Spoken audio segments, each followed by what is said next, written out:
Hello everyone, welcome to Combox where the game lives on. I'm your host Varad Alvakar and I'm joined by Shah and Ahmed Khan on today's watch-along of the Chennai Super Kings versus Mumbai Indians. The El Clasico, or as I like to call it, once great teams now washed. So Shahan, what are your thoughts on it? Yeah, I mean, the rivalry is obviously very storied and everything, right? We cannot take that away just because of the fact that in recent times these teams have not done too well. I mean, Hmm. specifically for CSK, I believe it's been a very topsy-turvy 2020, so to say, because they've won a couple of titles, but it's also been like it's very extreme in a sense. And for the Mumbai Indians, I mean, they did make the playoffs last season, and they were losing at the start of last season as well, and they pulled off a comeback. So it will be interesting to see if they do that again. They definitely have the quality to do so. Whether or not they can match that consistently with say the other teams who are also doing well, it also depends on whether the other teams decline or not. Like we saw with Delhi, right? Like last season, we all thought they should make the top four, but eventually they didn't. So a lot of these Yeah. things will depend on that. I think now is a good time for these teams to make a comeback because they play each other back to back almost. And if whichever teams from between these wins the two games, if they manage to win the two games, So that will Bumrah's really, got the first over again yeah. and oh, it's a good ball there. Oh, Good you're on the length and fastest just team today. yes. Uh, It's a good length and okay, he's so I shall just have to get on above the that top then. of. Yep. Once again. I believe oh, I think it's an Yeah. outswinger that seamed in somehow. Oh wow. Yeah, that was a good ball. That was a very good ball.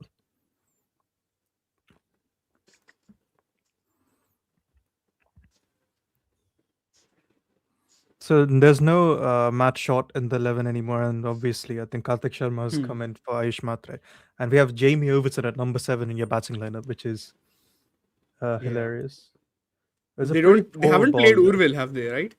This is the Hmm? big news from No, today. They've not no, played no. Urville. Well, yeah, You know what? I sort of see what they're doing simply because Sarfaraz at 3, Brevis 4, Dubey 5 looks a lot more sorted, if that makes sense.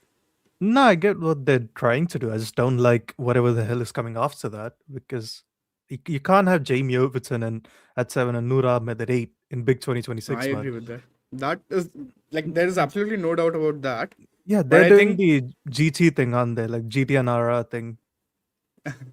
Mm-hmm. but GT have Rashid at 8, bro. That's a decent number 8 to Yeah, have, to be honest. that's also there. And even RR, I mean, RR also have Archer. I know it's not, like, again, these two guys are not Hmm. finishers as such. They can hit the ball, but they're not designated finishers, if that makes sense. So, So, Sashmit Satyam, Jared will join in like an hour or so. I think they're in a meeting at the moment, which came up before. He was supposed to be here instead of me, but yeah, you're stuck with me, I guess. And Ruturaj just blocks once. Oh, sorry, is it not yeah. a block? I don't even know. One of them. Not even like it's a bit like a push. He sort of comes Yeah. down the track and then pushes it to the I fielder. mean, if you want Ruturaj to show more intent, that isn't the last thing to have a shallow batting lineup. Like, I'm confused what they're trying to do here. That the dude, the thing is, Ruturaj has not been showing great intent even with a deeper batting Mm-hmm. lineup, has he? So maybe it Mm-hmm. doesn't even matter to them. It's a short ball, and oof, Yeah, 137 clicks. yeah, He's roughly bowling in that range, I believe. Is he not, Varun? 137, 138 yeah. so far. He's not Those he's are the not two going I high can in see. sand yet, which makes sense. I think it's a new ball. I think he's Yeah, trying to control it better. correct. Makes sense.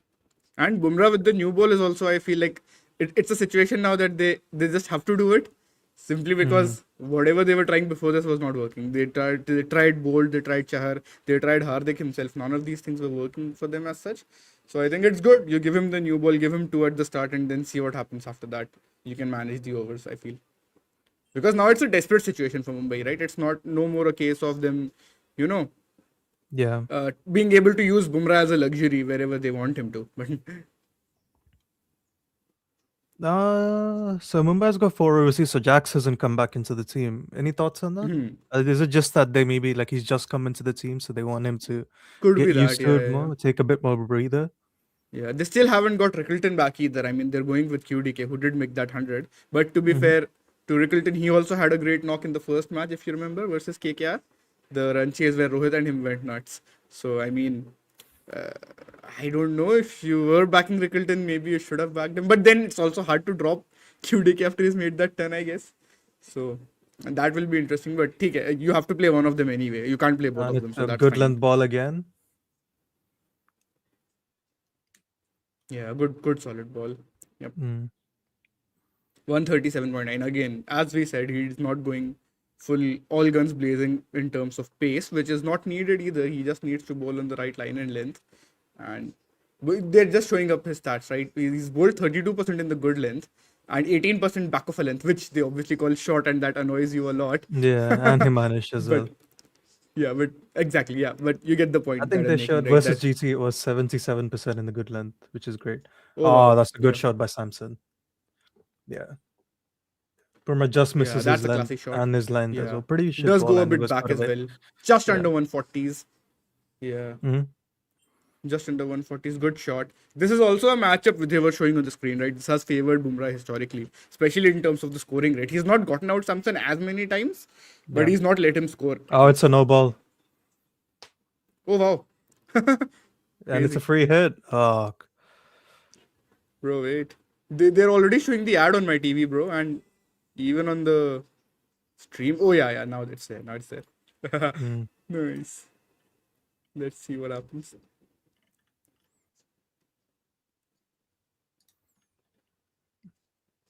No, this is the free hit So I was ball. just thinking about Sanju in the power play this year, bro. Like it's Mm. been such a volatile ride for him, no? He's either getting out for like single digits or consistently, or like, it's very 50-50 in a sense. He's either getting out for a lot of single digit scores or he's scoring quick, and he's scoring like pretty Oof. quick.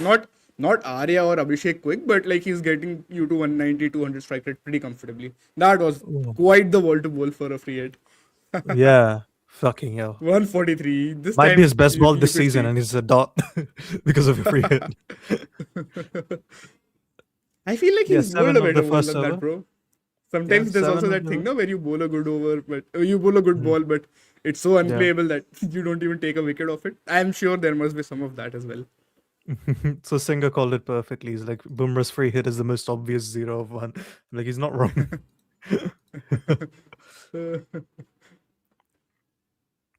Yeah, I mean, 7 for the first over, especially with bowling a no ball, I think that's a pretty big deal, even for Bumrah. So Hardik's coming into the attack, which makes sense, I Yeah. think. Yeah, last time There's also no he other took the new obvious ball. options, right? Yeah. Ghazanfar is an option because he also bowls with the new ball, I believe, and obviously you can Santner go as with well, Santner because too. But the yeah, top 3 are I right-handers, believe. right? Yeah, I feel like Four, they top want four, to do sorry. this thing of.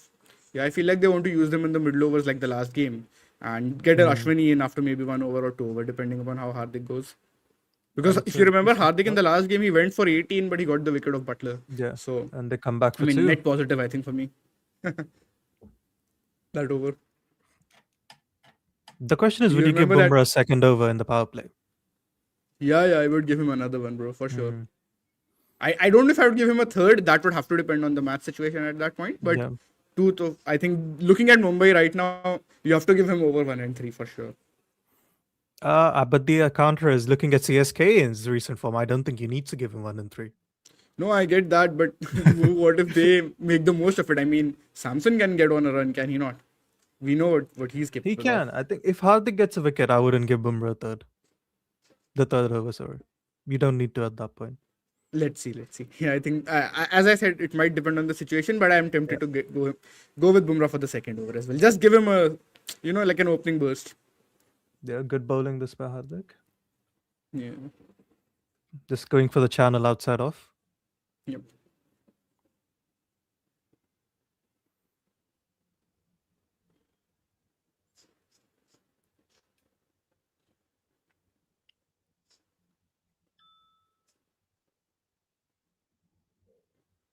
How many do you think CSK should make, bro? In what, the power play? Yeah, let's go with the power play. 60 at least, I Uh, would imagine. yeah, that has to be on the low end in We these have to make days, right? 60. Yeah. Yeah, that's like a median score these days. But yeah, so far the wicket also doesn't seem like it's doing a whole lot, does it? Mm-hmm. Any data you have so far? No, I haven't checked yet, but it looks like just visually looks Not a like a bad swinging, shot. and it's a good shot for 4. Yeah, Yeah. Well done. not bad, not bad. No, both these batting lineups are funny because I don't think either of them have a particularly crazy ceiling. Yeah, they don't. Both of them, certainly. Yeah, If anything, I feel like CSK might have a higher ceiling, bro. To I be see what honest. you mean. Do they You still see have what it I'm without saying? Matre? The thing is, yeah, Matra is not there, but then Sarfraz is looking in good T20 form at the moment. He's getting to bat. If he's getting to bat at number 3, he can use the power play as well. And then after Mm-hmm. that, I mean, obviously he's a good player of spin. So yeah, maybe not as crazy as it would be with Matre in, but Brevis on his day we know how destructive he can be, and Dubé as well if he gets the right entry point. I would say I Oh, that don't was think another. Dubé Oh, is a they missed a finisher. no ball there. Yeah. Oh wow, okay. And he was survived, so the free hit stays on. Yep. Oh my. Yeah. So Dubé, I don't think is a finisher, but sort of it's been both for India and CSK. Somehow he's been pigeonholed into that role, and he's done all right. But Yeah. I still feel his best job is through the middle only. Yeah, but he's not hit spin either though, so I can't blame them. Yeah, that's also there. But when is he facing spin? Is he facing spin at the death? Is he facing it in the middle? Might depend on that as well. Oh wow. Oh, and that Oh, goes that's a for a four. four. Oh Yep. wow. To be fair, two really cracking deliveries for a free hit. Yeah. So CSK. Exactly. Yeah, decent swing so far, man. Yeah. It's decent Yeah. swing for sure. Yeah. Good stuff this so far.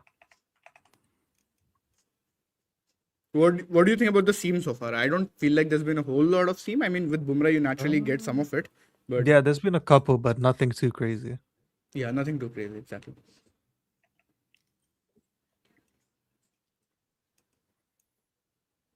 The other thing would be, do you want to bowl spin to these guys in the power play? That's well, yeah. Right? But you can always go with Ashwini, I think, in that case, and keep your spinners Is for it the a middle. Oh, six? yeah, not. I don't think it was fully in control, was it? Yeah. They're It trying to felt bump like a him. top edge. Even Bumrah bowled a Yeah. short ball to him. Yeah. It feels like a bit of a top edge to me, but I'll have a look once again. You know what? Ruturaj heard all the criticism. He's like 16 of 7 so far. Oof, yes. Doesn't feel like it's not a horrible shot because he goes for it. He wants to play at it, but I don't mean, think he quite mills it. They you made know what I mean. 25 in 1.4 overs, and I don't think either of them particularly tried.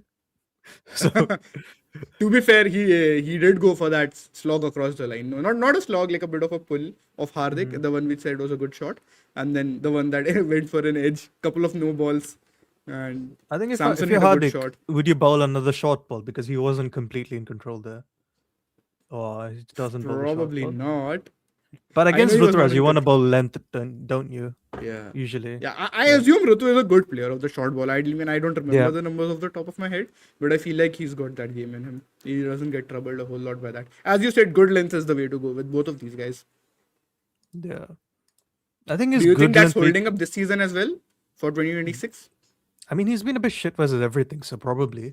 Oh yes, for him that's true. For Gaikwad, he's not made runs. But what about Sanju? Because he's been a bit Can check up and down Sanju as again. well. Yeah, good length has gotten him out. Makes sense. I feel like sometimes what happens with Sanju is he goes a bit too on the back foot, and even to balls that are probably a bit fuller than they should be for the shots, he goes a bit too back. But that's also something that has gotten him success, I believe. Like just see that first shot he hit of Bumrah. He went on the back foot there as well, no? Like he has that trigger in a sense. This was before today, but this season Ruturaj made 23 of 32 balls in the good length zone. Oh wow, that explains it. Don't Yeah, need to as I go said, short then, guys. Just bowl I think on a good length. even with bowl short that. balls, he's 6 runs, 4 balls, 1 wicket. So, yeah, I mean, He's don't gotten think it outplayed once. matters. Yeah, it doesn't seem to matter. But yes, Yeah, this season obviously I get the point. yeah. Good So start for CSK this- 2024, he made 82 of 34 balls, which were short. Ruturaj. Yeah, that would make sense exactly. Yeah. He's a good puller, though. I don't have an issue with him. I don't think he can play That's length. what I'm saying. Yeah. Yeah. Yeah. Oh, so I mean, Razan for it. Yeah, I comes for figured. the third over. I had a feeling they wouldn't go Bumrah. But I'm surprised it's this Interesting. early. They might give him another in the power play though. Like not necessary 1 and 3. Who knows if they give him 1 of 4 or 6. 1 of 4, 5, 6.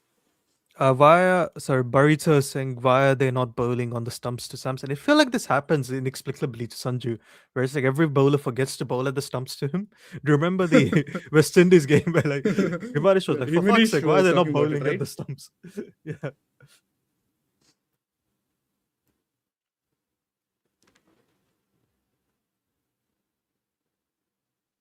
Good ball to start off. That's a good solid ball. Not too short, was it? I feel like anyway he had decided to just knock it. So yeah, they're probably covering the slog for Ruturaj here. Was it Correct. versus Akshat that he got out slogging? I was versus Akshar. Yeah, in Delhi. Might have, bro. I feel like he got out after the power play, Oh, that's a certainly. four. Wow. Oh, wow. He's Yeah. placed that brilliantly. Yep. Good stuff. He's looking much better today now, I guess. Mm, Even though that full shot was not proper, not vintage Ruturaj, so to say. But yeah. I feel like with that pull shot also, it was just the ball was so high, and he had decided to go for it anyway that it was hard to middle it, if you know what I Mm, mean. yeah.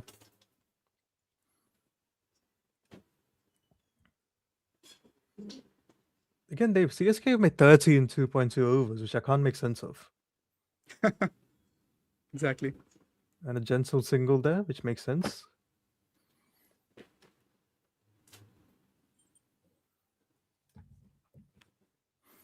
Uh,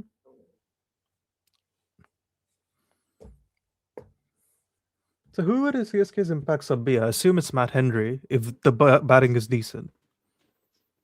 Oh yeah, that's not a bad option, right? I'll have to have a Yeah. look at their teams once again, And it's a so they pretty poor can. ball there. Yeah, and Yeah. Pia gotten away with it, Yep. which makes sense. I think he missed the line there mostly, did he not? Yeah.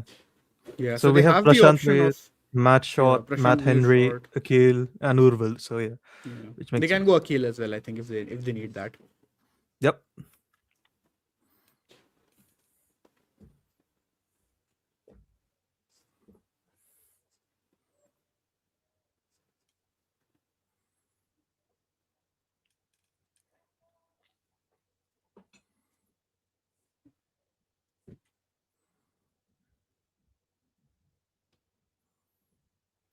This is good bowling though. He's Yeah. done well.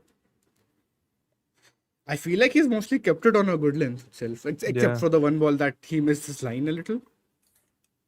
This is good stuff that he's kept it tidy, he's been disciplined. Yeah. He bowls a lot in the power play, does he not? Generally speaking. I I feel have like a all feeling their that spinners happens. bowl in the power play though. I don't know. It's hard to tell.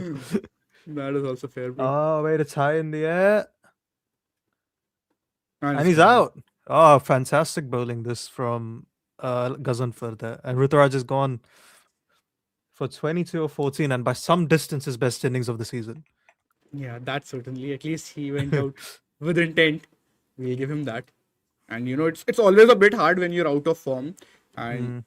it's good on him to, not want to play himself and want to go and take that risk. Though to be fair, they are not batting deep today, so maybe they would have required his runs. But good bowling here from Ghazanfar to keep him restricted. And even though he tried to hit, he got out eventually. And good on Tilak to not drop that. I mean, we've seen some pretty silly drops in this IPL, have we not? That Also, which we no always call spin IPL fielding. whatsoever. Yeah, no spin There is no turn on whatsoever. offer. Oof. Nope. But do you not think that is anyways like especially someone like a Santner might not always rely on a lot of spin because he can be accurate, he can vary his pace. No, but like I mean, we've seen his spun balls, his spinning balls less than one He degree. does So I spin it a mean, lot. it's But like I'm not denying that for sure. He does spin it no, a I'm lot talking at about times. And Gazanfar. I mean, he's not got a ball to oh, turn over 1 degree before that wicket. I think so. I'm like, it's incredibly low turn. right.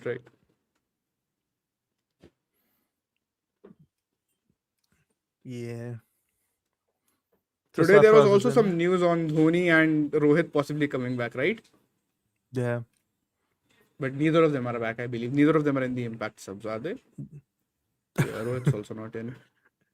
Yeah, I think comments are saying it's like they find it very annoying when batters find the fielders in the power play when there's only two outside. I understand. Yeah, but you have to give it to the bowler as well, no, at a certain point. Yeah. So Sanju's batting and Hardik's pulling his second over.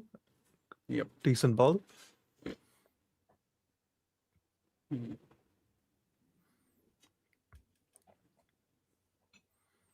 Would you'd give Gazan for another over, I'd imagine, right? Or would you just Yeah, remove I him? think now you have to, or do you want to not take that risk versus Sarfraz? That's the other question, no? Yeah. Or you could bait Sarfraz to tell him, okay, if you want to attack him, attack him. We'll try to get you out. Yeah. Yeah.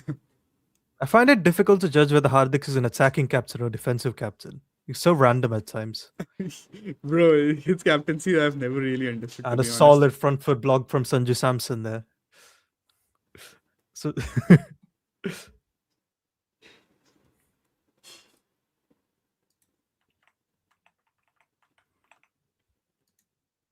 I despise the Google AI mode thing they do after every do every game, man. Sorry? I despise the Google AI mode thing they do. Google AI mode, yeah. Yeah, Bro, it's so random and so cliche. I mean, it doesn't really yeah, add any sort of value. I'm sure if you want to integrate these things, there must be better ways to do it. Do you not think so? Like, just they're maybe you definitely. can ask smarter questions. I'm Oof. not saying it'll still be perfect. And Yeah. he's got a 4. Yep. Not really in full control there. I Hardik think gets the his line line was a bit wrong off. there. Yeah. Yeah, exactly. How many times did Ghazanfar miss his line in the last over? I feel like it was just once, no? That ball which he couldn't put away. Yes, I think so. And mostly apart from that, I think it was good length outside off stump, roughly in that line, and roughly in that line and length. I Mhm. want to say, Yeah, yeah, it good work looks on him. about right. I think you were just Yeah, looking at exactly. it. That's why I was going through the Hawkeye stuff as well on their Yeah, side, which is pretty much matching what we're saying. yeah. Again, Just he like, misses his line, and that's a terrific shot from Sanju that's a Samson. really good shot That's for into the 6. Yeah, stands. Excellent shot. Excellent work. 4 and 6. This is good stuff there. Yeah. The 16 of 10 is where I think the day Sanju is on, I think it's very normal for him. Like, it doesn't even feel like he has to try very hard to get to 16 of 10, if you know what I mean. Yeah, I think Excellent flick shot, internally we're no? calling him the attacking anchor, aren't we? Yeah. I definitely see the merit in that argument. Yeah. Bro, I have a hot take for you. We Mhm. might actually have Jaiswal in that. If Jaiswal continues to slow down after the power play, we might have to group him in that. If you know what I mean. Oh wow, and it's a 4 more. Yeah, good shot. It's just he gets it's an edge, and he probably should have been stopped by Actually, not Bumrah, a. but It felt first like he was in control of it, but do you think he was not? no, I don't think so. I think he poked at it, and it was an edge. Wait, let me just Yeah, look one at it again. second. Yep, Yeah. yep. Oh yeah, didn't feel like Oh, completely in control. yeah. I think Is it? he wanted to guide it in that gap, but it doesn't completely control it.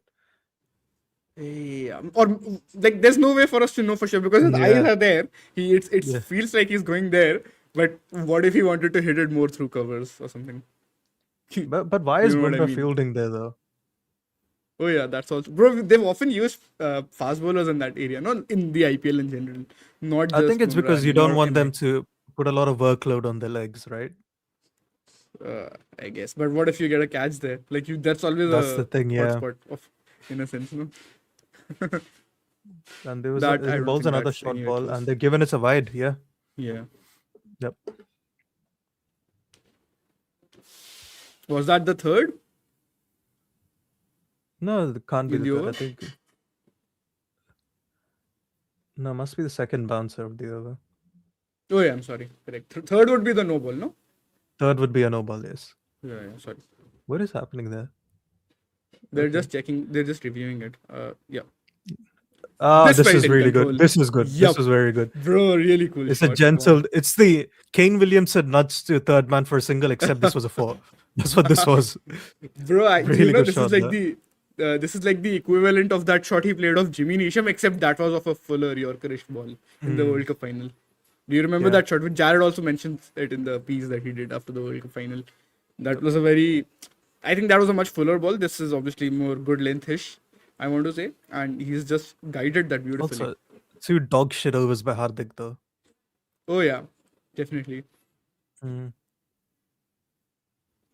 I feel like he's not probably sticking to his length. If he just bowls good length to back of a length more consistently, it should get him better returns than it currently is. Because he's Oh, they missing his brought line a Bumrah bit. back, Yeah, I mean they're running away with the game in a which sense makes now, are they sense. not? Chennai Yeah, I 51. like it. This is where I think how you should be using Bumrah. Like use him when the game's out of Yeah, control, basically. exactly. Yeah, Yeah. I don't mind that either. I'm not a big fan of the give him the 2 set overs thing because teams will plan for it, Fair. right? You never want to I know see when what you Bumrah's going to mean, come on. but Other than the sometimes first it's over, also no, I yeah, think it's that also you not give the him the thing of first over, but hmm. Oh wow, what a Oh, shot that is by shot. Sarfaraz. Oh, Yeah, a wow. bit too full from Bumrah there, I think. Yep. Yeah. What am I watching here? Like Surf. CSK showing intent. Yeah. Sarfaraz has also been pretty handy in the power play this season. I remember this. I was looking up the Mm. stats. I think a lot of it was from that RCB game itself where he really took on Duffy. I think did Rob say that was the easiest 50 or 26 anyone's Yeah, ever he gotten or was saying that something? exactly. Yeah. Yeah, he was. He was. Hmm. Bumrah's coming back again. And it's running in.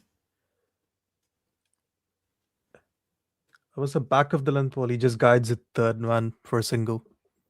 Yeah. See, they're showing his stats also 197 strike rate, 40% dots, 3 balls per boundary in this IPL in the power play. So Jumpsuit is saying 250s on the cards, but like Jared and I noticed something this season. His Hmm. teams are getting a high intent in power plays, but they're not getting big runs. It's Yeah, because happened a it's lot getting this harder season. to bat at the back end, Yep. no? But It's that's why the definitely death getting run rates are not that high. death run rates have stagnated. Power play run rates have gone through the roof, right? We Correct, talk about correct. the first over was Bro, historically but I feel like guaranteed that has 6 also wins. dropped a bit after And yesterday. the ball shot Yesterday's again, game and didn't help that. is that a 6? I feel like that's gone for a 4. Oh, did it just hit the Toblerone? Yeah, I think they'll check this. I have no idea Yeah, which they one have it to check is. this. Yeah. Yeah, I've seen it twice now. I've seen it once on the stream and then on the TV as well. Mm. Let's see what it is. It was an off cutter short ball Correct. from Short off Bumrah. cutter from Bumrah. Yeah. Yep. It's I a mean, this 6. was lovely intent from CSK, bro. Oh, Hmm. I believe what's happening is teams are better at defensive bowling now than they used to be because they have to be, exactly. right? I 100%. think 100%. that's Bro, and the we see Delhi this in the versus power SRH play, right? game. Yeah, You remember exactly. the Delhi SRH game? Mm. I don't even think they were not showing intent, the SRH batters. It's just that Delhi were able to keep them quiet with some good stuff. I mean, until the last over, of course, where they ended up Yeah, making lots of fair. runs. Yeah. So what we're seeing, also seeing teams go Yorkers are very early, wide Yorkers very early, slower balls very early as well. Yep. They're better, just much better prepared. The traditionalness isn't there anymore from teams. Yeah. That Like you'll Rasikh see, spell, you remember, yeah, versus exactly. Mumbai when defending. He was just Yeah, bowling slower balls and yeah. trying I to think bait teams the are batters. starting off with length, and the moment batters show intent, they're going to defensive plans very quickly. Very interesting. Yeah, that's Yeah, definitely worth keeping in this mind. is one of those things where bowlers are trying to evolve and stop the Yeah, batters scoring, and they've succeeded a bit. Because if the death overs skyrocketed as much as the power play runs are, we would have seen 300 by now. possible. Yeah. Yeah. Is it Punjab still the highest score so far? 253, right? Yeah, I have a feeling because RCB Oh, went good ball 250 this versus way. Chennai, Bumrah. no? He go balls That's the only Yorker two again. 250s we've had. Yeah, that's a classic. Hmm. We've only seen two 250s, I believe, have we not? Yeah, The both first RCB and Punjab, Punjab right? and RCB. Yeah. Yeah. Yeah, I SRH could think have made it that day. we're seeing The a one we were bit talking about. more reverse swing, but I don't think it's been too crazy. Like I was talking to Himanish about this. He can't figure out why teams can't hit the ball either. Hey, Oh, Why Jared can't Kimber is who's here, back? folks. why can't teams hit the ball either? Yeah, I was talking to Oh, wait a Himanish. minute. He Now doesn't have a clue I'll idea. just leave it. Someone's called me. And he's gone. What's just happened there? He tries the Yorker again, and they get a single. This is good Yeah, batting from see, CSK. They've yep, navigated the yep, two Bumrah, and you know that exactly. Bumrah won't come back till the death now.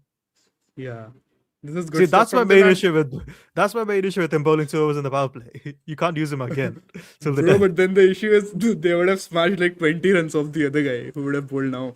That's You have also to use there. him now. It's that sort of a situation, no? You don't want Santa's to coming let on. the other team run away too much with the game.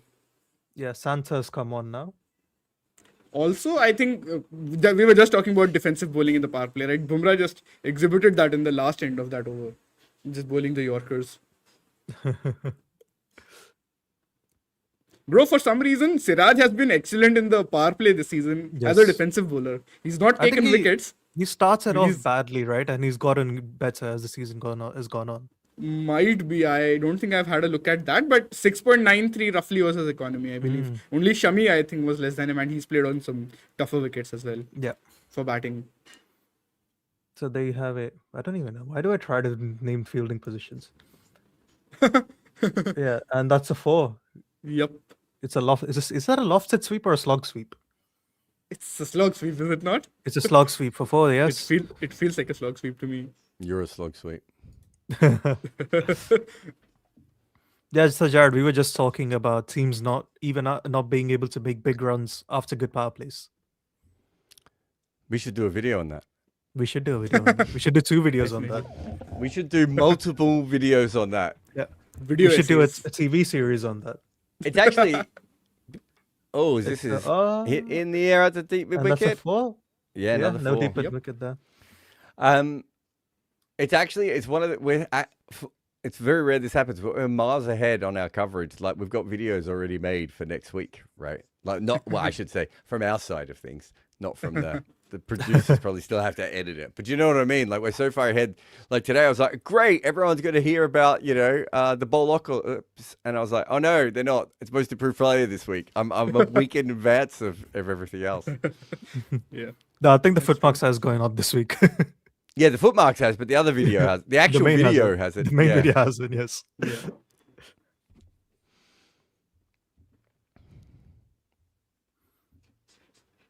I don't know how to Again, morally Varun. handle CSK showing intent in the power play, man.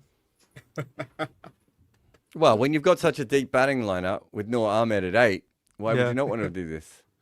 Oh, and he's bowled him. Oh, and he's gone. Yeah. Yep. Good stuff this from Santner. Kept it at the stumps, he kept attacking it.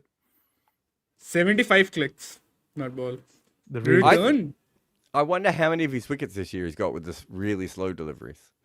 Feels Yeah, like that's a very few good times question, He's yeah. done that. Does feel like that. This is really good bowling though. Yeah, Jared, This you is always his say, USP, right, you know? when someone is sweeping, you should slow it down, right? Yeah, Yeah, which makes sense. which is Wow. the opposite to what younger spinners think. And that I- if they're using their feet, that's when you should bowl faster. yeah, Yeah.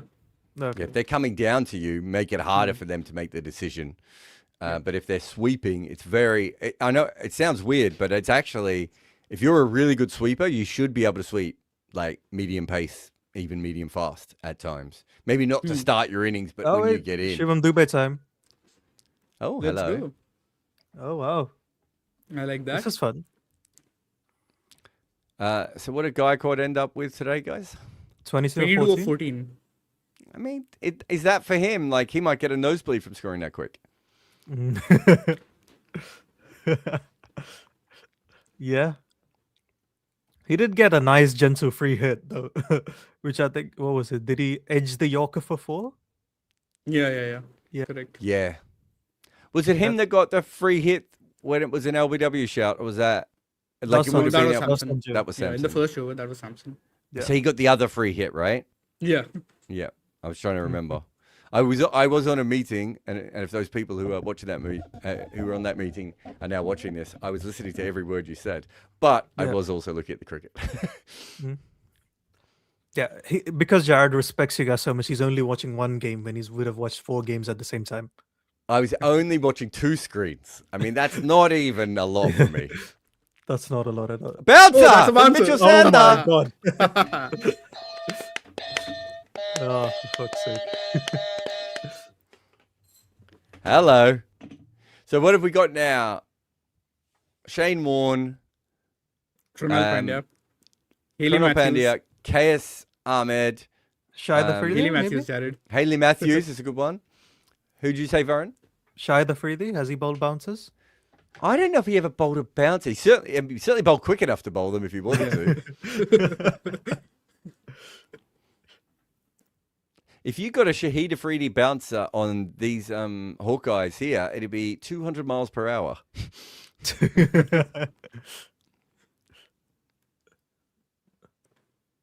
I love how the speed gun was obviously wrong beforehand, but that when we saw Mayank Yadav getting smashed everywhere, supposedly bowling at 92 miles an hour, everyone was like, "Oh, okay, they're definitely wrong."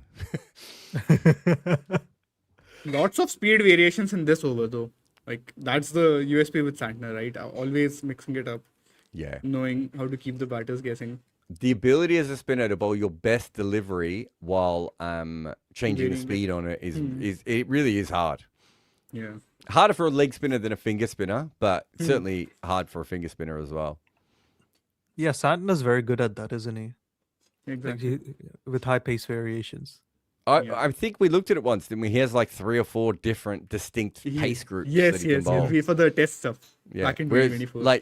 and I think Ashwin is not far away. He's not quite. Maybe his range isn't quite as big as Santner's, but but Ashwin did it. Whereas someone like Jadeja, obviously, and there are some spinners who bowled the same pace pretty much every delivery, right? I think we looked also with Vankere. I remember in the World Cup, it was suiting slow spin, I want to say.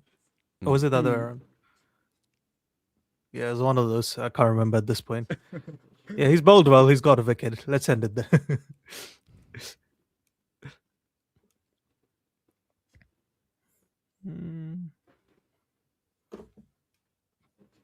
Yeah, so I think so. Tanim, I think so. He's saying CSK should consider subbing in Akil in the second innings. As spinners are doing better. Yeah, it's not a bad shout. I think it's one of them or Matt Henry that will come in. Yeah. Hey, we've got English ads today on one of our streams. Have you seen it? Because I think we've been on the Bangladesh feed, haven't we? Mostly. No, we've been on the Afghanistan one. Yes, we were on the Afghanistan one. We are right. a lot of Rashid Khan on that. We did. There is a lot of Rashid Khan. Yeah, that's because fair. this is just Sky Sports, Jared. On feed 2, feed 1 is back on Afghanistan again, I think. Yeah, and I'm saying I think feed 2 is just Sky Sports most of the Yeah, time. it's just 5 Sky. Sorry, for everyone who doesn't know, that obviously we have other feeds that come through to us and help us out. And like you never know what country it's going to be. You never know like what wraparound coverage there will be or what will go on. What do we call it? The Chicago Bull energy drink from the other day. Oh my god, I remember that. It took me forever to work out what country it was even from. So you never know, and you get these. It's like the old days of illegal feeds, where like you have all you know is you're going to get a feed. Did you see a guy in the Athletic? A guy. There was an article in the Athletic who just said that one of the main pirate stream guys in Spain just got done. He made something like $15 million on pirate streams of football games over the years. He's an Iranian guy who moved to Spain, and he's doing 2 years in jail with a £7 million penalty as well. It did seem to me like he made a lot more money than 7 million. So I was like, so what? He come out of jail and you're still rich, or is there another way to, get him away? I think who was Anna's Archive recently got into trouble, didn't they? Because they had they scraped all the Spotify's music. The big Spotify scam, which I don't think is easy to do in these days, but like people just put up like music that they had made, but really, really, really long tracks, and then they would play the tracks on multiple computers using bots. Ah. I think there was a guy that might have just got caught. This one is hit just over mid-wicket for 6. Yeah, I think there was a guy who basically cracked all of so he was getting paid like almost as much as Drake was getting paid, right? Because he worked out a system. I love piracy so much, Jared. Makes me smile. Piracy? Yeah. But my favorite thing was when Giles Clark was asked what was the biggest issue for the future of cricket, and he said pirated streams. And I wrote an article that made him furious, where I was like, clearly Giles Clark has never tried to watch a pirated stream in your life. Like, if you could afford to buy an actual stream, you would never use pirated ever again, because it goes in the middle of the game. Suddenly you've got like a soap opera from South Africa on your screen, right? Like now you've got 40 minutes of ads and you think the cricket's still on, but actually they're putting an ad package in by accident. The commentary's not always there. Like, you can go, how many different weird things can happen during piracy, right? Like I've seen where they've just missed overs. Like all these, not to mention just the fuzzy screen as well. I remember trying, I can't remember what country I was in. It might have been in America or Ireland. It was somewhere that didn't have like a cricket broadcaster anyway. And I was trying to get, I think it was Angelo Matthews and Lasif Malinga almost chased down a ridiculous total at the MCG, like 8 or 9 wickets down. Yes. Right? Oh. Yeah. 2010, I think. Yeah. And I was like, Around then. And I was like in Edinburgh or something, right? Or in America, wherever I was on holiday. And I was like, I have to watch this. My God, it almost killed me by the end. The amount of weird illegal streams I found that went in so many different areas. So Yeah, it yeah, was Jumpsuit is crazy. saying for movies you don't even need to torrent right now. They're straight up Netflix rip-offs. And the funny thing is, a lot of the time they have better user experiences than actual Netflix does. I know exactly which ones you're talking about as well. I've used them before. But I mainly use Stremio though. That's fun. If you use Stremio and Real Debrid, for those you don't know, you can basically like it just you can get anything you want to watch, and it's so beautiful though because everything is just in one place. I don't I have mean, to deal with that's all the those other issue, streaming isn't it? services. Like, Yeah. even trying to work out. So I've got an app on my phone. I don't know if you guys have used it, but it's called Just Watch, I think it's called, right? And you can put in all of your different devices and say what you have subscriptions on, right? Mm-hmm. So you can work it out. So then you can look up a TV show and a movie and it will tell you, yes, you have a subscription to this, or no, it's going to cost you this much money, or no, it just doesn't exist at all, right? It's Mm-hmm. really, really cool. But then I want to watch it, right? Like I still have to then go to the app and sign in to the thing. And Oh, then do you know what I use mean? Plex. No, you can use Plex for that. Yeah. But even Plex, like none of these things do it the way that you want it to be, which is we just want to go back to it being on TV and just pressing the button on my TV or my iPad and just watching the thing I want to watch. Yeah. I think for me, it's usually I'll check Netflix, I'll check Prime Video. If it's not on either of them, I'll just pirate it. Like I can't be asked to look. That's look what up. so this is my, so you guys are going through this era. Remember, I went through this in an audio era, right? Where it was like, it's so hard to find the music I wanted to listen to. It was much easier to go on, Net and not what was it called? LimeWire, or all the other ones that existed around that period of time, right? To find the music I wanted, which I would have happily paid for to put on my computer, but there was no way. This is before you could even burn a CD onto your computer and get the audio easily, right? So I couldn't get it on my computer if I needed to listen to it on my computer anyway. It was such a hard world to live in. Yeah, this is exactly what I need to do. I need to do a Stremio plus Real Debrid setup guide. Yeah, just set up a Real Debrid account. He'll give you like an API key, and then you can use it with what's it called? It's not. It's like Torrentio. I want to say it's one of the add-ons you can add on Stremio, and then Yeah. you add the API key to that, and then you add it to Stremio, and you can watch anything you fucking want. It's fun.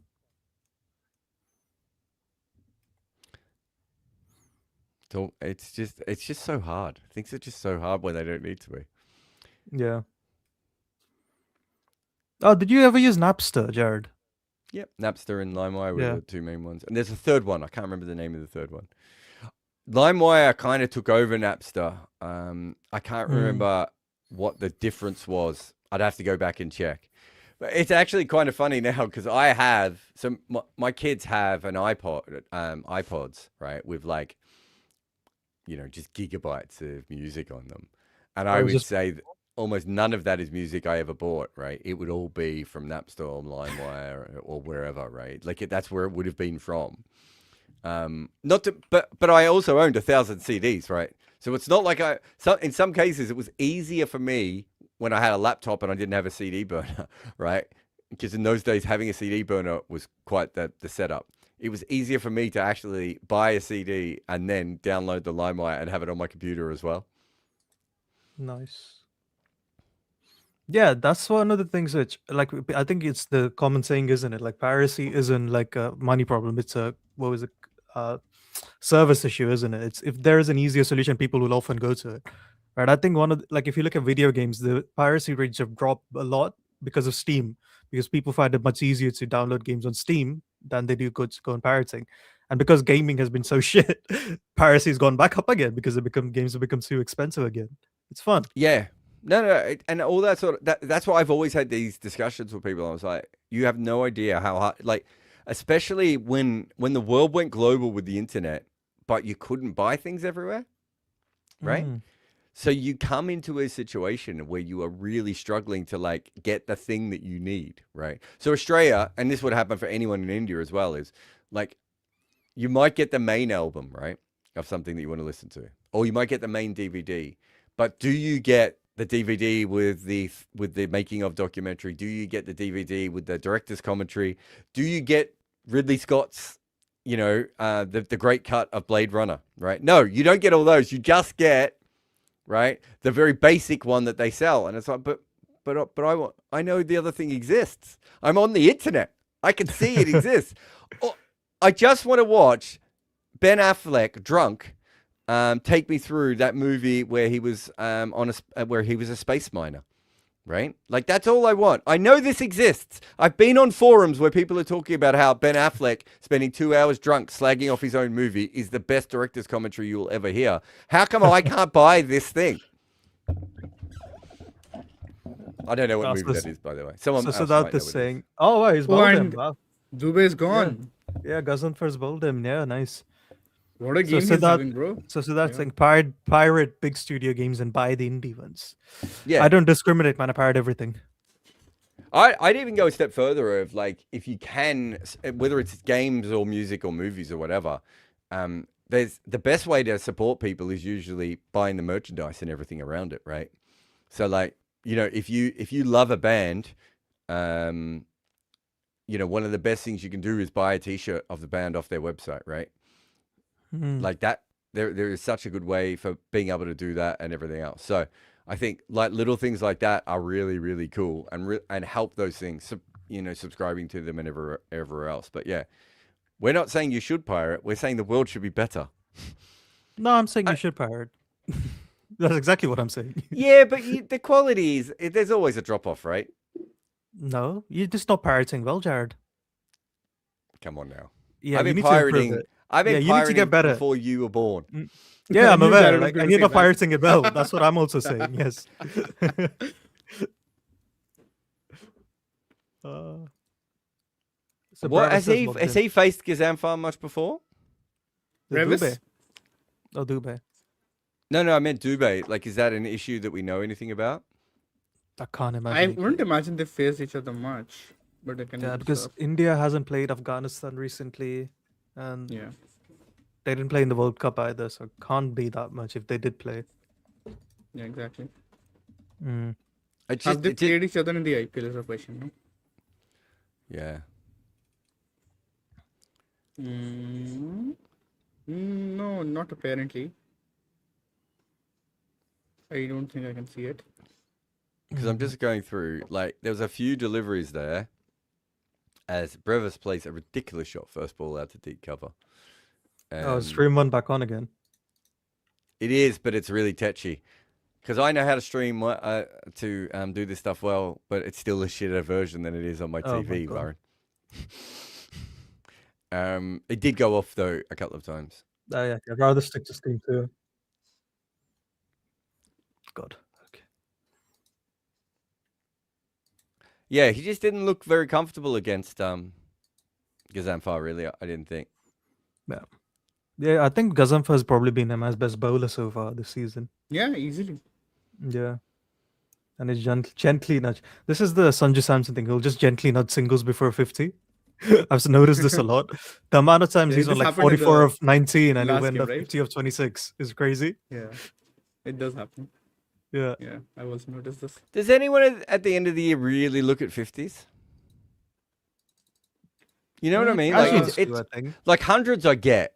I'm not sure I've ever heard really anyone go, oh, last season he made 450s. No, it's usually the favorite thing now is his big impact knocks. That's the new thing, isn't it? It's like, Yeah. oh, the 80 he made had a lot of impact. The 30 or 50 Yeah. didn't. But that's what I Yeah. mean. Like, but even if you go back traditionally, in T20 cricket, people haven't hyped up the 50, even if they should have. You could even argue that they should have. No, they did. considering- There was a brief point where Virat Kohli and David Warner were very close in the 50s in the IPL. Okay. Yeah. It was a big deal. And it was a big deal in Varun's life.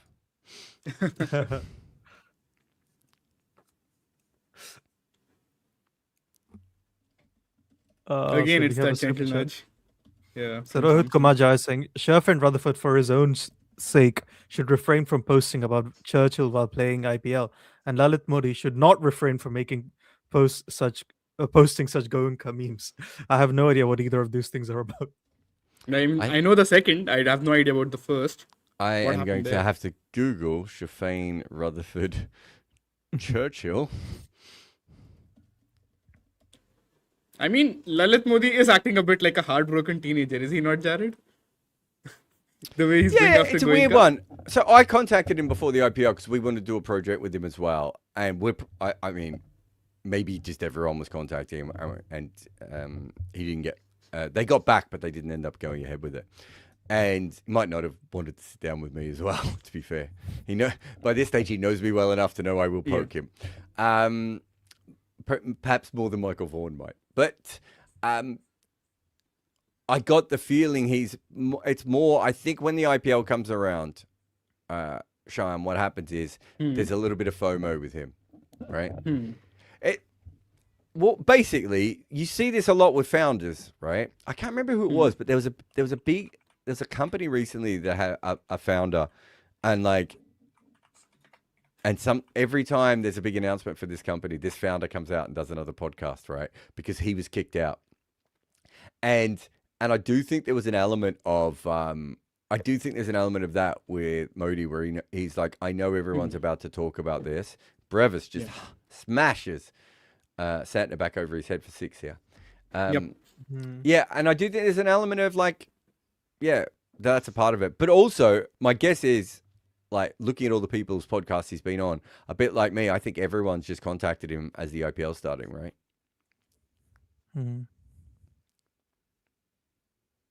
But then why is he behaving? Why is he overdoing it is what I'm not able to understand. But It's that's fine. not I mean, him he overdoing it. That's just him doing it. That's what he does. Are you new to Lalit Modi?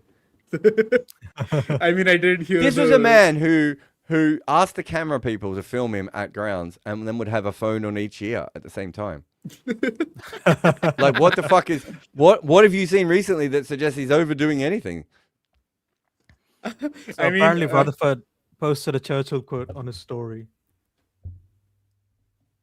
What did he post? No idea.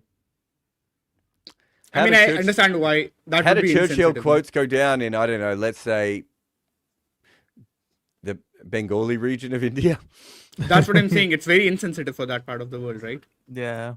But the thing is, outside of India, not that many people, most people in England, maybe more so now, but because it's now taught in English schools, but most people in England don't really know about what Churchill Bengal did. famines. Yeah. Not only that, it wasn't just about India either. He was really racist about pretty much everyone who wasn't white, right? He's pretty openly racist. What was he, like a 1940s white guy? Of course he's racist, isn't he? No. He was known as racist in that era. Oh, wow. That's In that impressive. Yeah. If you go back and you have a look, So you're saying he's the Don Bradman of racists?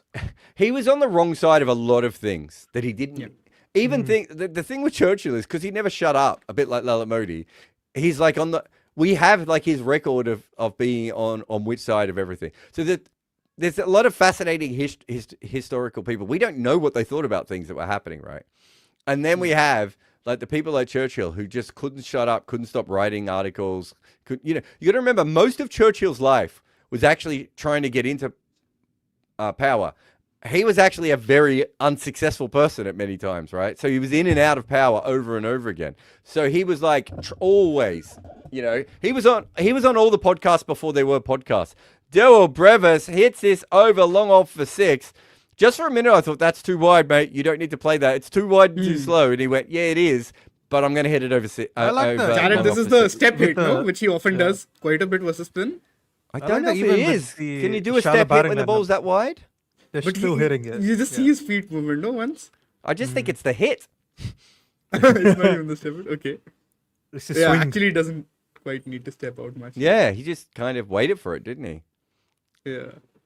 I think the first one was also actually similar then, now that I think of it. The first 6 that he hit in this over. So Santner had 1 for 9. This over's got for 2 6s. He's bowled a wide. By the way, that ball was absolutely not a wide, the first one that was given a wide. Oh, he's just done another wide that's not a wide. They've got to start reviewing I these. would not Both give of that these a are wide, yeah. easily within the line. Yeah. Yeah, this one didn't feel like a wide for sure. I think Don't the worry, other one, Jared. They'll review a completely pointless wide. That is a wide. I think they're going to review this one, aren't they? Yeah. It This one's seems the like better it. one to review. The other one was 50-50, but I was like, I would never have called that one a wide. Mm.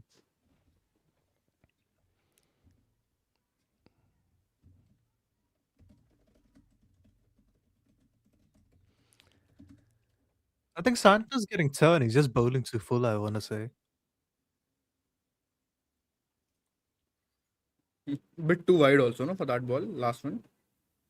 I mean, Brevis versus Santner is a pretty solid matchup, actually. Brevis has never gotten out to him, and he's scored wow. quite a few runs. Yeah, I think 29 of 20 in T20 eyes, and I want to say 27 of 15 in T20 cricket overall before today. Do you know one of his big advantages against someone like Santner is that Santner gets a lot of people out with the wide slow ones or the slow ones, right? Yeah. I don't know if Varun went and checked that before, but I'm pretty sure he does. And Brevis actually keeps his shape better than most people, right? He, if you have a look, he's not one of those people that's constantly searching for the ball. Like the no look shot is essentially him trying. Like that's a training method, right?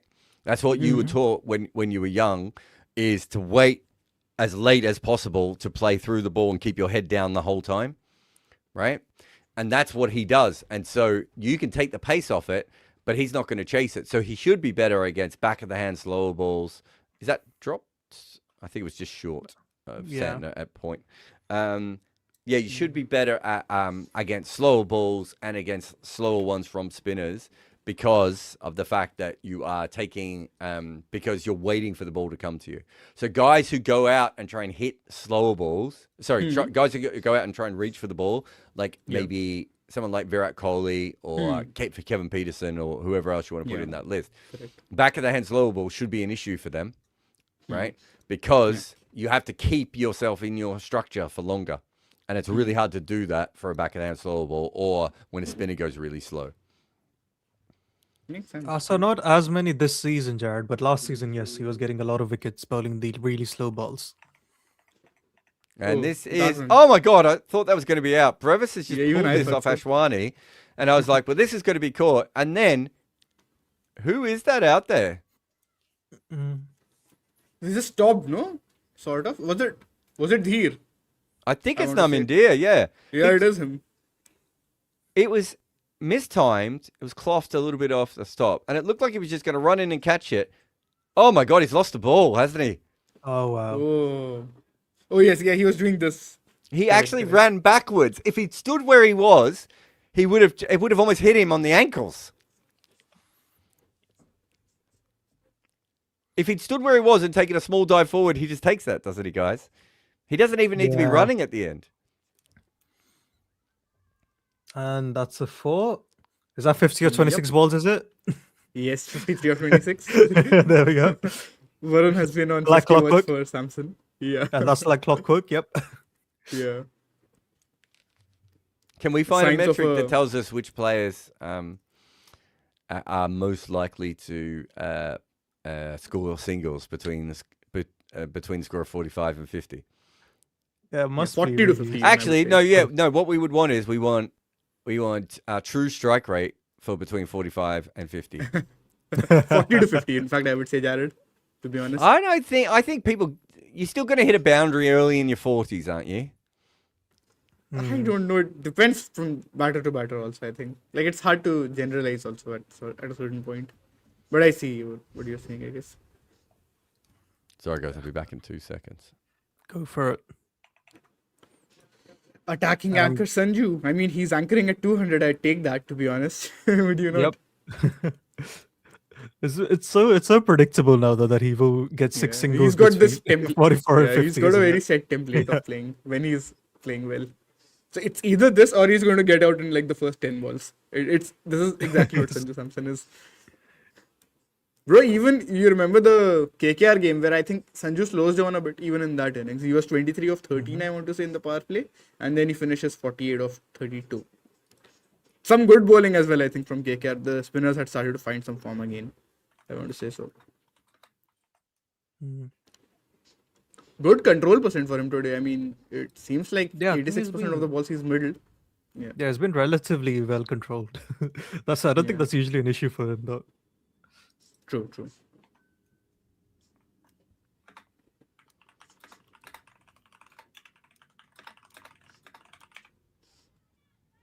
That's the sort of ball that quite often umpires will catch.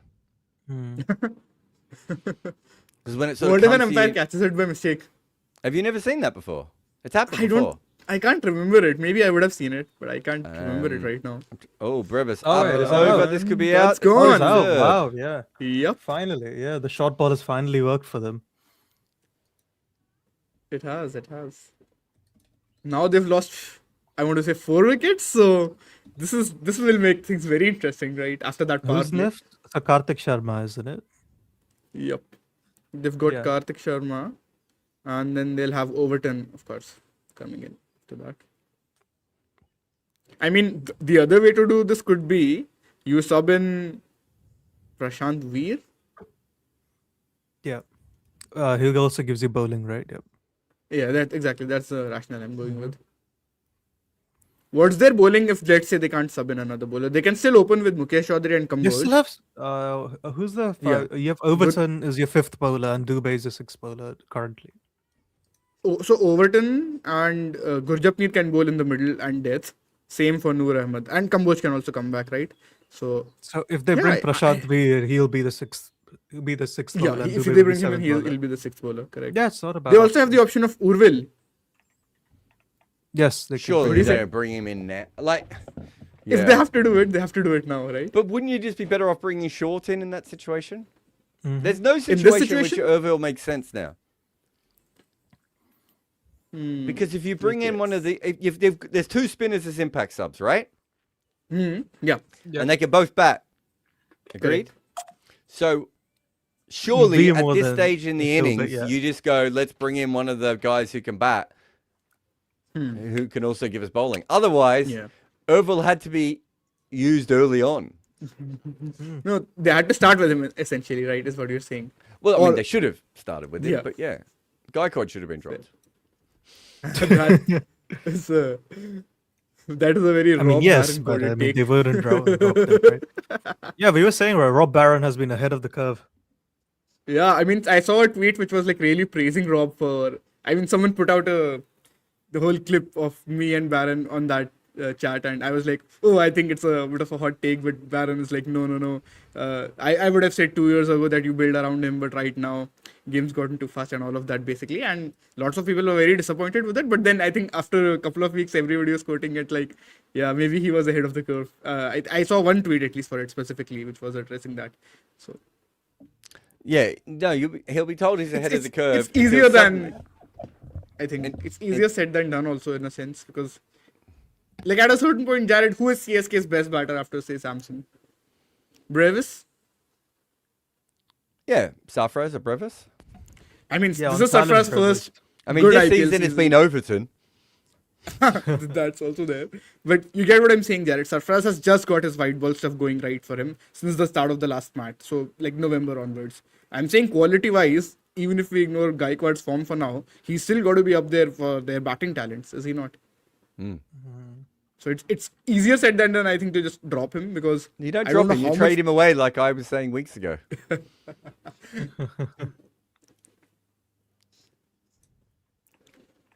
Okay, how should they bat for like the next 2 to 3 overs roughly? What rate would be? Because they don't bat deep. That's the question. 36 and over. Jared, that would be. What's Never the... mind. You basically want to... You have to plan for... So Bumrah's going to bowl 17 and 19, right? Roughly, yeah. He should bowl those two. So I think Yeah. if that's the case, you have to take a bit more of a chance now, with the idea that you may not be able to get runs off him at the death. But So what might also happen is, Jared, that they might get Bumrah in sooner if they feel like there's something going on wrong. yeah, but if that's they have fine. one back, If they big do over, that, they can- but if they do that, that means you've already won, Shyam, when they've done that. That's also Because there. that means they've changed their plans, and that Yeah. means someone else is going to have to bowl the death overs, Yeah. right? But then you'll have to improvise accordingly. Is all I'm saying. I suppose my point would be that Santner and Ashwani have been the two easiest to hit. Well, and Hardik have been the three easiest to Hardik, hit. Right? especially, I would say. Yeah. So if you get a matchup that's one of those three bowlers, I think you go for them. I think if you get Gazamfar, you take 8 or 9 off that over. You don't look to do anything silly. And if you get Bumrah, you try and get 7 off the over.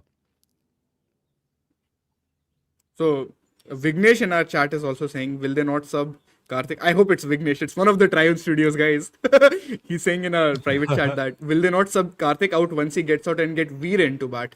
I definitely see the merit in that. What do you think, guys? Yeah. Yeah, but I that's think what we were also saying that- before, isn't it? Yeah. Yeah. But like they might also want to go for better bowling, right? Because they've not trusted Prashant Veer's bowling at all this season. They might want to go with Akil or Matt Henry if their batting goes fine. At least Yeah, Akil, I would think say. what they're trying to do at the moment is they are playing they're actually in a good position here, right? And I know that Rob looked at the scorecard at the playing 11, and he wasn't wrong. I can understand exactly why he did this, but he looked at the playing 11 and went, "So there's something wrong here. They're going to have to bat Overton at 7 and Noah at 8." Right? And we all agree that's a horrible batting lineup. But what they are saying is, right, we can actually have extra bowling in this side if we don't have a collapse. And if we do have a collapse, we have we have the ability in the current lineup to be able to use an all-rounder who can come in and still help us with more bowling, right? So not having too many, like, what have they got? They got Brevis, Overton, and Noor Ahmed, right? So they can bring Matt Short in, Yeah. if they want Matt Short, or if maybe, let's say it's in the last 3 overs, and they're like, Matt Short may not help us that much. Maybe then you bring in Prashant Veer, or whichever way. Well, it might even be you bring in Akil Hassan, right? Exactly. And you're just exactly, like, you can smack a couple of sixes for us. In fact, Matt Henry can smack a couple of sixes, right? But that might be too much role overlap, I feel, Jared, for the new ball. Though even Akil bowls with the new ball, so there is that. They have to manage that. No, but what I'm saying is, this actually is not a bad idea if you I have see two what players like Short and Prashant Veer in your side. Like, it's like much better than what LSG you're doing, right? Which Jared, is, do you know what this conversation is? This is the same thing people were saying for RCB, that they should, keep Romario as an impact sub. They should use one of Romario or Duffy depending upon how their batting has gone, and then you get an extra seamer for the second innings when you're defending. yeah, and I think if you have the right kind of players, I think you can do that. Yeah. I think you can make that choice. Yeah, I think with the RCBs, I'm 100% sure Virat would start batting slowly if that was the case. I don't know, but you just tell him that Romario is I was there, going to right? say, as long as you tell him he's actually there, Yeah, even if that's he's what I'm not. saying. Yeah, but Varun is like how hell-bent some- on this fact. No, he do you doesn't know, like this idea do for they this show, reason. Do they show the lineups on the screen ever, big screen ever? If Virat ever accidentally looks at it and he sees, oh right, Romario's not a number 7 and Cornell's not a number 8. Oh my god, I have to lock in now. We're not going to make enough runs. So I think Saurabh also quite liked this idea when we were discussing this. Varun is a bit sus. No, don't I think really he's- like it. I would do it as well, but I don't know. But I'm No, a bit- I'm a I bit see what shaken you're up by saying, Virat but- Kohli, yes. It depends on the conversations you have eventually, right? Like if you just tell Virat Kohli or whoever the top order batter is in question that you have the players, we will use them if we need that. You play assuming that is the case. But if that doesn't happen, we have an extra bowling option. Was that not given as a wide? I don't think so. Ah. He's not been bad actually, Jared Ashwini. He had a good game last time and today as well. I think his second over went for a few, but more or less he's been all right. He's bowled a bit some of the slower balls as well. He's mixing it up a little. Yeah. And we're seeing Samson's boundaries versus pace, right? He goes back so much. It's one of his major things. So it's all. So if he gets out to it, it's easy for us to say that it's a mistake or whatever, but it also gets him a lot of runs. It's like a double-edged sword in that sense. Veer has padded up. Says unknown nobody. KP versus Cook on X on Bethel situation is peak cinema. Yeah, it's an interesting one. I think. I'll be honest. I think Travis Head is a better cricketer because he sat on the bench for RCB for a season and a half. Interesting. And the reason is that he was absolutely shithouse against spin, right? and RCB were convinced that Travis Head was going to be a superstar. And they put a lot of time into getting him good against spin. And then he came back the next year and they still didn't think he still couldn't play spin. And they tried it again and then they lost patience with him. And he disappeared really for a couple of years, right? Before coming back. Yeah, he did. Yeah. Exactly. So to be fair to RCB, they don't get credit for that, but I can tell you that, I mean, I was around when it was happening and they were telling me what they were doing, right? And so the argument here would be that Bethel isn't particularly good against seam bowling either, right? And he might also benefit from playing more seam bowling and getting the ball to... by that, I mean, actually, when the ball's deviating, he's not particularly good at the moment, right? And so But if he was Varun playing... would say that's the case for all batters, no? That high deviation is... Yeah, but there are kind of players who play impossible it to better. Yep. But that's not the case for all batters. Otherwise... Almost all, I want to say. No, but it's not, is it? Because What there do are you plenty think, of Varun? players... No, you're thinking about this the wrong way, Cheyenne. Okay. Yeah.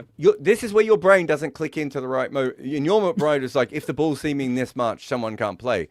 But if we know the expected average on a seaming ball is, let's say, 25, Yeah. if you're better than 25, that's good, Sean. Right? No, that I Have agree you with that. seen Bethel when the ball's seaming? Sometimes it looks like he's averaging 5 against it, right? Fair, I will give you that. Right? So you have to that's- get yeah. that up, right? And change the way that you play. Also, yeah, we were discussing in the group. I was saying in the group as well. If India and Pakistan didn't hate each other, if RCB would probably loan Bethel to a PSL team and be like, "Oh, play him. If you guys need him, play him, and then he'll be in rhythm. And if we need him, we'll call him back, and he can come back to us." No, definitely. I mean, this is why you need the second league, right? Bethel could be IPLB, off right? playing, in a second tier at the moment and be absolutely fine. But just on the KP versus Cook thing, they are both right and they are both wrong, is what I'm trying to get to, right? Because Bethel is going to be facing international quality spin, really good young spinners trying to embarrass him.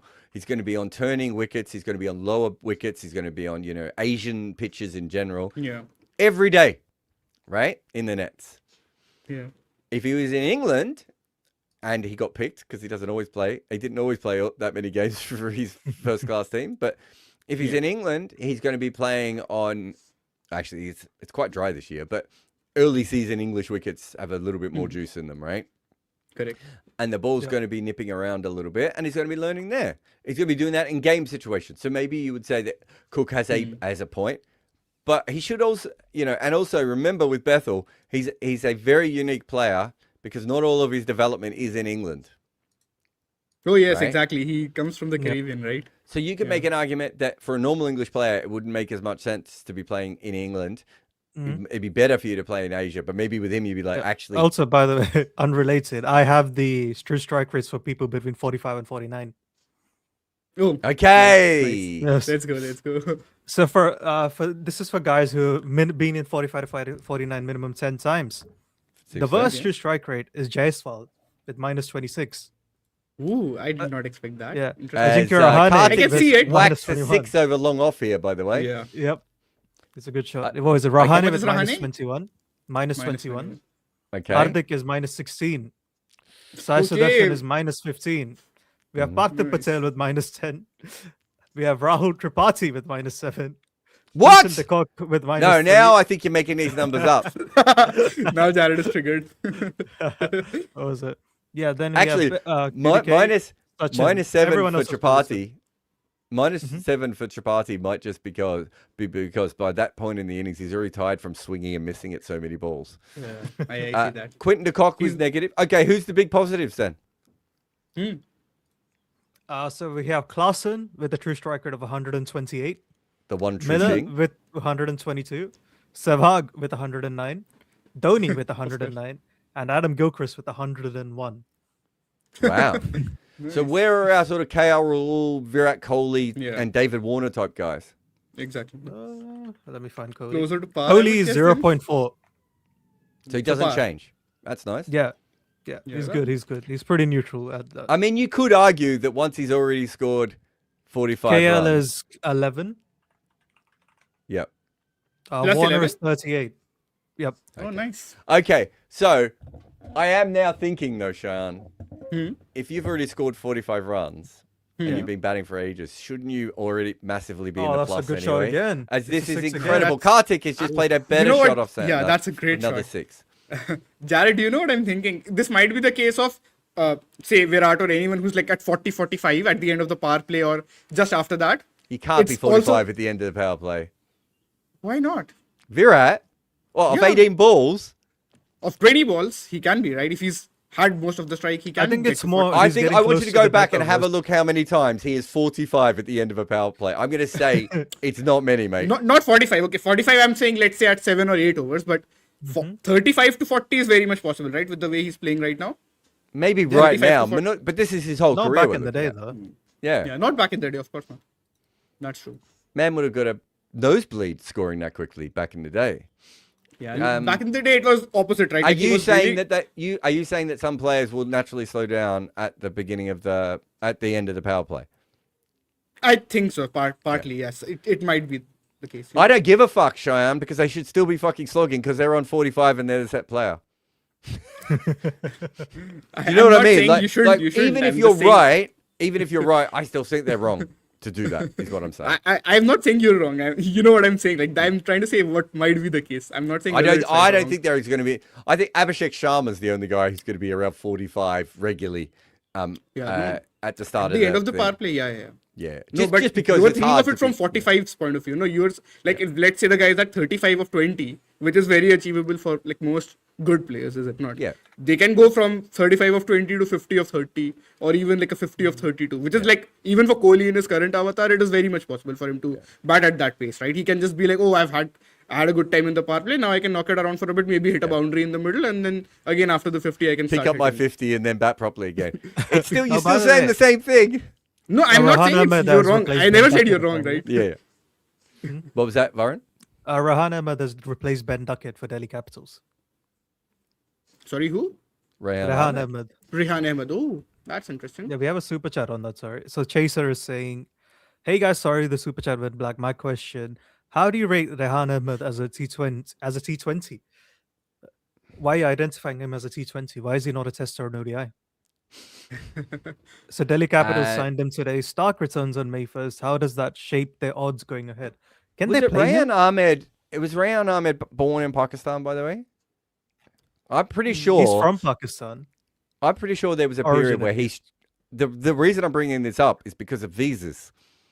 Yes. Because yes. of? Because I've got a feeling he couldn't get into England with the rest of the. Couldn't get into India with the rest of the England team on time once. Wasn't So that? if But yours- I think him and Shoaib Bashir had that issue right before the Certainly, England Shoaib Bashir did. Yeah. I thought Rayan Ahmed did as well. I know a lot of players have had it. But my point being is, if you want him as a replacement, like series.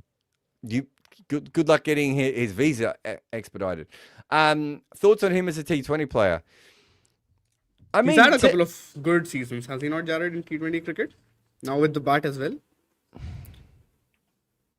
has he? I'll have a quick look. I mean, with I I almost definitely think remember. I almost think at the moment he's worth more with the bat than he is with the ball, isn't he? He might be, yeah. Like, not Yeah, having a go yeah. at him. I'm just saying it's isn't that probably a real like just having a look. So in the Oh. 100, he's got good numbers in the 100 to be fair. Yeah, with ball. He's much better with the ball in the 100. Yeah, no, he hasn't done much in T20 with the bat. I take that back. Maybe some of the other formats he has. He's 43, 137 in the last Vitality Blast, though. Which is not bad. You'll take that. Yeah, but he was 23 and 126 in the 100, which is the better competition. Also in the BBL, he was 12 and 132. So, yeah. I mean, the Blast is basically the backup smat at this point, man. It is. Yeah, even in the ILT20, it's not a lot of runs. Yeah, but there He was must in be the Big promise, right? Bash. He's still very young. He averaged 12 in the Big Bash. With a strike That's what rate I'm of saying, no? 131. 12, 132. I already Yeah. said that. Oh, sorry. Yeah. Ghazan for what a game he's had. I mean, excellent stuff from Yeah. him. He's been Varun, good, just man. check how much good length he's bowled today. I have a feeling Can do. there must be a lot of it. So Very in accurate the, in his first over. in the Big Bash, he took 3 wickets at 56. Yeah. 8 economy though, so I didn't get hammered. And in the 100, he took 12 wickets at 15 at 7.64. Yeah. Jared, he might be that bowler, no, which on certain wickets you want him, but he's not an automatic, right? He doesn't bowl that much differently. He's not. I don't think he's quite as talented, but he doesn't bowl that much differently to Bishnoi. Yeah, I think some of the comments Basically, a were saying, wrong like, bowler, right? is he not very I see. similar to Vipraj already? Now, Vipraj would be a better bowler, I would imagine. Vipraj no? bowls more leg spin. Vivraj bowls more leg spin. No, I for think me. they mean like attributes. Like the guy who can bat at 8, who can bowl wrist. I think the Oh, difference you're is saying that for Delhi. Yeah. who's coming off here? Gazanfar. Gazanfar. Yeah. I would have thought that he has more utility in his batting than Vipraj. Vipraj feels like a proper number 8, number 7 hitter, lower order. Oh, is that a no ball? But Jared, where else would Rehan Ahmed fit in the team anyway? Like where would you bat him? No, in this but he's Delhi lineup? he's batted in the power play for England. He's opened the batting for England before. Yeah, but he can't do that in this team, or can he? Can Well, they drop Nisanka and make If him do Nisanka doesn't make runs, it? He has not. He's had a very weird IPL, Jared. I mean, I want to say his 40s have been pretty good, he's but looking then good it's been very form. binary. He just keeps going out. Yeah, it's been very binary in that sense. Yeah. He's either making good, decent 40s and getting out, or not scoring runs. So I think at a certain point for overseas players, you don't have as much of patience. I mean, if KL Rahul was giving these returns, you'd still it's back a him, right? Because 6. you know there's lots of work done before that, so for you to be able to trust him. But with Nisanka, you don't have much of a choice. Krish Bagat has come on to bowl, and he's bowled a full toss that could have been hit for 12, and then he's he's been hit for 6 next ball. Yeah, so Shayan, on Gazanfar, so 14 balls in the 5 to 7 meter range, and he's Nice. gone for 10. Yeah. But his 2 wickets have been 4 to 5 meters, though. That's been Ooh, interesting. the attacking good length, you mean? Yep. Nice. The length I cannot for the life of me figure out.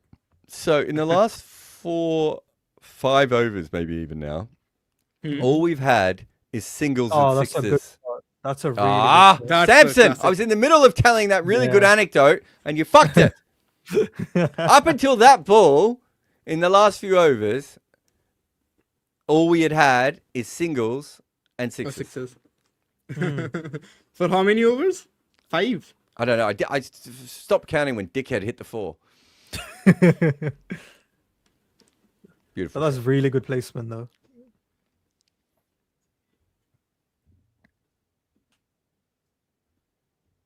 This might be one for when Robbie's back, because as we know, he's the GOAT of non-strikers. But Prudvi says, what are the characteristics and responsibilities of a good non-striker? Shout out to Robbie 16 of 16. It's a cult knock. Oh, Yeah. wow. Oh. Was that 5 wides? Yep. Or 4? Did Krish play in the... Did he bowl in the last game? He did. Yeah. Yeah. He bowled decently. I have to check my notes. Yep, he was decent. Was that 5? Oh, yeah. No, that took the bat, I think. Yeah. It felt very 5 wides like, but he got some. Yeah, Did he he even flicked get his back on pad. that? Or... Yeah, it hits his pad.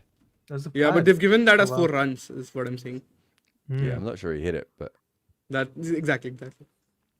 I've seen so many repeats of it now on the TV and here. I don't As far as think being a good non-striker, essentially, it's the ability... I remember Chris Rogers talking to me about batting with David Warner, and essentially what he had to learn was no one was there for him, and that his existence didn't matter. But as a partnership, it still really, really mattered from that point of view. And he knew that the bowlers weren't thinking about him, and the fielders weren't thinking about him, and the crowd wasn't thinking about him. And as this is hooked away, if that had gone past Bumrah, it would have been another 4. Yeah.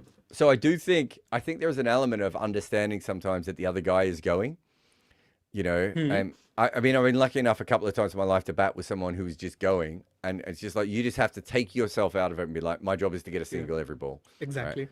My job is to back up. My job is to give them extra information, right, that they may not have seen. And that's essentially what you're looking for. And not everyone can do that, because some people are so in their own innings that they don't even realize they should be playing for the person at the other end.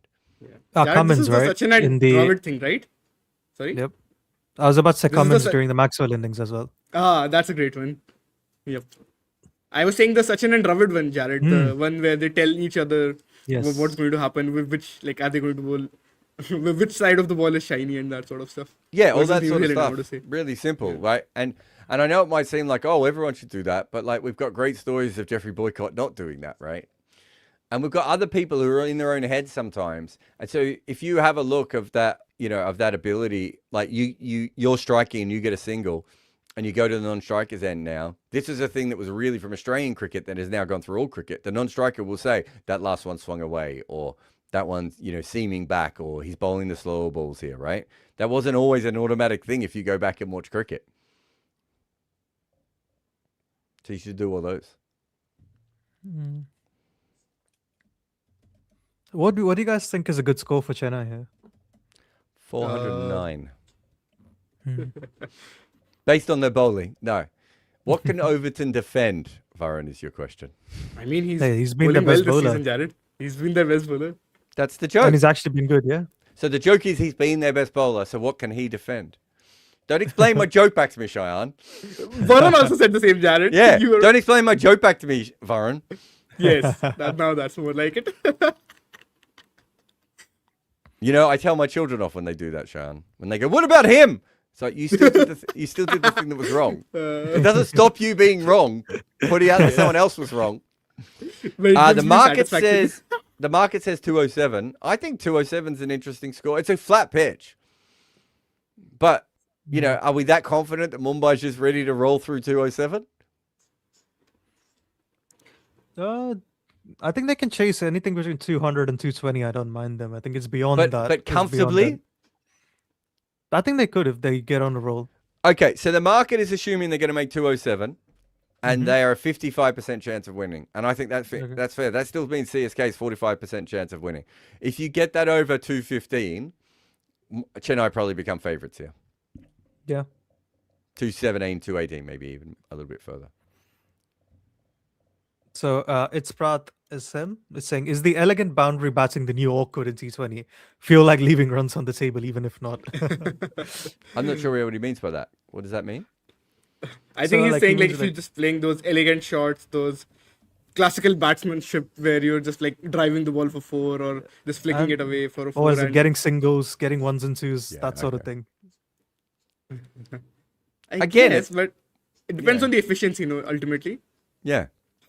That's the most important thing. Like if you're batting beautifully and you're Sanju Samson, you're anchoring so to say at 200. I'd take that. I mean, I don't have any issues with that.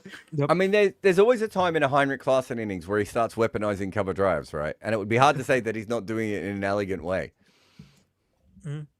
Daryl Mitchell hitting the ball down the ground straight is pretty elegant, right? Brevis, the 2 sixes that he hit down the ground. Yeah. Those So- were pretty nice. I'm not sure. Bumrah's I come don't off know if there's a this- correlation, to be very honest. That's good stuff from Bumrah. I think he pulls Yeah. 2 good Yorkers and then He's this good is at a full cricket, toss. Byron. I don't know if you've seen him before, but I think he's above par. we should come up with a bunch of things that you He's could not as good say, a dead bowler as Corey Anderson, though. obviously. I think that we Yeah. should come up with a bunch of things that you could say to Robbie with a straight face to see if we can break Robbie. I must be able to find a few good things. I already say a lot of things with a straight face that annoy him. Yeah, It shouldn't that's be what I too mean. You're difficult. already on the right path. That's we can put in some really spicy ones. Mm. Oh, and Has he's he caught that? out. He's Caught. out. Whoa. Yeah, full toss, bad ball, but hit straight to Santner, who did very well out on the boundary to take that catch. Mm. Yeah. That's changed the 122 clicks. Yeah. That's changed the predicted runs quite a bit, actually. About 198 now. So 18 of 19 for Karthik, which is okay. Like not a great knock, I want to say. Of course, but I mean, I think it extends their batting a little bit, if that makes sense. Yeah, but he hit 2 sixes off spin, didn't he? Yeah, he did. Yeah. He did. There is something there for sure, but I think, not an optimal innings. That's not a positive innings today, though, is it? Yeah, no. of course No. not. I don't think we're debating that. It's just the fact that Yeah, we when you've know got that no- they're not batting deep. You've got no batters in your side. I suppose him doing that is better than not doing it. But Yeah, exactly. Like in this situation, you have to take an 18 of 19 over a 0 of 1. Is what I'm saying, right? You know what? Triple stroke, you're correct. I can't be too nice to him. That was a dreadful innings. It was dog shit. It was the worst thing I've Bro. ever seen. Yes, you're right. Thank you for Words. reminding me of who I am. But also, you're to be fair, when you're comparing him to Stubbs, you're comparing him to a guy who is known for hitting lots of sixes, like compared to a No, I guy think he who's early means on in his career. if Stubbs was 18 of 19, I'd be slagging him off. Yeah, but He has higher standards. you don't rate a how old's this guy? Karthik Sharma? Must be 20 or 19, something like that. Yeah. You don't rate a 20-year-old with no history That's like you're allowed to have a go at Bradman when he goes out for 75, right? He's 19, yeah. Because he never goes out for 75. But you're not allowed to have a go at a 20-year-old who goes out for 75 who's never played before.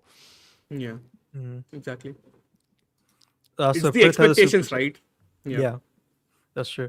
Yeah, To be we fair, I know also what subs expect can subs do. of being 10 of 10. That is an expectation at this point. Yes. I see Yeah, that. we'll just answer this after the ball has been bowled. Bumrah's bowling his final ball of the 17th over. Oh, And that's a then- good ball. Yeah. Into the block hole. I think it's a slot ball he turned into a Yorker by coming Oh, down. yeah, the he pitch. also walks down a little bit, does he not? Yeah.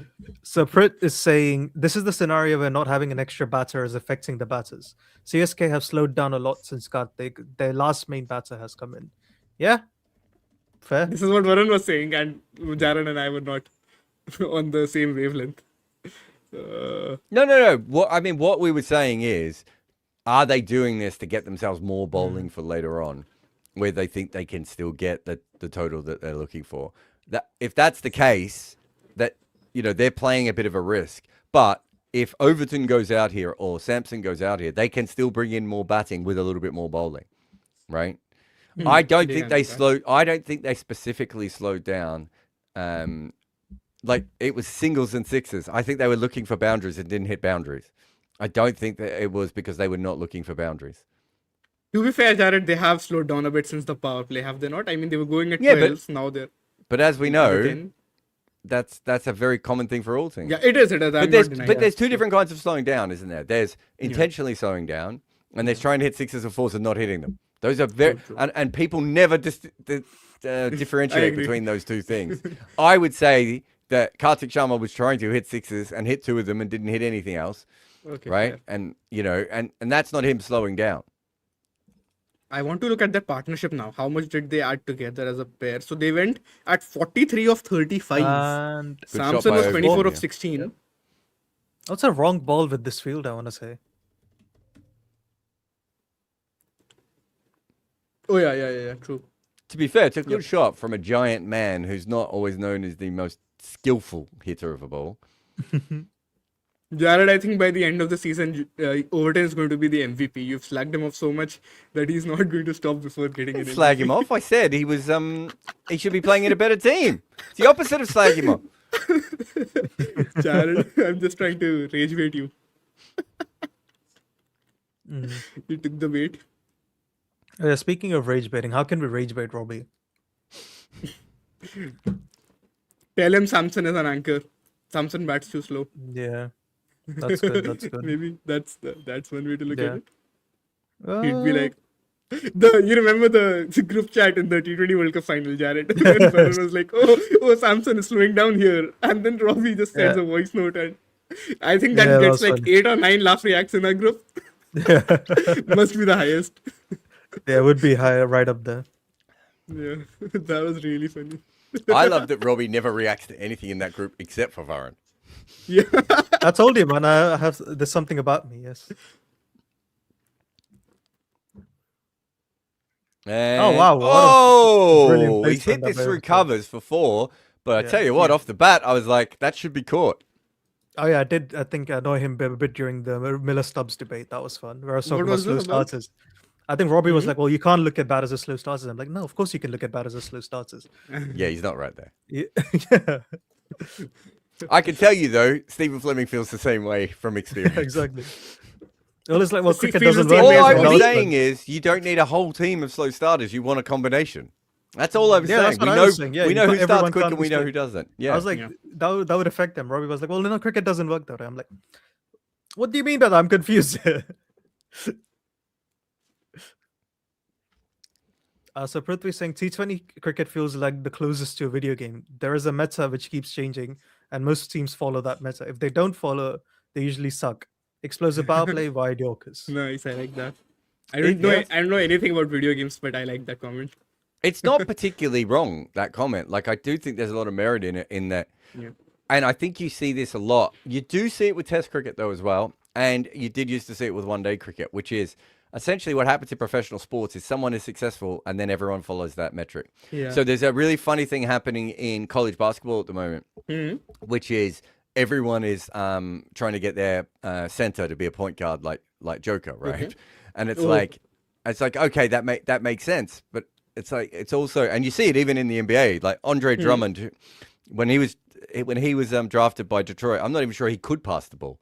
And now they're like, when you've got the ball, I want you to initiate handoffs. And it's like, do you want Andre Drummond to initiate handoffs, or have you just been watching too much Joker, right? And so this is a thing that happens really naturally across sport. And so you see these little patterns, and sometimes being able to see within the patterns, one of my favorite ones, and I'm pretty sure I've done a video on this, Cheyenne will remember, but deep backward point was not a fielding position. Yes, and then I remember. suddenly, over time, everyone automatically had a deep backward point over the space. Yeah, maybe 18 months. It was like an 18-month period where, beautiful hit by Overton again. Jeez, he's timed some balls here. That was he tongued that one. Nice. But that's kind of how things do it. And it's one of the things that when I've been a consultant for teams, they will often say, we want to play like this team. And I'll be like, but your team isn't set up like this. Why don't you play like this? I remember actually talking to Surrey about this when Bats took over, and he said, I don't know what to do. I've got all these all-rounders. And I went, fucking play all the all-rounders. Bat to 10, right? And he's like, it's not enough specialists. I was like, you've got like 8 guys who can bowl. Don't give Gautam Gambhir ideas, Jared. Yeah. You might be listening. Those, you have to go back and look at some of those Surrey teams. I'm trying to remember what year it would be. It might have been 2023, 2024, Varun. Like, it was ridiculous, the players that they had on that list, right? And his first thought was, I don't have 5 specialist bowlers. And I was like, you've got Sam Curran and Sunil Narayan and Jamie Overton. Who gives a fuck? And he's out. That's gone. Jamie Overton is out. Now what do, guys? 15 off 6 for 15 off 7 for Overton there. Really good innings from him. Impact sub now. I think you still have Samson there. I'd play it out. Noor Ahmed averages like 5, doesn't he? Yeah, he can hit a couple of sixes. I mean, the next two, even the best batters aren't going to make more than like 8 of a death overs of Bumrah on there. Like, that's also not the a very valid point. Okay, so that means Samson has to follow that over though, doesn't he? So that you just don't lose a bunch of wickets. Why don't you just use Akil now? He can bat a bit and you get. That's what I'm saying. Well. Yeah. But they have to make a decision now, don't they? They can't. I don't think they can send Noor Ahmed out. They send Cambodia. Ooh, he can also bat a bit, can he not? Yeah, he can bat. He can bat. Interesting. Oh, Jared, very unrelated but a random question since you're a spinner too. What would you say is a more embarrassing way of being hit? Is it down the ground, like back over your head, or being reverse swept? More embarrassing.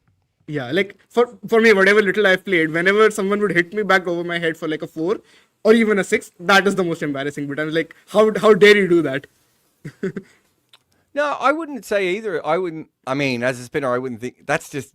If I felt those were embarrassing, I'd never bowl another ball, right? I think embarrassing. It's an ego thing. I don't know why. I think embarrassing is when they pick you and they hit you wherever they want, or when they hit you with the spin. With the spin. Oh, yeah, I was about to ask, what about the shot where they show all 3 stumps and hit you over cover for 6? That one for me. Yeah. I've had I don't think we are going to see gully players that much do that. I've had that before, where like I've had the VVS Laxman to Shane Warne, where they've literally the guy's like, I know this is a leg spinner, I'm going to walk outside leg stump and hit you over covers, and I'm like, well, that's what am I supposed to bowl now? Correct. I think Jared also, for some reason, for whatever I've played, I think we've not had runs scored behind the wicket a lot. Like a lot of the cricket has been just hitting straight or hitting on the leg side and the off side. So that is anyways taken out of the equation. So then if you're hit straight, it feels like, oh no, that should not be happening. San is in, by the way. Yeah, that's a good one. Oh, that's a much better move. Yeah. Yeah. We were saying they should do that. 142 clicks from Bumrah. This one, as we were saying earlier in the day, he was starting at 137, 138, but now he's got that pace back up. And I think this is the thing with him. He knows when to use which delivery, when to bowl fast, when to not bowl as fast, and he will mix it up in this over as well. He not. If you're Akil Hussain, if you're Samson, you're telling Akil to face all 5 balls of this over, aren't you? And hit 6s. Can you hit 5 6s? Yeah. And I'll stand at the hit 5 6s. Anything but a single. Yeah, who's bowling the last over likely? 1 second. We don't know because they've got many options now. No, that's what I'm saying. I'll just have a quick look. He wanted to, though, Akil Hassan, and Samson didn't. Yeah, just joking. If you want to know what the most embarrassing thing is, Cheyenne, and you might not have had this Yeah. if you played gully cricket, but the most embarrassing Hmm. is someone who goes round the clock against you. Ooh, okay. Right. And you should know what this means because like it's in a the full book. switch? No, round the clock. Round the means- clock. Oh, wait. Let me think. Can we get want some to say, thinking oh, music? round the clock. Like can go 360? Basically, you bowl the same ball 6 times, and they play a back cut. That's what a I'm saying, cut, 360. A no? cover drive. Yeah. The Brian Lara thing. The Yeah. Brian Lara and Sachin thing versus Braitley. Yeah, the 360 thing. Yeah. Correct. That's the worst. Oh, yeah, that's true. Yeah, that wouldn't happen a There's whole the lot in thinking gully music cricket. for Cheyenne, by the way. Yeah, you're right. That would not actually happen if you're playing gully. If you're playing 180 degrees, like let's say you're not playing behind. You square, could right? still, it should still happen in gully cricket, but it's not the way anyone bats in gully cricket, is it? Yeah, But true. I've had that happen to me probably twice, and there's no point me bowling. Like you realize very, very early on. Whereas, so I bowled against Joe Root's mate who runs the Barmy Army, who's a really good cricketer, Oh, nice. and he smashed me, but it was all over mid wicket onto a short boundary, right? And it's like Right. he's obviously a course. better player than I am, and there's not much I can do. But also, it's one shot. Like that's not embarrassing to me. I'm a leg spinner. I'm expecting people to hit me over mid wicket sometimes. No, that's true. Whereas if he had started hitting me over cover and then hitting me through backward point, like at that, which as I said, I've had a couple of times. Jared, I before. think I understood why I found it embarrassing because see, I'll tell you the way we used to play cricket. It's going a bit off topic, but basically what it would be, it was not a very big ground. It was like a box cricket thing, but you could not hit direct straight down the ground. So you could not hit sixes, but you can find fours and you can run whatever you can. So very low scoring games, very skill based in a sense where you have to, play the situation and not actually because if you hit down directly, you're out. Sorry, Cheyenne, you've got to Yeah. also pause so that people can say big bits of information like Mitch Stanton is in the change room with a ice pack on his left shoulder. Yeah, I'm so sorry for that. Stop ragging me, Jared. Also, the last server is probably Krish Bhagwan or Hardik. Oh, is this a free hit, guys? Oh my god, has he bowled the no ball again? He has no ball. Yes. Ooh, not by much. Ooh, that is a good shot. Wow. Wow. 4. That's ridiculous. Sean. Yep. Was it a 4? Yep, it was a 4. He's again going to get that 100 at around 50 balls. No, he's very good at this template innings, Varun, if you just really break it down. What was it, 44 of 20, right? Yeah, exactly. He is like 44 of 50, 50 of 26, and then 100 at around 50 balls. He'll do that over and over again. on his That's day. with being he's asleep after getting a 50 for a bit, I think. Yeah. Then he will again pick it back up. No, But- what is it? No, he gets a 50, he slows down before a 50, he hits a couple of fours after a 50, and then he slows down again. Exactly. Yeah. Yeah. So That's a good over for them. They'll They take got that. 10. That's an effortless 10 run over. they have to score 20 off this last one there now, don't they? Yep. Yeah. I would still say you go with Hardik, like if you want to go with the more experienced guy. But then if Hardik is just going to bowl like random deliveries, I don't know how much that is going to help. But I mean, after the way that Krish- Krish bowled Krish earlier, didn't I have a don't great think you start can today. give it to him. Who else do they have? Yes, it probably has to be Hardik, doesn't it? Yeah. Which makes sense. Sorry, it is Krish Bhagat, not Bhagwan. I think I was thinking of a Telugu actor called Krishna Bhagwan.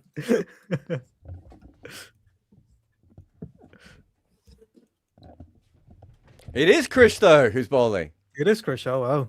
Yeah. Okay. Let's see. Let's see what he's got. And first one is short, and that's 6. And 6. It was a Wow. mistake. I mean, to be fair, Hardik Pandya's gone for 38 runs and 2 overs today as well. exactly. Yes. Yeah. I'm not so sure how much better Hardik would do if he's bowling the way he has been in the last couple of games, right? It's not having a great IPL at all with bat or ball so far. No. Yeah, Bumrah, by the way, 4 overs, 1 for 31 again. Yeah, that's like clockwork for him, to be honest. Yeah. I'm a bit disappointed. It used to be 1 for 26. He's gotten worse. It's become 1 for 31 now. I would Maybe have we'll said, put him in the most rigorous players in the next IPL Yeah. awards. it's really fascinating. We should get Rob on this before, but the expected runs didn't go up when Krish had the ball in his hand, and I just think, even if you're saying Hardik's in bad form, surely a young guy got whacked in his only over today against Sanju Samson. It's got to be an expected runs of 18, doesn't it?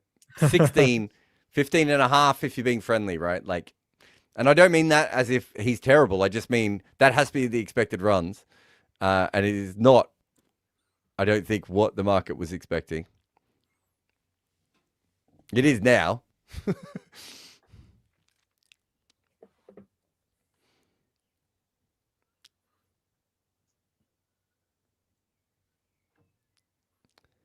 Someone just said, Hardik is most coward captain, always hiding away from tough situations. The other way of looking at this, though, is you've got a specialist bowler in the side. He's bowled one over today. He does actually need to bowl another over. He's got away with this one, length ball outside off stump. Yeah. Through to the keeper. Do you know what I mean? Like, it's all well and good to be a coward. He should do everything. He should open the batting and open the bowling and take every catch. Jared, even when he's not doesn't he there. bowl the final over in the 24 final? Yeah. Yeah. Also, this goes both ways, right, Jared? If let's say he bowls the last over, then people would say that he's too selfish. He doesn't give the new guy a chance. He wants to do everything. Not just that. He bowls the 19th versus England in the semis, right? A really good that 19th. too. Yeah. Yeah. Yeah, I don't mind them trying. They might think that CSK is like 10, 15 under par here as well. And so with that, there might be a thinking of, let's get some experience in the young fella, Samson. He's is gonna refusing not- the single. Yeah, which Yeah. is a good move. Which That again, makes sense. it's only 6 runs off 3 balls. So far, this is an above par over for Krish. Yep. I would take that. Jared, also, you were saying that they might be 10 to 15 under par, which might be true actually. But the issue that Varun and I have with Mumbai is they also don't have a particularly high ceiling with the bat, do they?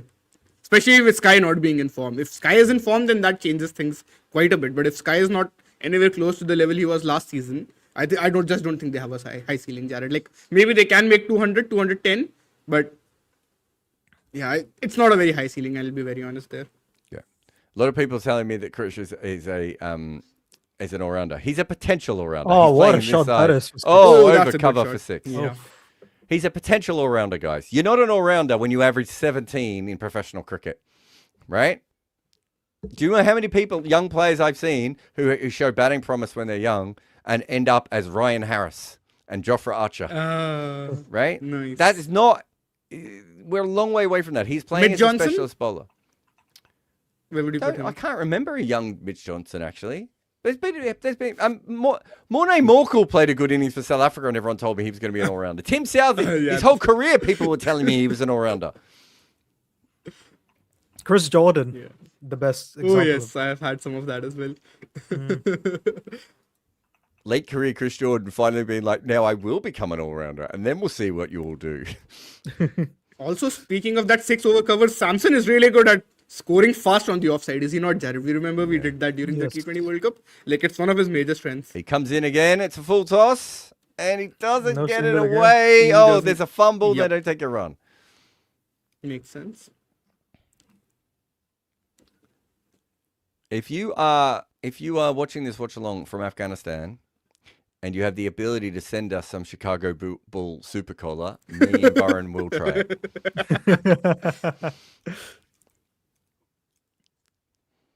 I've got a Coca-Cola can in my house. I don't think it's exploded yet. I've had it for years, but it was like, it's just Sacha Tendulkar on the front, and it's celebrating the 100 And I happened to be in India when they had it. I just bought it. It's been there ever Oh, since. you were in India then? I must have been. I don't know. When did he make his 100? March 2012. But that 100 was in Bangladesh, not in India. No. But I mean, I must have been. Yeah, around then, yeah. I wonder if I was at the IPL. No, I wasn't at the IPL that year. IPL would have been starting right after that. I can't remember when I was there, but I know I have the can somewhere. This is it for a 6-4. 6 or Yep. 4. Either way, he's got 100. He's got the 100. Yo. That's such Feels a like a... that's such an over of modern T20 cricket. Like they've Yeah. given up the chance to run. He's brought up his 100, but it means almost second of nothing the to season. the game. Yeah, and good stuff. it was 6.6.4. Yeah.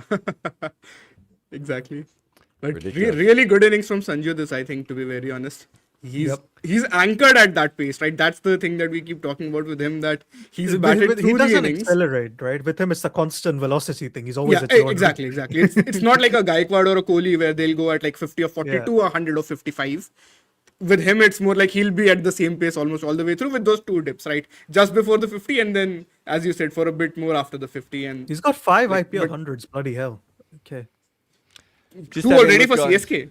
Yeah. Half the season.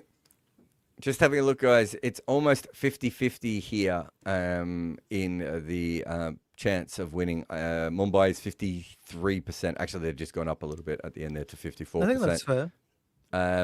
So, yeah, interesting. It does look like a good batting wicket to me, but they have managed to end up with the extra bowler one way or another, guys. They got there in the end. We're going to see if the extra bowler makes any difference at all, but we'll take a break here on Combox. We'll be back for more after that. Cricket has never finished at the close of play. It lives in the arguments, the memories, the comment sections. Cricket makes you talk. Combox is entering that chat.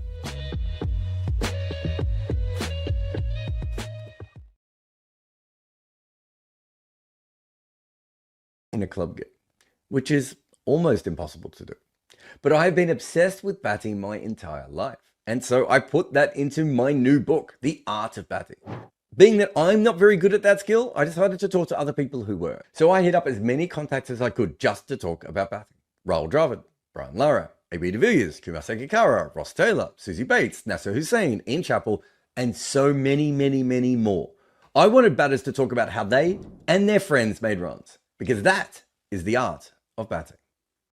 Hello and welcome, ladies and gentlemen, to the Footmarks podcast. I'm Behram Qazi, who you can find at Def Mango on Twitter. And with me is Jared Kimber, who you can find absolutely everywhere. And it's a very interesting topic for this episode of the Footmarks podcast. I'm really proud of myself for the title, Rishabh's Punt, because when can we ever use that again, right? Like, it's a one-off one. And so is Rishabh in many ways. We're recording this in the direct aftermath of Rishabh Pant's heroics at Headingley. Yeah, India lost the test, but Rishabh Pant scored 134 in his first dig and 118 in his second. And his 252 run tally is the highest ever for any wicketkeeper batter in a test match in England. And he also became the first Indian batter to score twin hundreds versus England in a test match. So really, like, you feel for the guy, right, Jared, that he had to end up on the losing side. Someone told me that most of his best innings or hundreds overseas have ended up on losing courses, right? Yes. So he's not quite managed to do very well with that. But look, it was a fantastic innings, and again, came in true Rishabh Pant style, which is his own one of one. Yeah, we will talk or dig deeper into what his method looks like, because it looks like madness to the viewer, but there is a lot of method behind Rishabh Pant's style, which only he can understand. But just on that little bit that you mentioned, how I have the numbers. He has 6 test hundreds in Senna out of 8 test hundreds in total. So he's much better in all of these countries, South Africa, England, New Zealand, and Australia.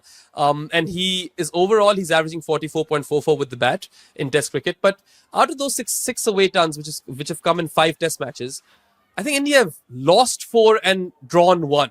And when I was growing up, people would throw around Sachin under the bus very frequently, right? I think that's also wrong. I don't exactly agree with it. But they used to say that Sachin Tendulkar will score hundreds, but India won't win those games. Now, obviously, when you do a deep dive in the numbers, you can see that that's not entirely true.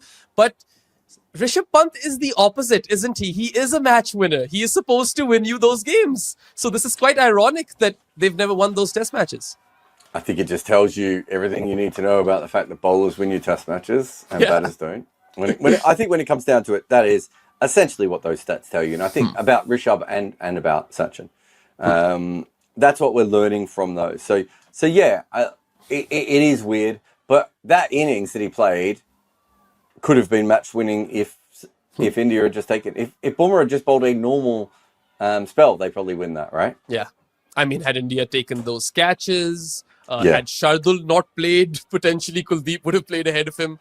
Many other things, right? India collapsed with the bat twice as well, but that's besides the point. What I really want to talk about, and I think what the real theme about this show is, that Rishabh Pant was doing Rishabh Pant things in this test, falling over and scooping the ball, and just going for those big shots down the ground early on in his innings. I think in both of his innings, on his second delivery, he came out and he slammed the ball down the ground. On one occasion, he was successful versus Stokes, and then the other innings, he edged one over the slips versus Voxy.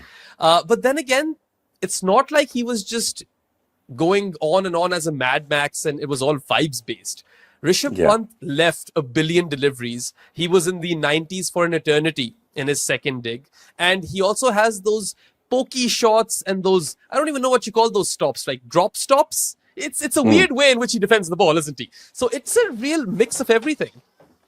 I was wondering about this, and there can be people that are very upset about this in many different ways, but essentially he's a little bit like Ben Stokes in that there's something kind of mechanical about the way he moves at times, especially when he's defending. It's like they both are like, I am going to defend now. And they sort of come into this weird position. And then when they're attacking, there's this incredible freedom about the way they play, right? Like it's completely different from that. And yeah, I went back and I had a look at it on MV Play and everything. And it's like, it was a mixed bag of sort of all the different things that we know of Rishabh Pant. Whereas I think sometimes people are just like, he's a slugger. And it's like, if he was a slugger, he wouldn't be averaging over 40 in Test cricket. It's like basically impossible to do. And he wouldn't be leaving all of those deliveries either. And if you watch this test match, he left plenty, right? DK made a comment when KL Rahul and Rishabh Pant were in partnership in India's second innings. And he said on one end, you have classical music, and on the other, you have hip hop. And I think that's a really fun analogy because he does hop a lot. And Rishabh Pant is such a fun guy, or a funny guy even at times, that you can actually watch him having this internal battle with himself in the flesh. He's talking to himself. He's telling himself, why do you have to fall over and scoop that ball? Why can't you just play it straight? Stuff like that. And it's not like he's always successful doing it either. My mind takes me back to stupid, right? Sunny Gavaskar. And he wins him over in this test match. That Gavaskar wants him to do another somersault. But it's funny how that somersault backflip comes in the first innings as Pant celebration, and in the second innings it's calm. And I think that also represents his knocks, because it's not always just throwing the kitchen sink at it. When he does throw the kitchen sink at it, it's just like completely like, okay, I'm just hitting this ball for six. But when he doesn't, he's very awkward when he is defending, and it kind of works for him. Yeah, he defends probably in a way that I do a little bit as well, which is, I think, when your natural style is to hit the ball as hard as possible, and that's what you've always done. Sometimes when you defend, you kind of over-defend. And, sometimes you watch him and you're just like, settle down, mate. It's not like the last session on day 5 and you're trying to draw out a game. Just block the ball. But he can't. And he sort of over-eggs the defensive shots quite a bit there. So, yeah, I think there is an element of that. And, what I tried to get to in the piece is that someone like Sunil Gavaskar will be absolutely fixated for many different reasons on the bad shots that don't work. But he'll also sit there and applaud on the same days when the bad shots do work. Yeah. And that's the thing that I don't think as cricket fans, we're very good at sort of understanding that if you want Rishabh Pant to be Rishabh Pant, then you have to accept that sometimes he is going to hit the ball straight up in the air with the stupidest shot you've ever seen. Yeah, and that's what Ravi Shastri kept echoing in the comm box, that it's a percentages game and it won't always come off. But another thing that was really highlighted in your piece was that Rishabh Pant is misunderstood by an entire generation of fans, right? And that is the Sunil Gavaskar generation of fans. And it was even more interesting for me to read that 2 of Gavaskar's own teammates who kept wicket for India, one of them was Farooq Engineer, and I forget the name of the other one. Maybe you can remind me. Bundi Kundaran. I don't know if they played together, did they? Bundi? But Bundi would have been when Sunil Gavaskar was coming through as a professional, or as a teenager. Bundi would have been the wicketkeeper at that time. Yeah. So both of those guys were also known to be a bit aggressive. In fact, Farooq Engineer, he played 30% quicker than all the other wicket keepers in his era. And Pant is batting 32% quicker than all the other wicket keepers in his era. So whilst there is a parallel over there, there isn't really any parallel, because when you look at them bat, Pant is just doing his own weird shit with his one-handed shots, those pokey shots that he has. I actually really like the dab to third man. But he is peculiar when it comes to his playing style. Even his dismissal versus Josh Tung, it looked like a tail-ender's dismissal. Let's be real, right? So he has his own weird way of working out what sort of shots he needs to play. And it's the fact that he's effective which ultimately matters. And that's where people like Sunny Gavaskar maybe struggle a bit. Yeah, look, when it comes down to it, I think if you look at the Farouk Engineer example of that, Farouk Engineer was seen to be a wicketkeeper first, right? Who offered a little bit of batting and then played his own way and occasionally played these cavalier innings, which really helped India, right? Yeah. When your career is finished, that is how you're remembered. During his career, my guess is that there were many times when Farouk Engineer did something and writers and commentators and players, especially former players, were like, why is he playing that shot? Right? And the truth is that Farouk Engineer was ahead of his time in the same way that Rishabh Pant is ahead of his time. But as you said, when it comes down to it, if you find a way to make that repeatable, you kind of have to take it. Right? Yeah. If he's averaging 18 doing it, I think Sunny Gavaskar is more than fine to do that. But we keep trying to make batters into something that they're not and thinking that will make them better. There aren't too many examples of batters completely changing who they are and making it successful. Steve Waugh is obviously one of the most famous versions of this. But generally, you are who you are and you should bat that way. And it also gives India something that no one else has. Like, they basically have a nuclear weapon in the middle order. Now, sometimes he's going to blow up the opposition. Sometimes he's going to blow himself up.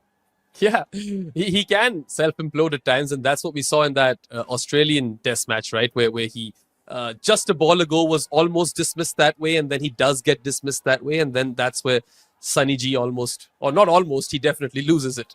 But anyway, when you're watching Pant bat in Test cricket, you do feel this kind of freedom of expression, right? Like, it is a visceral experience. He's very uninhibited and brazen in the way he plays his shots, and he can be expansive when he wants to, and when he's not expansive, he's pokey. I think that's the best way to describe his style of defensive play. He's very pokey. So, he is kind of in a league of his own when it comes to this kind of player, Jared. And he's versatile on top of that. You can bat him at 6, you can bat him at 5. He really is a luxury of sorts, especially because ultimately he's averaging 44.44 with the bat in test matches, right? Like, that can't be ignored. He is a wicketkeeper bat. That's exceptional. Yeah, the flexibility he gives you with your batting order is really... I mean, he could bat at 7, right? There's nothing within his batting to say he couldn't bat at 7. So he can bat at 7, he can bat at 6, he can bat at 5. That means that he can give you an incredibly long batting lineup with Jadeja behind him if you wanted to do it. Yeah. Or Washington one day behind him if you wanted to do it, or Nitesh, whoever that is. Or you can go the other way and you can bat him at 5 and use him as an exciting player, which allows you to bat a specialist at number 6.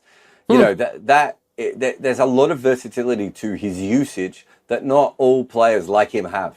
Yeah.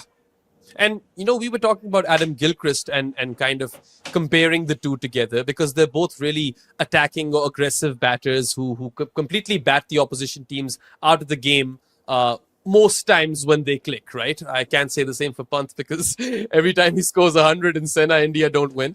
But, I can totally understand the parallel. It's just that, Gilly obviously did it for a far longer period. Right? And he did it in a different era. Cricket has never finished at the close of play. It lives in the arguments, the memories, the comment sections. Cricket makes you talk. Combox is entering that chat.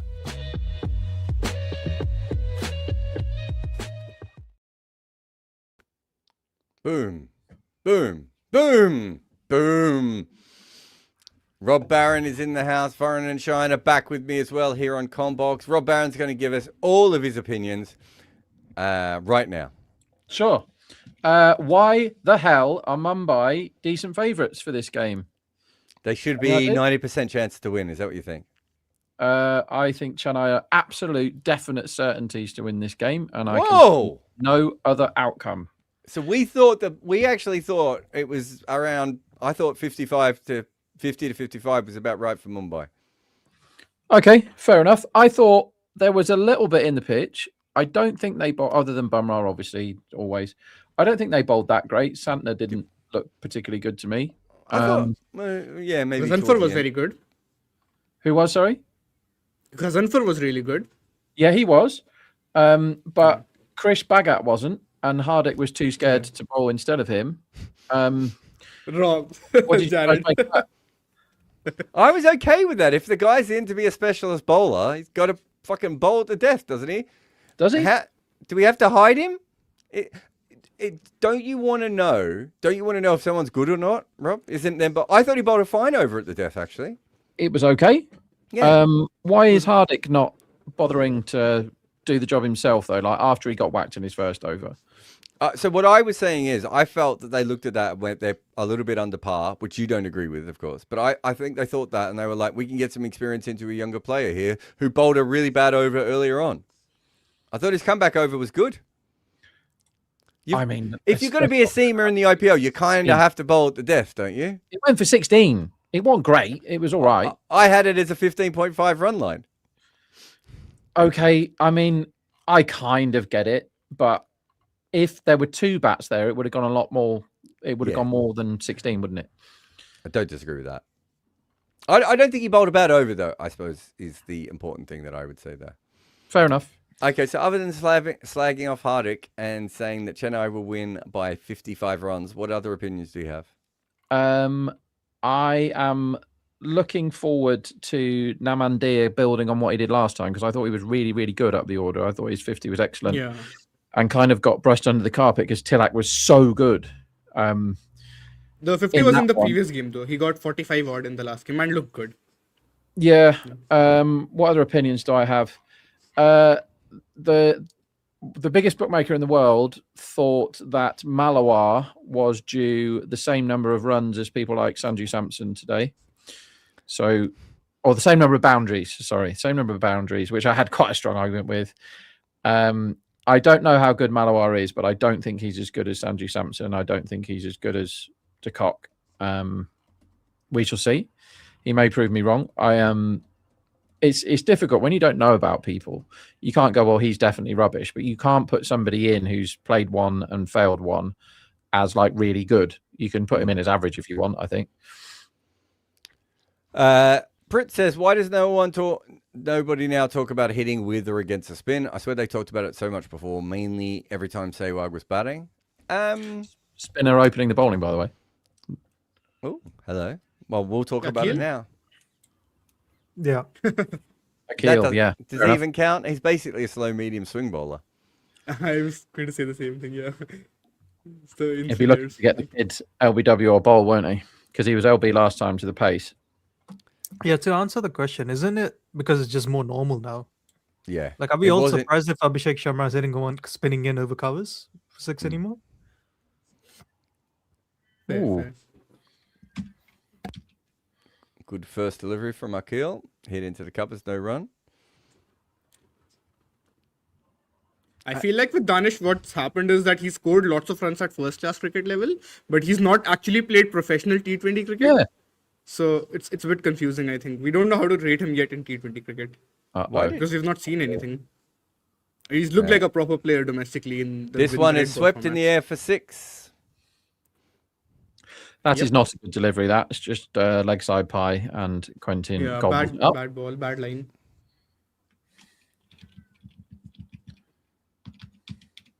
Also a matchup that he's liked as De Kock. They just showed it on the screen that he's got a good strike rate versus Akil. I was just about to say that.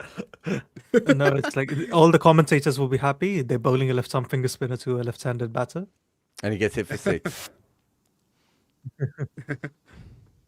I'm sure they'll all mention that too. They have such a funny agenda, don't they?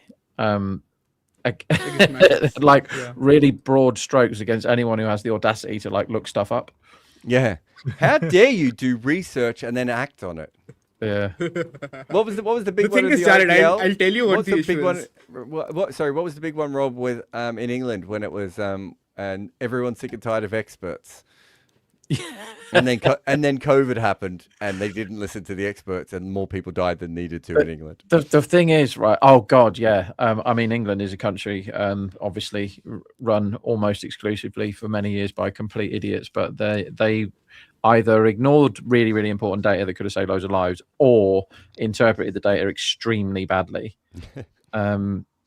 I would love this next ball not to yield any runs, because I was having a conversation earlier that the tie can't be 8-1 or 9-1 for the first over score when they've scored 7, because 7 is such a likely number to hit, particularly if you've got somebody like Shami who always goes for about 6 or 7. 6, 7. So I would. I mean, 7's a bit low on the low end for the season, isn't it? For the first over. It is, but the first over numbers are dropping a lot. I don't know why. Look at Rajasthan, for example. Anyway, come on, Akil. You can get him out if you want to. Remember, this is for Rob's money and nothing else. out. And what a ball! I might have got him. Oh, poor Danish. What a ball this was. This has This is spun a more really than good ball. anything that Santner had spun before. To be fair, Santner spun a few.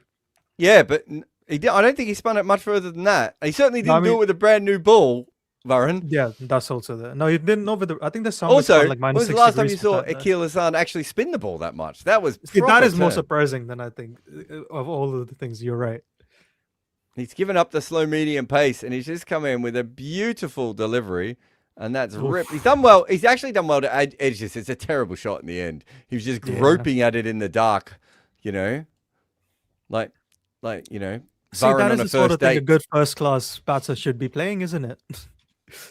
That's a ball that you have to play first Yeah. class cricket for, right? Yeah. Malware gone. Early virus. We still know nothing about him. He Yeah. goes 2-0.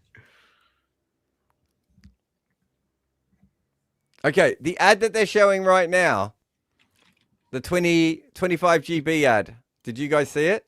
Yep. The Yeah, I kid, can the see it. guy in the ad can't play cricket. He's never played cricket before. Is he Rashid Khan? He No, looks it's the like Rashid. The guy on the chair was Rashid Khan, right? No, the guy in the chair is Rashid Khan. The guy playing He can cricket play in cricket, the by the ad. way. Yeah, he can play cricket. The guy in the ad can't play cricket. Oh, okay. Ah, okay. Namandir number 3 and Chowdhury. Okay, just a thing here. Dark Knight says step forward and hit it for a single. That is not a ball that you just step. He did step forward. That spun violently. Most players in the world are going to miss that delivery. It was a bad shot, but that is not an easy shot, an easy ball to play. That's absolute nonsense. Sorry, what were you saying, Rob? Sorry, spun 4 degrees that. So Chowdhury lost his mum yesterday, didn't he? Mm. Like, fair play to him for getting out on the park, and obviously all our best wishes with him and everything. It must be awful, but to play like the next day, so he's got the black armband on there. Obviously we're all cheering him to do well, but some would, it'd be perfectly fine for him to just leave, and that's what they reported, that he was going to leave the camp, but he went, no, I'm going to play. Yeah, remember that like people get a little bit confused with that sort of stuff. So there are some people who would prefer to go back to normal life straight away and do stuff. I know Darren Goff told me that. He said, because we were talking about the Virat Kohli thing, and he said, yeah, my grandfather died, and they offered me to go home, and I played the next day. And he said, it was easier for me to play the next day than it would have been to go home. Like, everyone's very different about how It's they a different grieve and how coping they handle mechanism, things. right? Yeah. Like, for Harry Brook, for example, I believe he pulled out of the IPL. He wanted Grandmother, to stay back. wasn't it? Yes. He wanted to stay back home. Yeah. I think everyone has their own ways of dealing with it. I believe Siraj also didn't really end up going back in the COVID times, right? When he lost his father during the Border Gavaskar Trophy. Yeah. The first important question of the day comes from Ketten, who says, why aren't they playing Robin Mins? I'm not even going to read the rest of it. Just- That's not the why for this team. That is not the why. No, I'm going to read the second part of it because that is my agenda, Jared. Namandir should be opening the batting. with Robin Mins. He is opening the batting. We need it. Ooh, Namandir. Well, Today. kind of. Kinda, yeah. I mean, looking at Mumbai's batting, Namandir is actually opening. He has been opening Yes, for a you're while not now. wrong there. Is he not?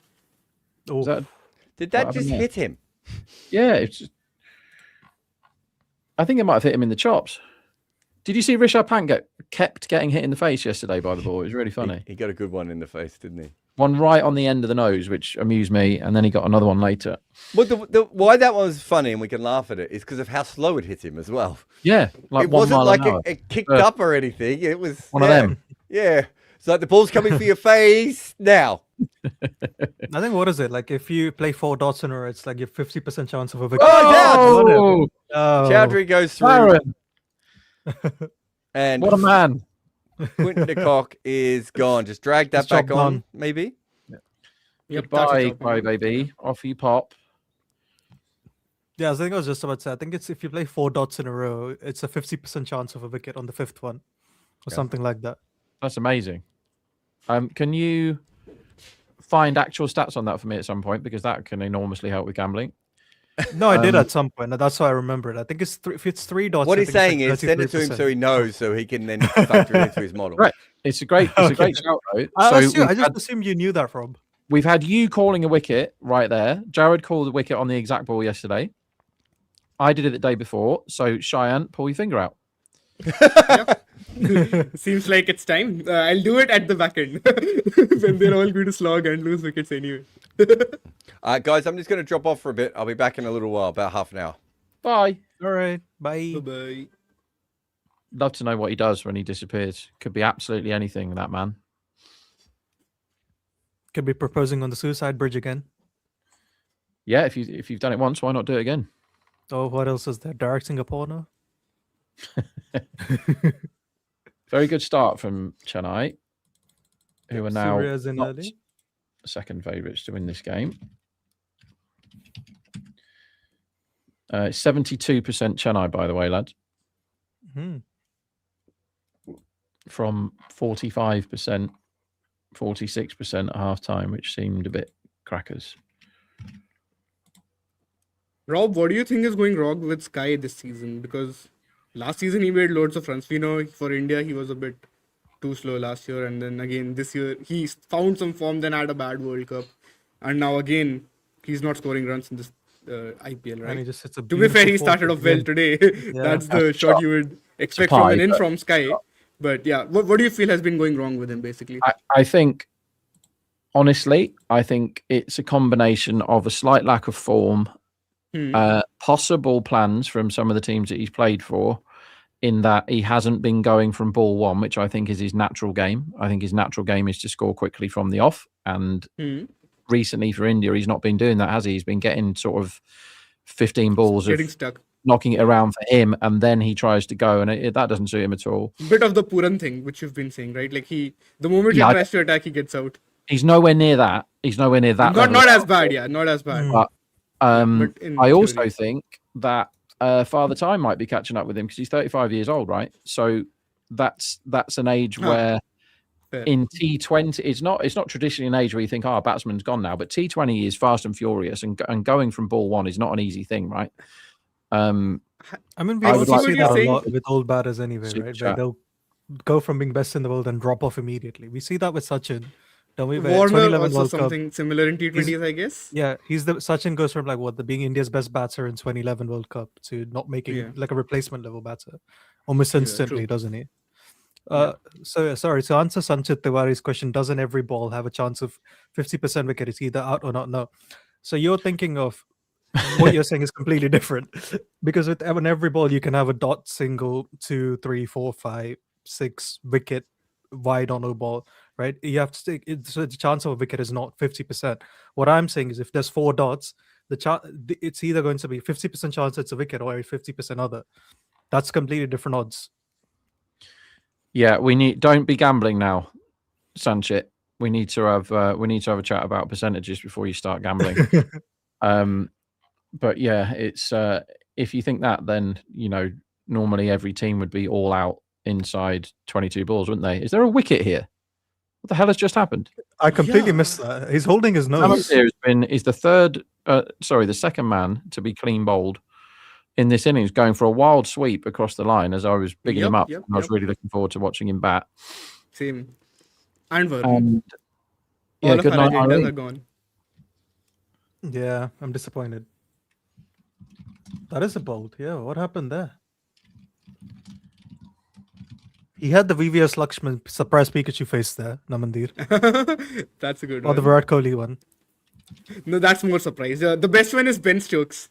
He's just like, what has just happened? I cannot possibly get out. I think Ponting also used to have a certain reaction, did he not?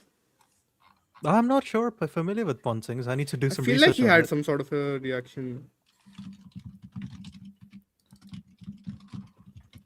11 for 3, Mumbai Indians once again. An absolute disarray. This is disarray, and it's Tilak time. Yeah. To be fair, now he can play himself in. I think in this situation, there is very little chance that he goes hard. So Akil Hussein's first ball nearly swung 4 degrees in this over. That's fun. Whoa. Okay. What about the wicket ball? Hasn't updated. I will let you know when it has. That's crackers. So 11 for 3. Tilak's going to have to do it again, isn't he? He's going to have to Yeah. do what he did the other day. Exactly. He has to do exactly that today. He cannot afford Exactly. to, take a lot of risks at the start because So if the he wicket gets out, ball then they're done. spun 3 degrees. 3 in degrees. Oh, wow. roughly 5 to 6 meters. So really difficult ball to play, but Nice. yeah. It's not Yeah. bad. So It's Ma- pretty decent. That's quite a lot, isn't it? So Mhm. Malawar was the sub, so that's done. So it's Santner at 8, Santner and at 8? then Yeah. I don't know whether Chris Bagat can bat, but I don't think he can. He can bat a bit, I guess. Okay, They can were he? saying that he's not an all-rounder. That's what Jared was saying. He's not an all-rounder, but he averages 17 in professional cricket. Okay, Is his what he first was class saying. got a high score of 39, not out in 10 innings, but he can't whack it. There's no evidence that he can whack it. Mm. He's a 260. first-class strike rate of 27. That is amazing. I love that. Who is this, sorry? Krish Bhagat. I'll read Oh out his my stats to God. you. He's already 10 my innings. favorite one. I'll tell you, bro. 10 innings, 2 not outs, 145 runs, highest score 39 not out, 538 balls faced, average of 18.12, and a strike rate of 26.95. Amazing. I love Old that. school. Very old school. He's already my favorite. Even in list batsman A of all cricket, time. he's faced 71 balls in 3 innings, guys, but at a strike rate of 73.2. I need to Amazing. do this. He's young, he's only 21. He's a Punjab player. Yeah, correct. Hmm. Nice. Well, what a start this is from Akil. Yeah, proper. 2 overs in the power play, 2 for 7, getting rid of the kid and Namandir, who has spoiled good. all my massive build-up of him today by doing 0. Entry points are going to be interesting here, lads, aren't they? For these men. Not as always true. I think the three of us are pretty much obsessed with entry points. Even Jared, I would say, but I think three of us keep going on about it a whole lot more. Yeah. Maybe Saurabh too. I feel like he's also big on entry points, but he thinks slightly differently to us. I think little different. I want to say Varun, right? No, I don't think he's as entry points obsessed as this. Yeah, we are very much into that now. deep into that rabbit hole. I think batting order is the thing that's obsessed me the most in cricket. I'm obsessed with lots of things in cricket, but I think batting orders is the one that has never left me because I've never understood why they did it. The drum I was always banging for T20s for years at the start was, why don't you always chase? Unless the pitch is definitely going to wear, why don't you always chase? I never understood that. It's like, well, you know how many you need to get when you chase. I don't understand it, right? And teams just never did it. It was just bat first.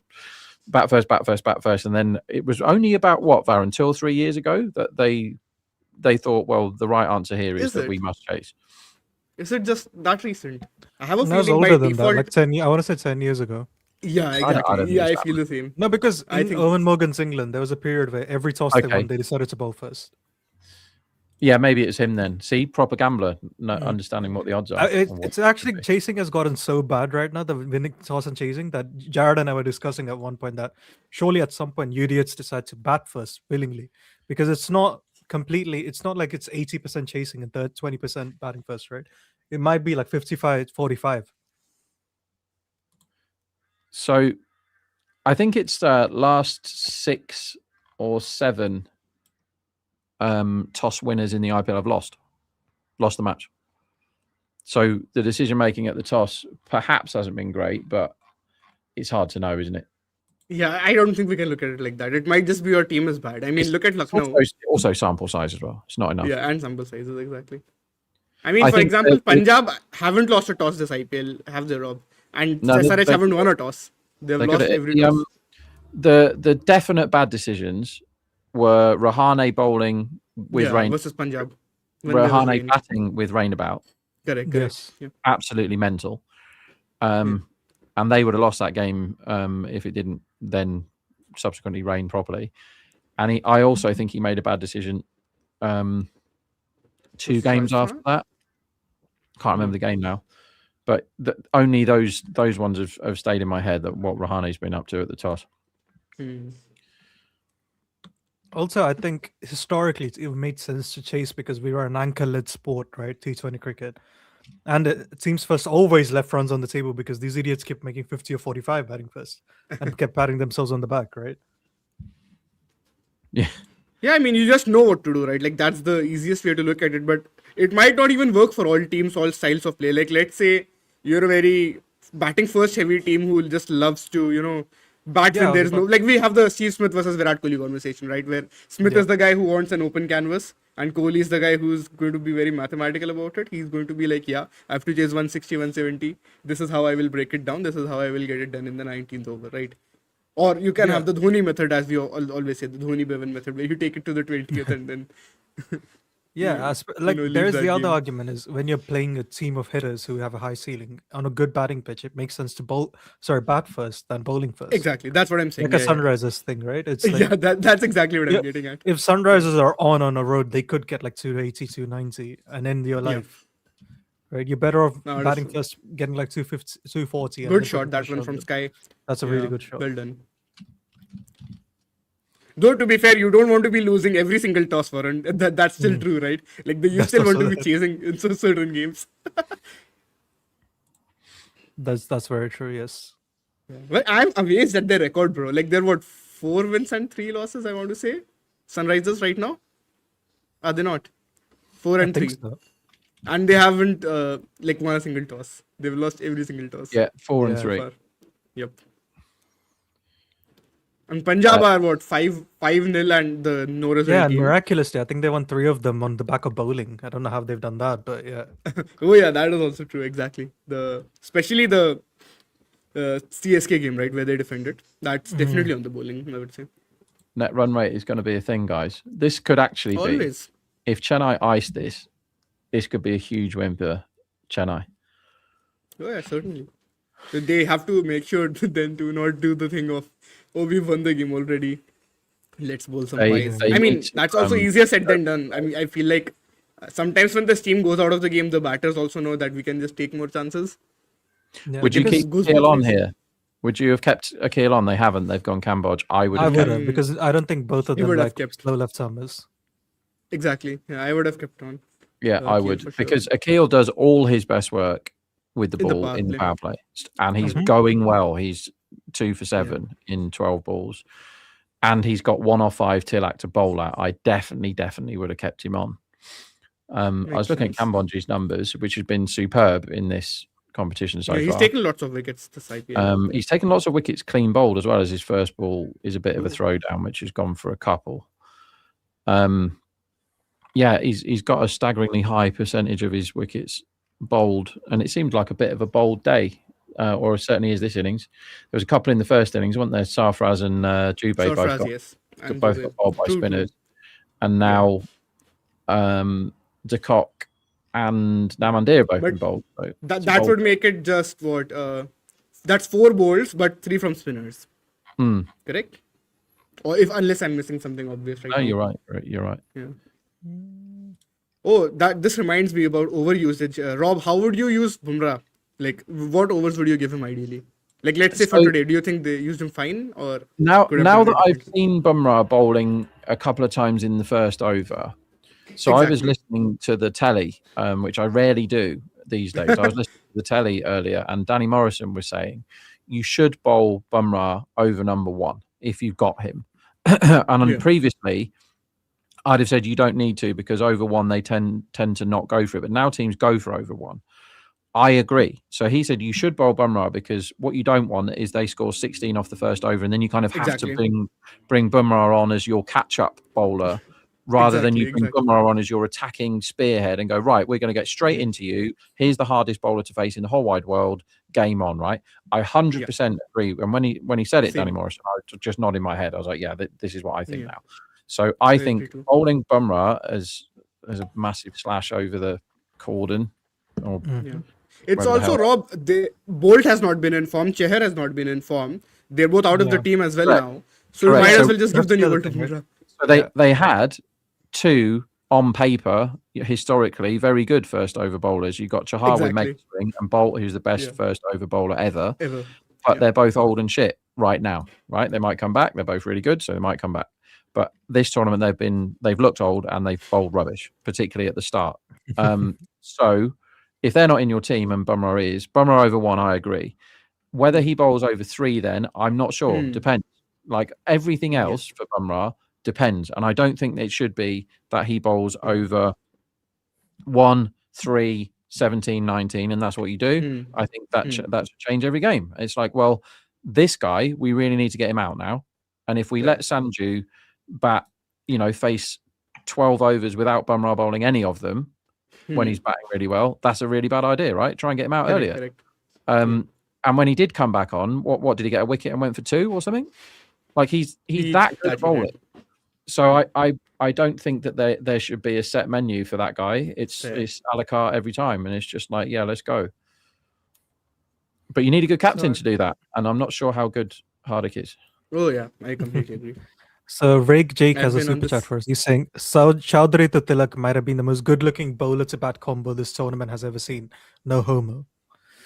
It would be up there. You can homo if you want. That's an interesting one. I don't know. It's like people are going to have to put in the chat who that could be. I think we need Jared for this one. Who's the most good-looking bowler to bat combo? Like Tilak's probably going to Cummins be in would be it. up there in terms of Cummins, looks. yeah, that's what I was saying. Once he comes back, Who? he has to be there. Pat Cummins. Do you think? Cummins to KL Rahul, yeah. maybe. Cummins to Tilak. Cummins to Kohli, maybe. Cummins to Tilak is a decent shot. Cambodge has had a shy back at the stumps here. So he's gone for Sky, and fair enough as well, because Sky was dancing. I think Sky probably got back. This is a good question. I think we need to give it some proper thought. So I'm going to look through my team list, and I'm going to get the right answer. So you two are going to have to talk amongst yourselves, because this is an important question. I mean, I'm not qualified to answer it, but I'm going to answer it anyway. No, we need to do some research on this. This is a what do you call it, 3,000 word piece. This This is a piece for Jared. Yeah, that is. I'm gonna keep this. Let's think of star. historical ones, bro. Wasim Akram and who? Oh fuck, that's a good question. So Wasim why do you must- always have to answer stuff, you two children, with really old-timey answers, right? The question is, who is the hottest bowler to batsman in this said in this IPL? tournament- Going in on this about tournament. bloody It's 1800. it's in the this Jared IPL. influence, Rob. He has coded. He has black and white coded us. To be fair, he did say in this IPL, not in quite this hot, isn't he? tournament so far. So No, that's I know, Holy, like RCB have got some pretty good-looking fellas. I see we have good-looking fellas. Yeah, that is true. Again, I'm not really qualified to make these judgments, but we've been asked a question, we're going to answer it. Yeah, go Pat on. Cummins, Go Shreyas for it. maybe as well. Is an outside shot. Shreyas is He's got Sims. definitely going on. he's got very Sims. he's got that aura, I would say, bro. Oh, we forgot Gill. Gill is a good one, right? We completely forgot that. Yeah, Gill is good-looking. Gill versus Cummins might be up there. I don't think Gill is better-looking than Tilak though. That's what it could be personal opinion. Yeah, this is all very subjective, also. Anyway, no. Yeah. I think both of them are good looking anyway. I think it's I less think Devdutt easy is pretty to have good-looking. good-looking bowlers. Oh yeah, Devdutt is good looking. Yeah, for sure. Devdutt is pretty good-looking. He's tall as well, so I think that helps. Yeah, that always helps. That helps Gill too, doesn't it? Even Tilak's over 6 foot, isn't he? I want to say Is he? I don't know yeah, how tall he's anyone is in good. cricket, really. I'm not good at that. he's pretty tall. I know that. Let's have a closer look, I guess, right now. Mm-hmm. Tilak or my height? Oh, thank God for that. Oh, 5'9", my bad. Yeah. They've I missed didn't out on a feel couple of 4 balls this over, I think. Yeah. This is what losing wickets does to you, right? Both these bats are in the we're definitely going to play ourselves in mode and try and take it deep rather than So negative spectrum is saying, no, Shayan, you can't both of them this one. Visualize which one you'd want to share your bed with. For those of you who don't know, Shayan is deeply uncomfortable with these sort of questions. Oh, okay. Why? No, I mean, I can have the good looking conversation, right? But I Yeah. mean, Sharing a bed is where you draw the line. You don't have to do anything with them. You're just sharing a bed. Yeah, there's the reason I No don't discuss comments. jokes with Pass. Shayan. No comments. Like, as somebody that spent many years of my youth going out drinking and having mates, crash at mine and stuff, I've shared a bed with man on many occasions. But you don't have to get up to any funny business, Shayan. You can just nice good night hug and go about your separate ends of the bed. It's not gay as long as your socks are on. Is that true? Yeah. Okay, good to know. So Triple Stroke is saying Akil would have been an elite test spinner. I'm not sure, because with test spinners you need to bowl the same ball again and again. And Akil likes bowling 6 different balls in an over. So This is some start. Excuse me for yawning. This is some start. This from Chennai. They've been right on the money. Yeah. So far, no answers. But these two have decided they're going to do the Klassen method of power play when you're coming in earlier than you want to, and that is just block everything. That's basically what they're doing here. Faf du Plessis is a good shout for the good-looking batter. He's not in this IPL. Behave yourself. I think in the tournament they said, right? This What, the tournament has ever ever? seen. This tournament has ever seen. So IPL all the time then. Yeah. Everyone fancies. What Faf, about don't Dale they? Steyn? Dale Steyn to Faf would be a fun one. Yeah.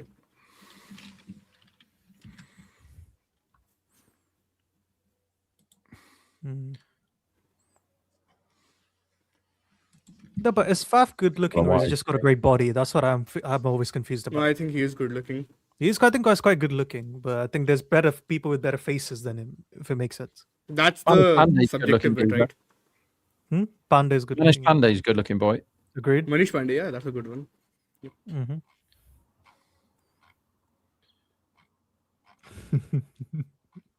I think we've spent a whole lot of time. Like, this could very well be a podcast on its own.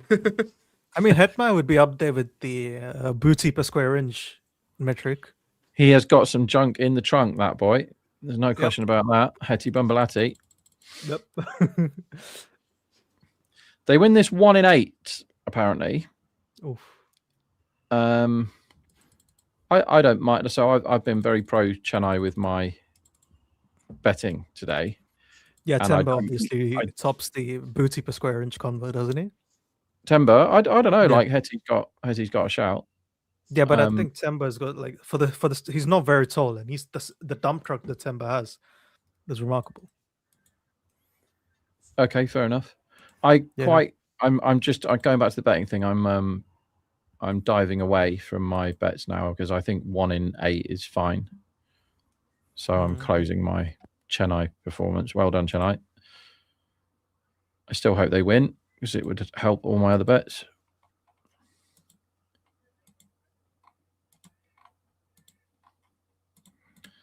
This feels like quite low volatility cricket right now. But that if we do get the low volatility cricket right now, we should get really high volatility cricket later in the innings, which is what I'm all about.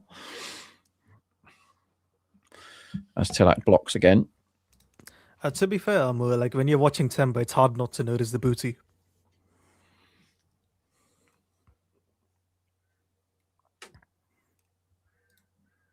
Cheyenne amazingly quiet throughout these these topics. I think he tuned out there. he was thinking about Hetmeyer's booty.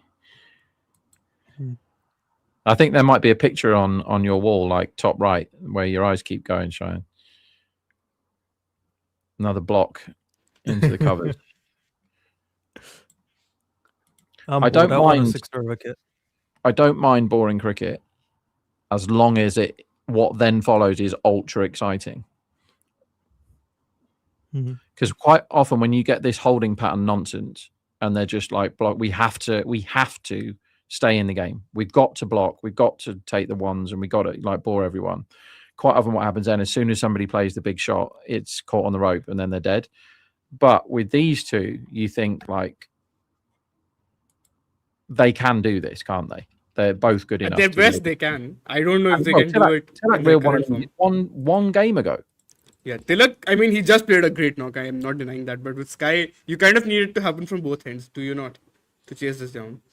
For now, they do. Now they've just blocked 4 overs. They do. They need more than one person to do it for them. That's what I'm saying. Yeah, exactly. So Coach Atharv is asking us, are the conditions bad or just 3 wickets effect? We had some couple of good balls which spun, and then QDK chops on. I don't think this is a mega road, if it makes sense, but I think it's Yeah, a but I don't think bit it's of as like bad the as 3 it wickets for good bowling, but after Yeah. that, it's sort of conditional. Like, because of the 3 wickets, they're batting slow. Which is fair. I mean, in a chase, I don't really have huge issues with that. But as Rob he's said, doing enough. when they try to right. hit, they'll get out. So, I mean, if that happens, then it's all for nothing. But I Sky think has it's the had a right way to approach here it for the time being. Yeah. and has been struck exactly on the box. And you do not want to be struck exactly on the box because it really hurts. And he will now take some time. And This is a fans of perfect. my nonsense theorizing will know that whenever anyone gets hit, oh no, he hasn't been hit in the box. That's hit him Oh, just right adjacent. in the like midriff sort of area, isn't it? Yeah. I was just about to back his unders, but now I won't. That's hit him sort of Mhm. flicked off the elbow and onto sort of the waistline. I think back that's hit line him there. northwest of the cock. Yeah. De Kock's out. He got out in the first 5 minutes. Yeah, I think he's safe. His future family is safe anyway. Mm-hmm. So this is the. I always find Tilak a very fun batter because I don't know what he is. I think with I feel like with him, I think he needs situations to tell him what he has to do. He isn't always good at thinking for himself. Like I think he's got the Ben Stokes and like Dhoni thing about him, where he's like, okay, if it's the score is 20 for 3, you trust him, but if it's 70 for 1, he doesn't know what to do. Exactly. Like I think he's very good at coming in at the depth for that very reason, where he's like, okay, I just have to hit from ball 1 now. Correct. But he's so good. He has done lots of different jobs, but I agree with you. I don't think he massively knows which one he's best at, or which one he should do at any given time. But when, same as ever, the old clarity of role thing, it requires a captain or coach to go, this is what we want from you today. But I think what he did last time was so extraordinary, because I thought that pitch was hard, and I still think that pitch was hard to score runs on.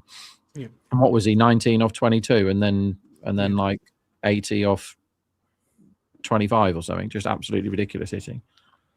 Yeah.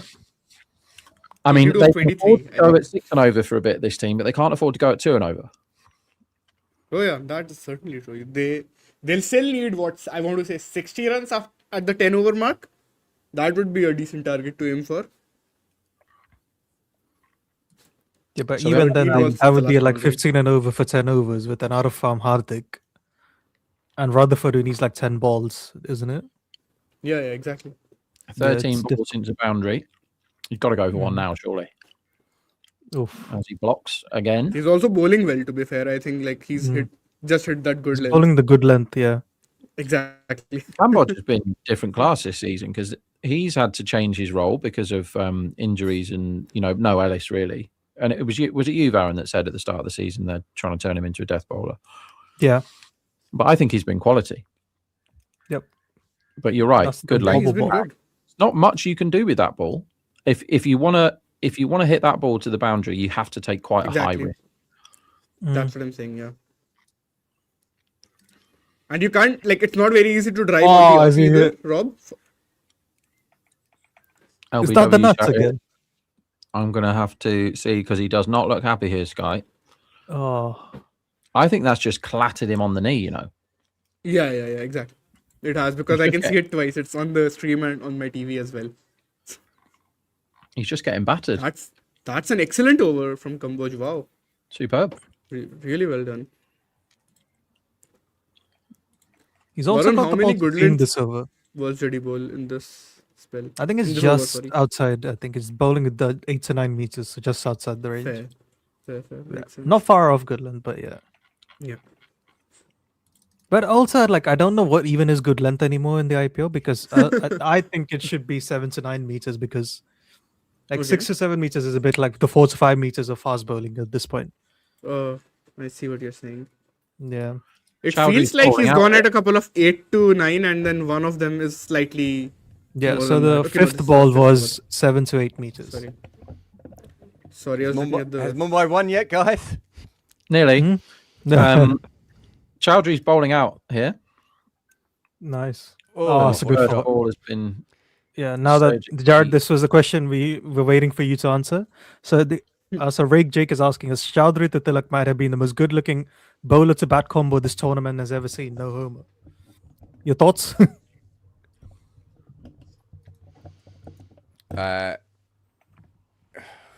Who are the most attractive bowlers?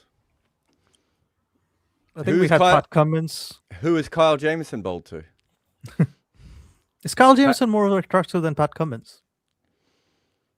I don't know if Beauty's in he the is eye of the anymore beholder, now. isn't it, mate? He might have, young Kyle Jamieson might have been.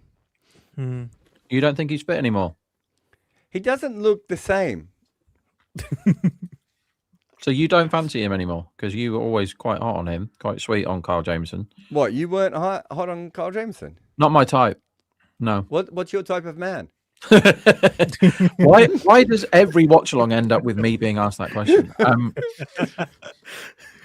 Well, I'm not sure. I already know that Cheyenne likes otters. Like what? Otters. Cheyenne, When Cheyenne you- completely whatever- tapped out of the When you're conversation. chatting to your mum before, say, Jared thinks I like otters. And then get her to Google what an otter is in gay culture. You got to be careful when you're googling these things. Yeah. I don't understand why they're going at 4.7 runs and over when they need 13.6. I think they've made a mistake.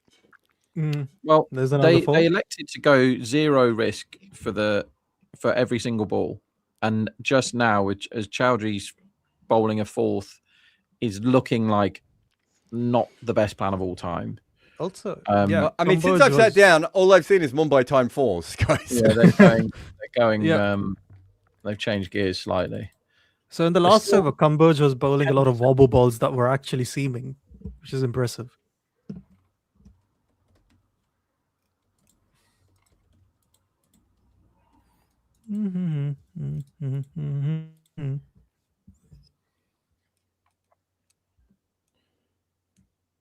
This That's looks Oh, easy. this I was a don't good understand shot. why you don't just hit a 4 every ball, guys. well, that's what they are doing now. They've just decided that that's the way to do it. Just saying, you guys have really screwed over the audience by just like not calling any 4s. I mean, there haven't been too many of them, I guess. Well, I would All hope of them not. have been If they're since you've been here. 43 for 3. 3 since you So- came. Noor hasn't bowled yet, right? That is Yeah, correct. it's not. Okay, here's a challenge, gentlemen. I've just checked what an otter is, but as a cricket fan, I can't remember a slimy, hairy, handsome cricketer. Firstly, very unfair on Ricky Ponting. Cheyenne's quickly Googling otter, gay culture. I'm not even typing. You already know.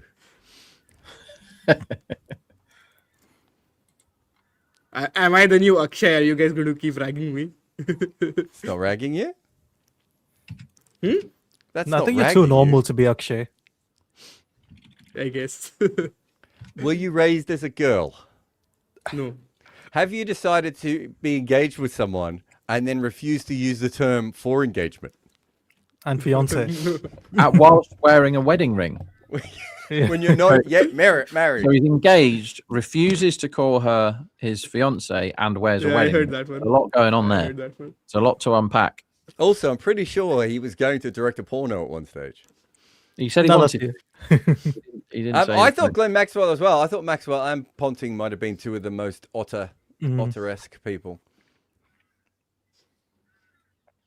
I actually don't really know what makes an otter, so I'm not the best. Is it someone who looks perpetually moist?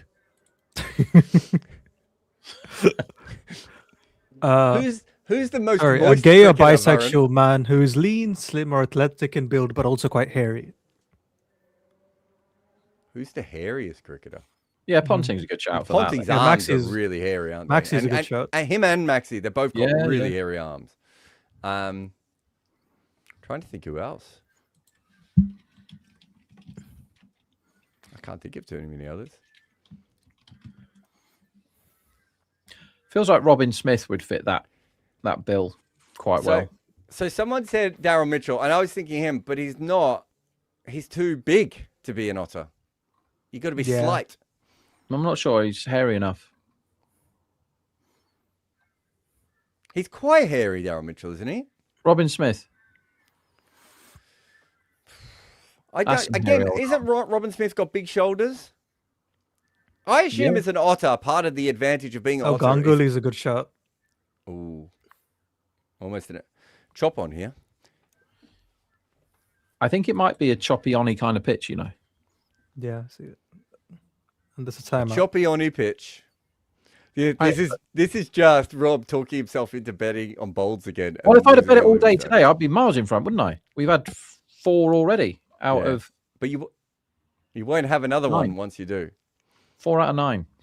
These aren't the guys that get bowled, really. I just want let's get the tail in. Also, I don't know enough about this culture to say if this is right or not, but I do want to. Oh my god! I need am to change this. taking a screenshot of this and sending it to Reese. What the hell is that? I am not googling these things on the work monitor computer. In What's fact, the- maybe I am. Have you ever got caught with anything at work, googling something you shouldn't? So my favorite one, I don't mind saying this. My favorite one was when I worked very briefly for the UK's biggest bookmaker at the start of lockdown. And if you think big green machine, you're not going to be far wrong. And I didn't last 5 minutes because that is the staff call their head office the gulag, and that's about right. They're so officious, it's ridiculous. And as I'm sure you can appreciate, that is not for me. But on my first day, I got in trouble for lots of different things, and I really wasn't trying to. Like, I wasn't being a knobhead. I was just like, trying to find out how the computer worked and stuff, which is always going to take me ages. And I got in trouble for not swiping my key card on enough doors when I was walking around from my desk. Yep. You have to have a card, and you must swipe it on every single door so they know your exact movement at all times. Oh god. Then I saw somebody I hadn't seen for 10 years. And I walked over to his desk and shook his hand and said, "Hi mate, how's it going?" I got in trouble for that because under no circumstances should you go to a different department. And then I got there's like trigger words that if you use certain trigger words on the internal work messenger, then HR like come down on you. And I think in their top 5 trigger words, I used all 5 in the first message I sent. And and they didn't like that. I was like, I don't think this place is for me. Fair play if you can hack that sort of work environment. But imagine that level of big brothering when you're trying to graft. I got one where I had a management was looking at my computer screen while I was working, which was part of the job. And I would write things, right? And it was generally things that I needed to remember, like from actually, because I was writing novels and screenplays and stuff. Or because it would take me about 40 minutes to drive into work. Like I'd have plenty of free time. And this is before you could just make a voice note to yourself or anything. So when I got to computer, I put them all, got to work, I would put them all down on my computer so I could remember them and everything. And I had one that was, I can't remember exactly what it was, but it was something along the lines of, some days you want to be pulled limb from limb. And the manager and she couldn't understand that, like, and I was like, but I'm a writer. Like if you come in and look at my computer every day, you'll see a different message. If you talk to other supervisors, they will tell you, like, there's always stuff there. Sometimes they will come up, the supervisors, when they're not supervising, when I'll check what I've written in the box. Right, because it became such a big thing. But this woman wouldn't handle it. And she's like, "No, you just hate your job here, and that's why you've written that." And I was like, "I do hate my job here, but that's not why I wrote it." That was the other thing I got in trouble for on my first day. Was I got chased out of the building by a security guard, and he said, "We've been told that you've got." Oh my god, that's a big. Oh, that should have been 5 wides. Yeah. It's not. It's going to be 2 wides as Noor Ahmed misses the pitch, basically. Bloody hell. I've seen him do this before for his first ball. It's not the first time Wow. I've seen him do that off the first delivery.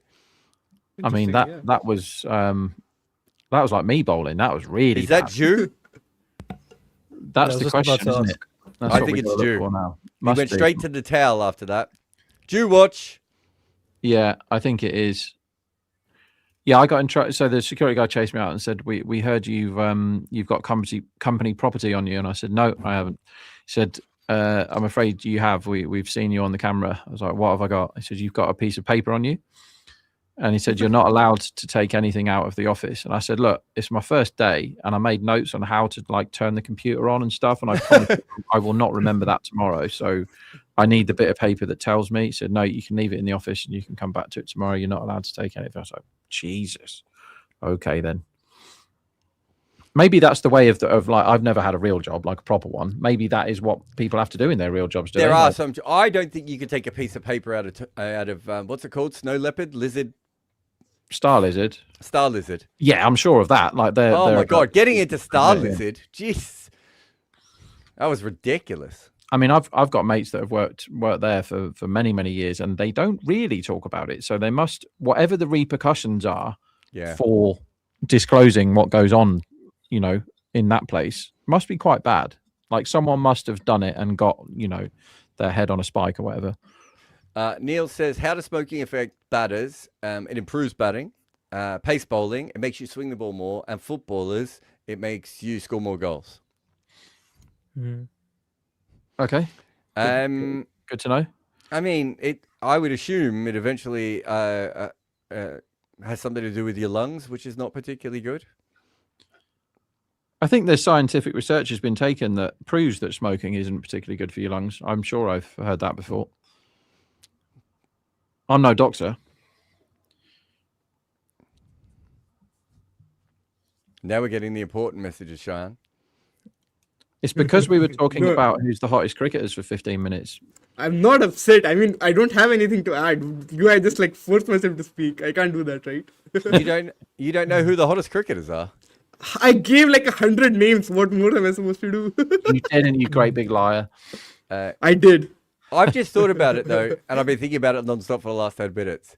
Dean Elgar seems like an otter. Good otter. Good otter. I don't think Quinton de Kock's non-otter-like. He's more weasel or stoat. He's in that same family, but much more like sneaky and creepy, I reckon. You can tell by his eyes. This is a good message for Cheyenne. Is Cheyenne prudish, or does he know his hottest cricketer's takes are too spicy for YouTube? No comments. Pass. He's a Peter Siddle man, and he always has been. So there's a line that is attributed to me about Peter Siddle, which I'm pretty sure I never said, which is Peter Siddle looks like the sort of man who would run through a brick wall for his country, and like the sort of man who already has. It's a good line.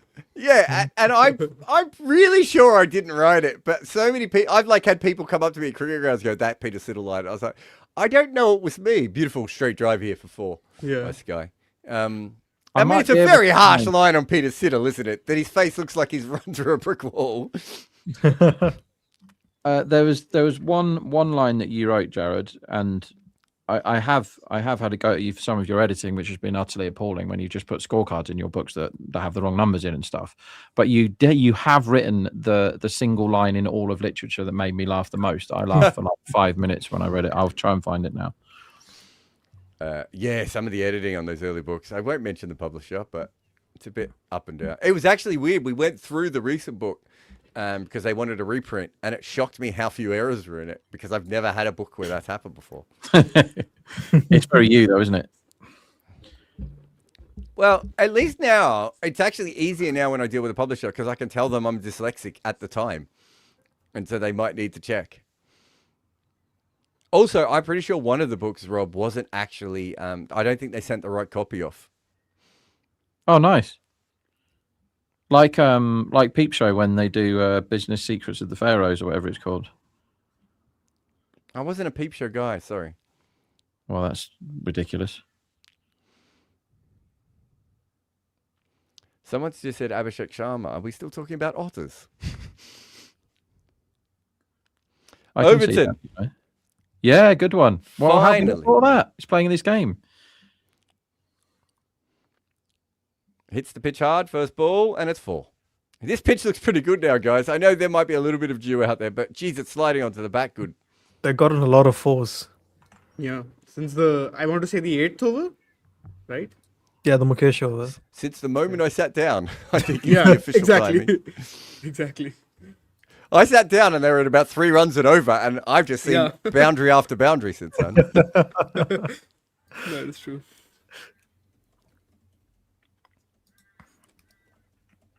Oh, by the way, Jared, about Tilak, I was wondering if he's the sort of batter that is better when he has a situation and he doesn't know what to do when he has to think for himself. What's his second inning splits? Is a lot better. I think in the international cricket, at least, I think it's averaging like 70 or something chasing. Makes sense then. Yeah.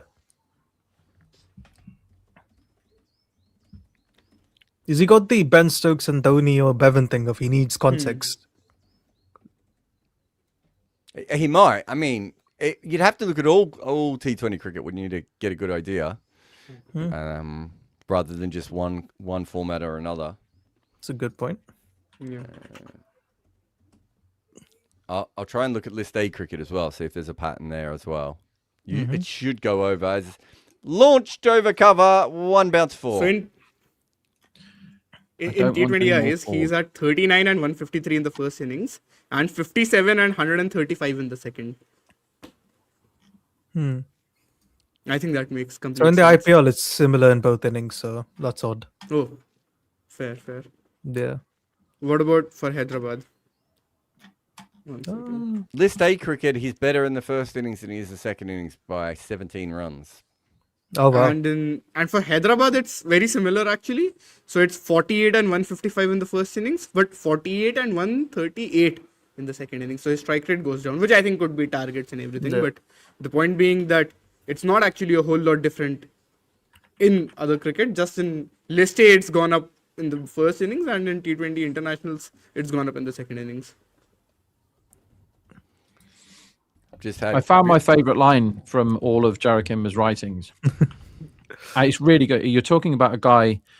You were at a cricket match in England, and there was a guy who was explaining cricket to an American or a Canadian. Oh right? my and God. he was really annoying you. And Jared wrote, one of these was a cricket conversation so painful, I wanted to pull the plastic chair out of the concrete, find out where the children of the people infecting my ears lived, and smash them to death. Oh, my God. When I read that, I was on the floor. That is what I want to read when I'm reading books. You saw my face, though. When you mentioned that guy, I still remember how bad that guy was. I remember John Norman got really upset because in the book and even afterwards, I said that the Oval cricket crowd is the dumbest cricket crowd. And of course, it's his local ground and he loves Surrey. And I was like, look, I'm not saying you and your family are dumb. I'm just saying everyone else. Yeah. Because it's basically, if you go to a test match at the Oval, it's shocking. And you'd know this, Rob, how many people there are on corporates. It doesn't happen. Like half. Yeah, it doesn't happen at Lords or anywhere else. So you get these ridiculous conversations. I remember where I was sitting for that, by the way. That's how much I remember that conversation.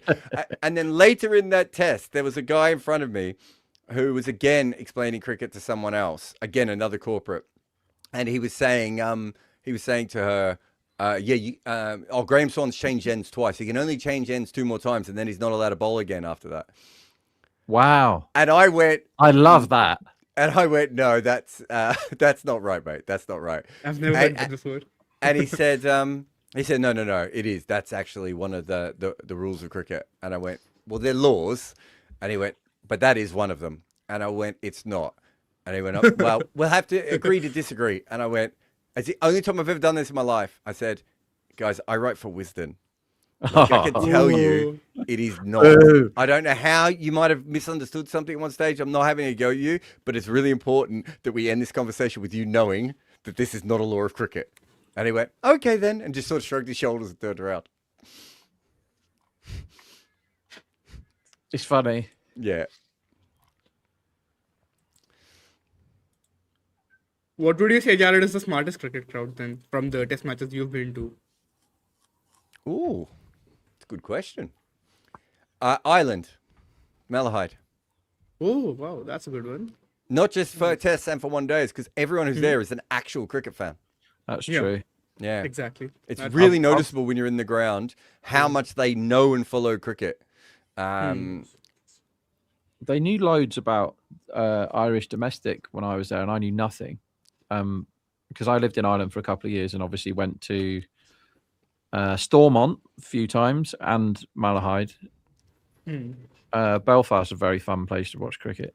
I've never been to Chipok, Stormont. I've heard, is up there. What is, sorry? Chipok, Chennai. Oh, yeah. They used to say it about Eden Gardens, right? Yeah, I guess until the semi-final happened, maybe. But I mean, traditionally, that was a ground that we call that. They used to say it about Adelaide Oval, and literally, I've been to Adelaide Oval 15, 20 times in my life, and everyone is pissed out in the members. I don't know how knowledgeable they are.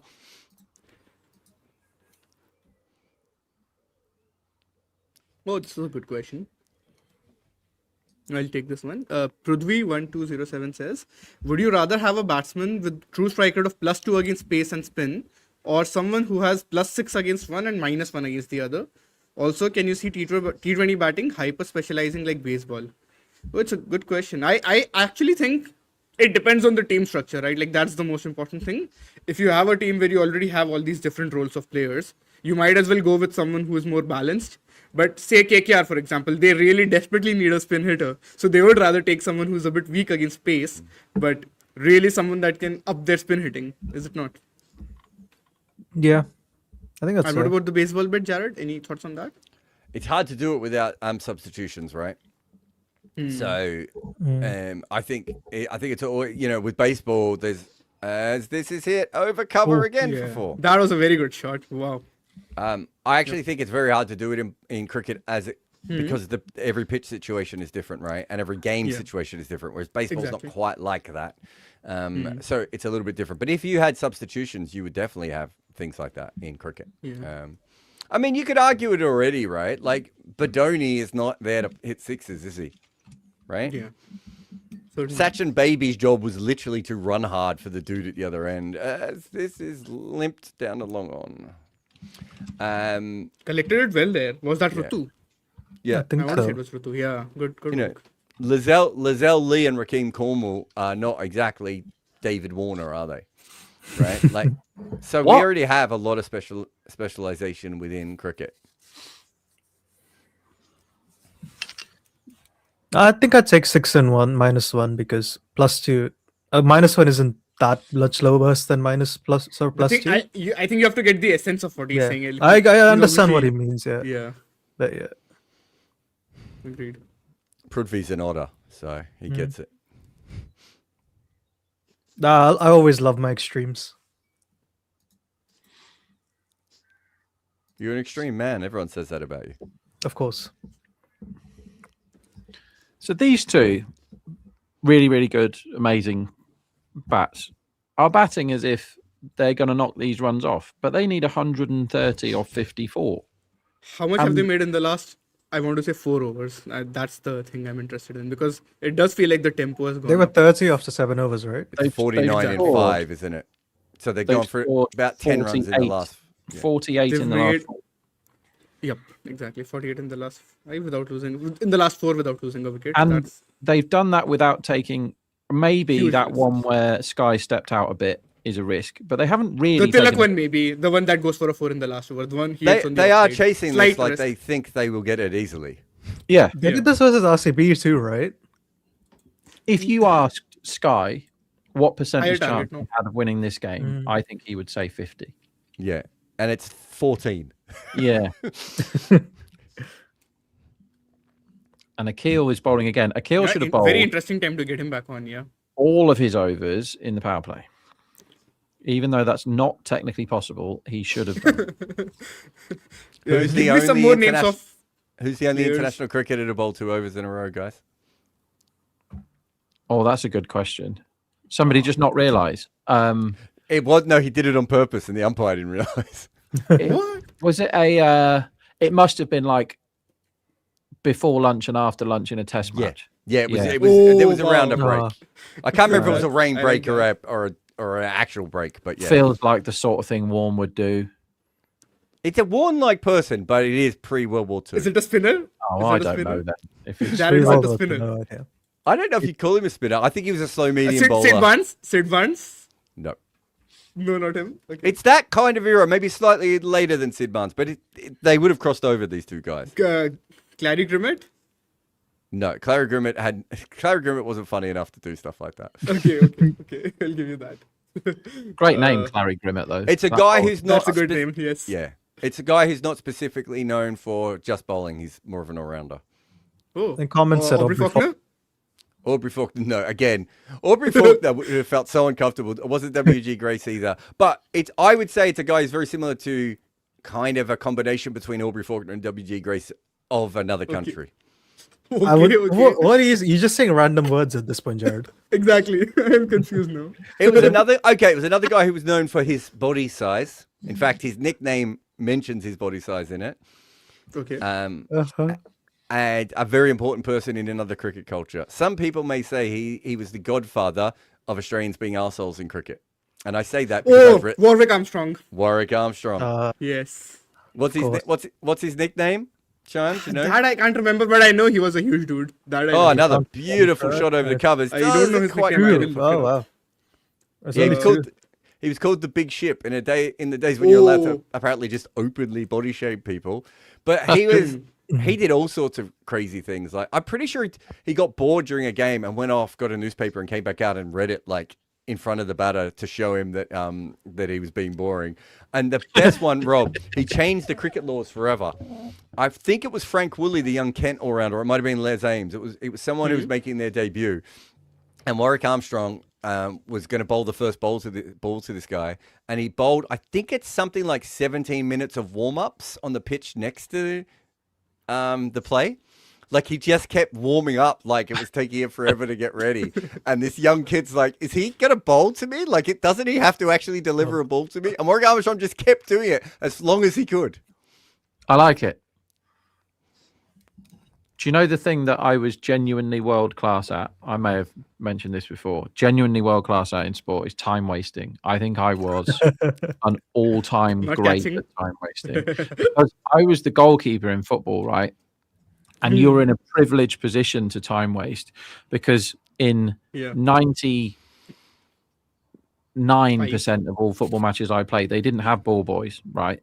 So if they shoot and they miss and it goes behind the goal, Oh, he's he's gone. gone. Oh, he's got him. Tilak is gone. Tilak another is chop gone. on.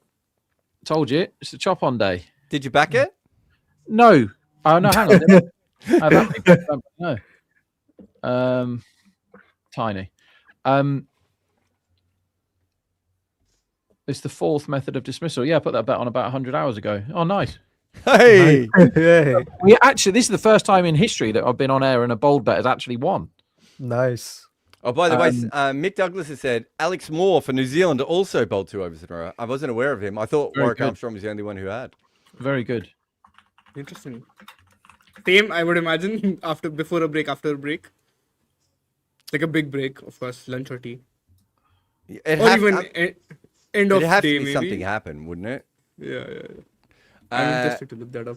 I like the Achilles On celebration otters, there as well. on otters and bears, is there a cricket merit to having an otter-bear bowling duo? Stain and Merv Hughes to scare the batter versus an all-bear combo of Tino Best and Merv Hughes. Well, Tino Best is not a bear, my man. Tino Who's a bear? Hey?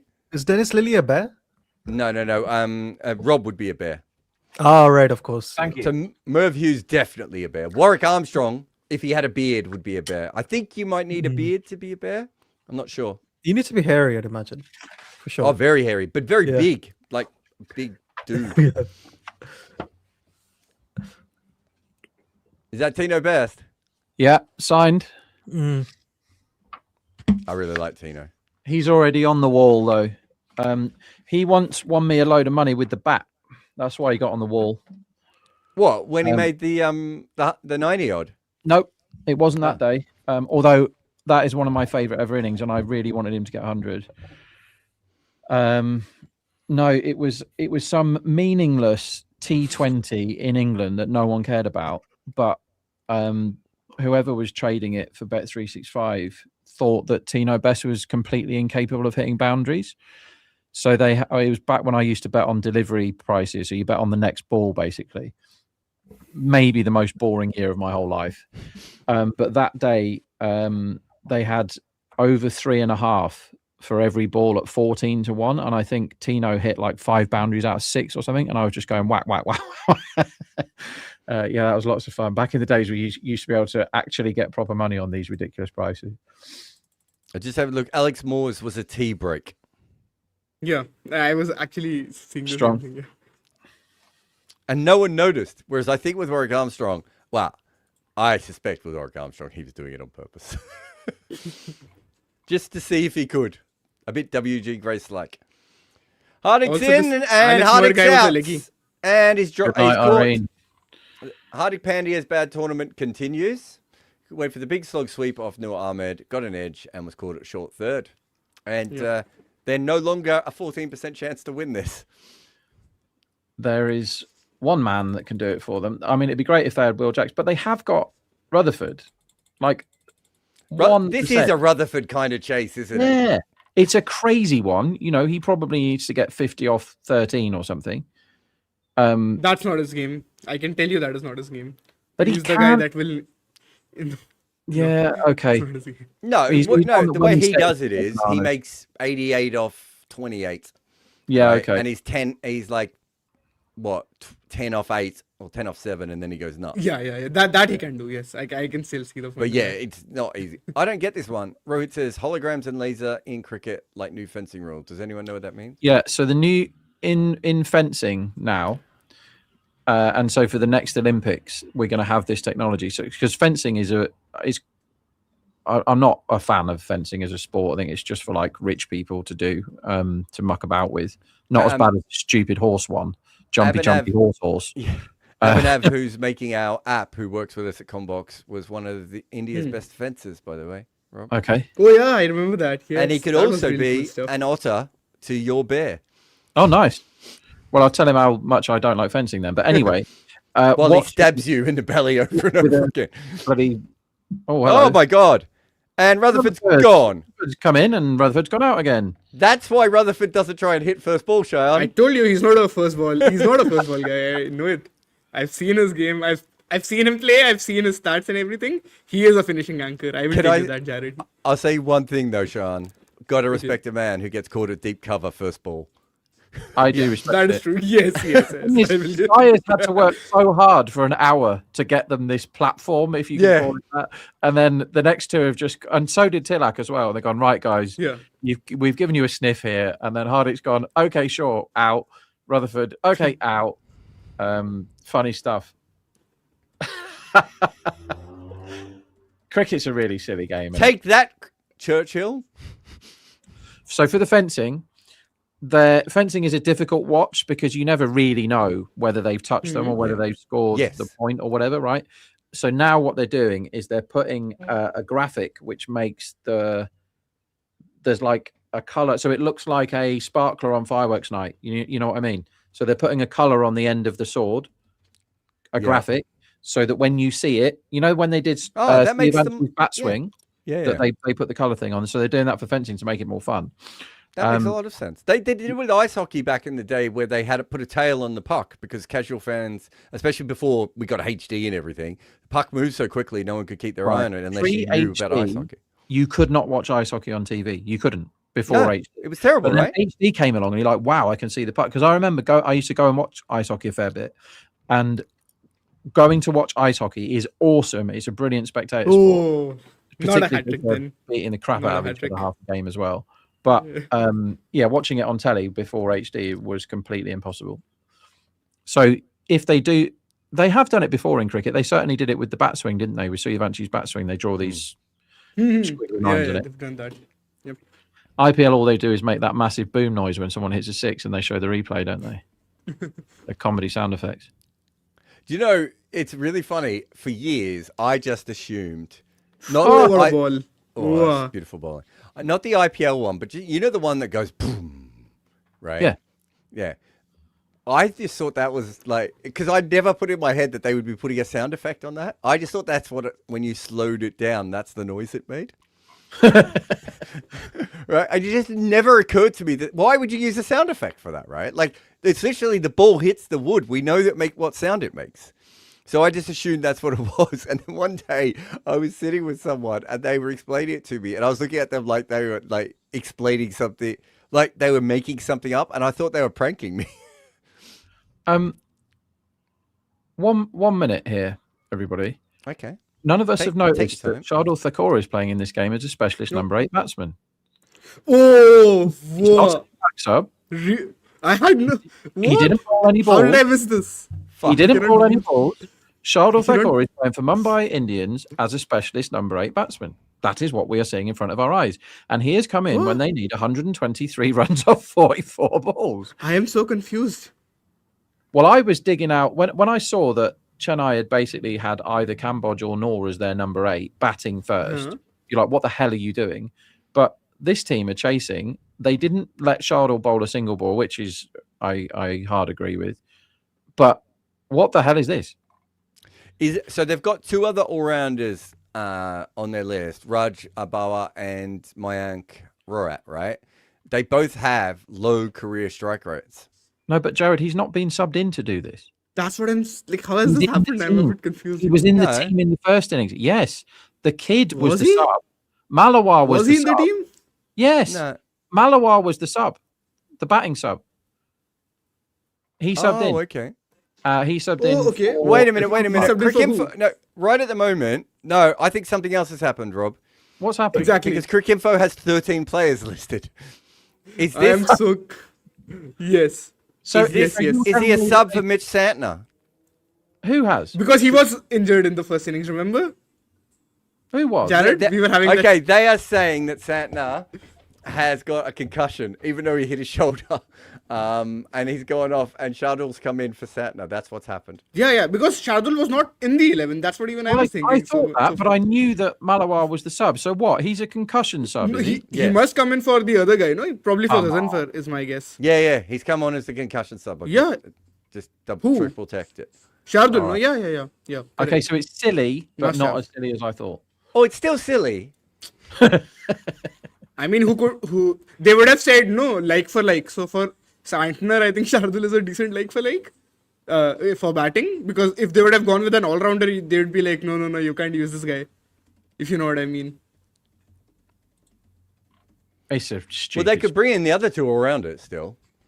No, but then they would say that okay, actually, yeah, it's Yeah, they could Santner. bring in any of the all-rounders. They've still got... I still maintain, Rob, that they had three all-rounders available Then maybe to they them, trust and they still went Shardul's with batting the Shardul. most of the lot. Very interesting. Yeah. I don't understand. I'm. Rob is so confused, Jared. This has blown his mind. Bet on that, bitch. Well, I'm doing the county championship all day at work tomorrow, and the sub thing is doing my Swede in. Like, it's really hard to get things right from a, what do you call it, like infrastructure point of view, when you've got people subbing in and out all the time. Everyone hates impact sub because it destroys everything.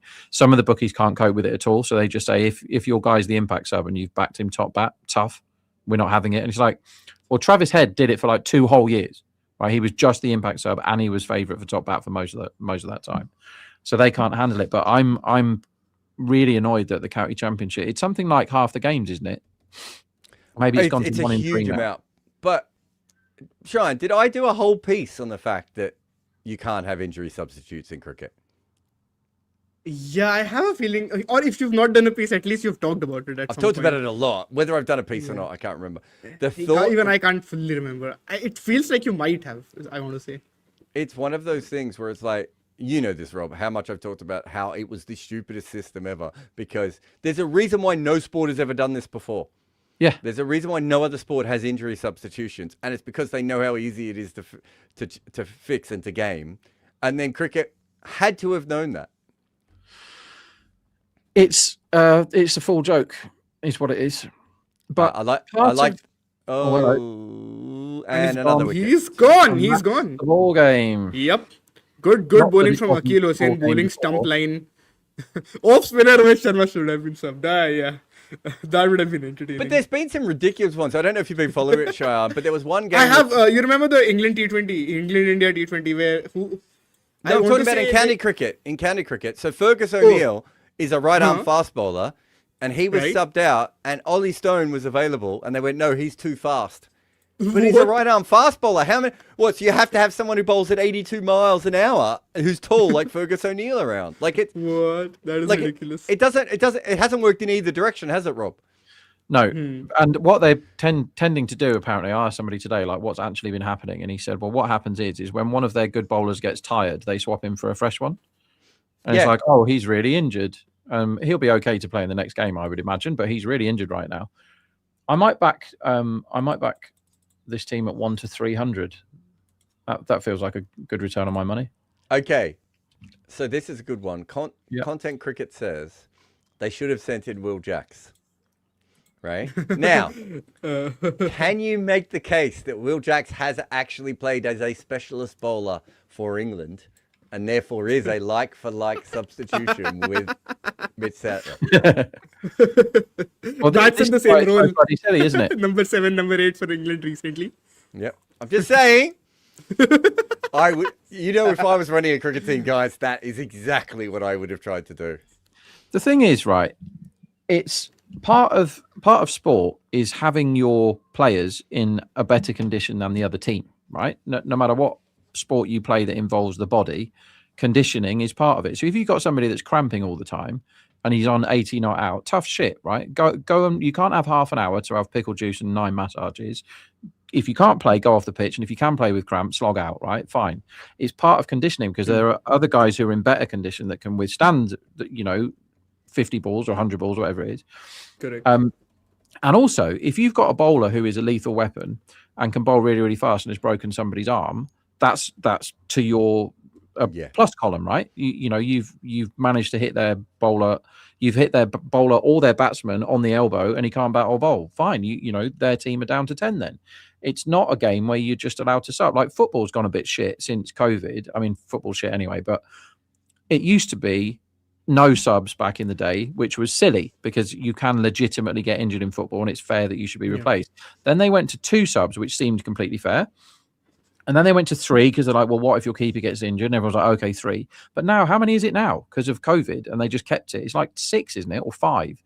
And you just get teams that have got better squads, swapping 5 players at the end and running the other team off the park who haven't got a good squad. That's bollocks. But in cricket, is part of sport is being in good condition, right? And this says a big fat man from the comfort of his armchair. But it is. So stop making it not a thing, people in charge, you idiots. I agree, Rob. We should bring in substitutions. Stumping.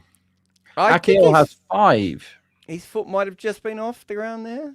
Wicketkeeper extremely sure that he's out. Yeah, he definitely lifted his foot. Oh no, I don't think he is. No, he's back in. No, he's in. Yeah, he's in. I've just he seen might it have again. lifted it later. Yeah.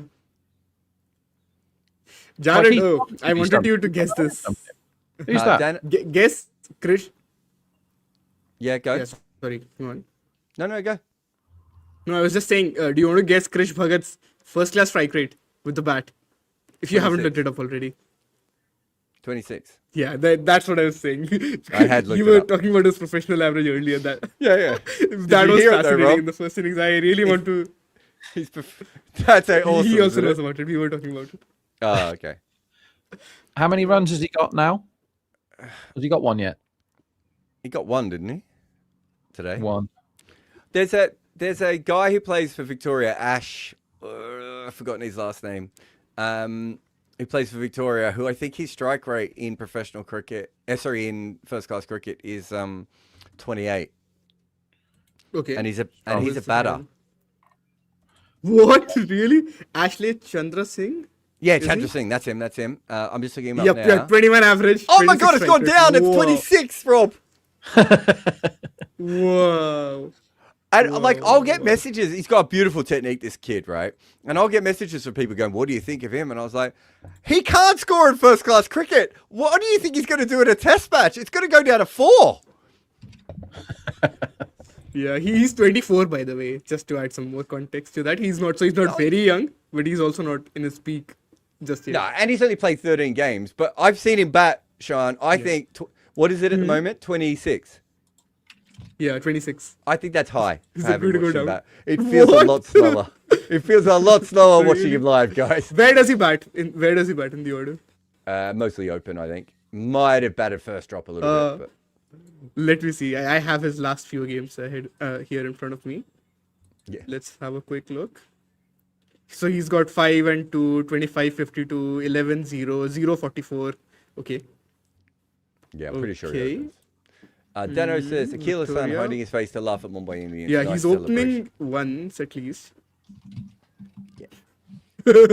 Is that not a common celebration for him? I don't know actually. I'm just guessing. It feels like.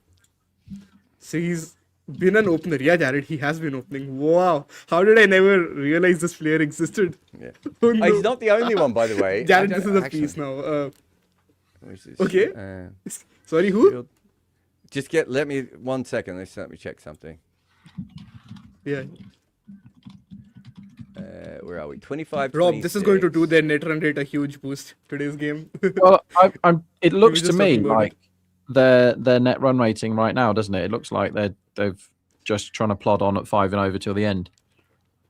Yeah, that they have to. I mean, Mumbai have to do that, but I'm saying for CSK it's going to be huge. Where are they going Yeah. to end up? Like they might end up 5th or 6th. Who knows? Well, it's I've been saying it since the start of the tournament. That 4th spot is hugely up for grabs. Now 3rd might be as well, Yeah, but the yeah. 4th spot is hugely up for grabs, True, and true. it will probably come Agreed. down to net run rate. So you do need to start Yeah, it thinking will. about this now. So this is some of the guys just this year in Sheffield Shield cricket. Marcus Harris, so Test player, Yep. strike rate 35. Is that true? Yeah, Sam Whiteman, strike rate 37. Where are we? I think there's another guy too. Oh, Jimmy Pearson, 38. He's a Jimmy I picked- Pearson. now you've seen him, right? I've seen him play like 50 times. He can whack it. Exactly. Mitch Perry, 33. And was it last year? See if I can bring up last year's as well. Last year's is funny too, I think. It's just the pitches are ridiculous. That's what I'm saying. Yeah. I mean, to be fair, that's not why Ash is scoring at his rate. Yes. No, Jared. We if can be Ash as is friendly as playing we on- want to him. He's just doing it because he does it. No, let's say if he's playing on a mega road, how much is he going to strike? At still the same? He could get up to a high High 30s, 40s. 29. Oh, 29. Okay, I think we've had enough. Let's. Where are we? I'm trying to see if there was. Maybe it was the year before. Yeah, McSweeney was 39, which was one of the big questions I had with him. That's how he was playing in Test cricket also, though. Yeah, Was he not? Bancroft. Maybe even slower. Bancroft, another Test player, 35. Yeah. Like, Whoa. there's some incredible. Okay, maybe strike 26 rate. is not that bad, Jared. Then. Hey, Maybe 26 isn't that bad then, Jared. Okay. If these guys, like Aussie players, national team players are at 30s, then maybe 26 for a 24-year-old dude isn't the worst thing in the world. I think there's another one as well. I mean, 26 is bad too. So No, I am not saying it is. Like, you get what I'm saying. Maybe it's not that bad if the other guys are at 30s. I thought there was someone else that he was opening the batting with in Victoria who was almost the same. And I think there was. Okay.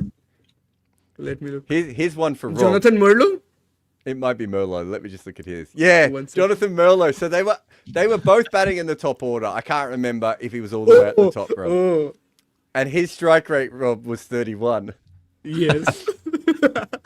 And he's played for Melbourne Renegades and the Melbourne Yeah, Stars. Rob knows who actually. he Wow. is. Okay. Merlot. Merlot What's his played for the BBA? Stars when I was the analyst, Cheyenne. What? Okay. Yeah. He averaged 7 at a strike rate of 91. Yeah, Big Bash Yeah. is one of my tournaments, Cheyenne. But Big Bash, I've probably watched at least 90% of all Big Bash games ever. At least. Whoa. Something to do at Christmas, isn't it?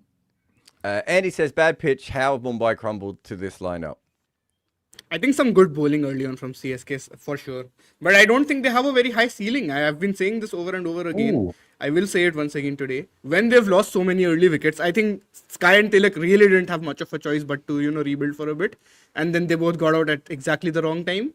This is exactly what Rob was also saying, that is going to happen most probably. That I mean, they will literally bat slow and didn't within themselves. I mean, And then when they have to hit, they'll get out. Form is playing a huge part, right? Yeah, form Like, for sure. I told you what was going to happen at half time, just so you know. When you asked me, I told you. You didn't actually expect them to be 94 for 7, though, did you? No, I said they would be 92 for 7, but which they probably were. That's a bad ball from Gurjapneet. Oh, Gurjapneet. How much has he bowled today? It's his First first ball. over. Wow, yes. his That's first what I ball was was thinking. They've not even used one of their ball was bowlers. lovely. I want Cambodge They've to get not a even- wicket. That would help my day if Cambodge gets a wicket. Is he going to bowl again? What's he done so far? 2 overs, none for 8. I mean, Cambodge was bowling top off to Sky, was he not? Proper test match lengths and lines. He looked really They good. showed that I've graphic. been It's really mega good. impressed with Cambodge this comp. The two guys, Yeah. I mean, they're both top of the bloody purple cap, aren't they? That's up and over the 6? keeper. 4? No. No. It's none of those No. things. It's 2. Overton I wants to play again, doesn't he? I think knowing Overton's history, right? I just think the man's got to stop diving for everything. He's like a Glenn Phillips, except without the body. Yeah. Cambodge I mean, and Prince Yadav are the two that I really like this season. Cambodge Yeah, and sorry? Prince Yadav. Prince Yadav. Yeah, so for sure. He's been Great. very good across phases, that too. I quite like the look he's of a him genuine last threat every phase. They had no bowlers last year at all. And so they Prince only Yadav have got a bowlers go, now. and then they binned him off. Yeah. His numbers last year are okay. I was looking at them the other day going, because I remember him bowling a couple of games and thinking to myself, he's not bad. And then he just disappeared and I completely forgot about him. Yeah, that's the LSG way. It's like they accidentally found a good bowler because all their bowlers are injured, and then they dropped him.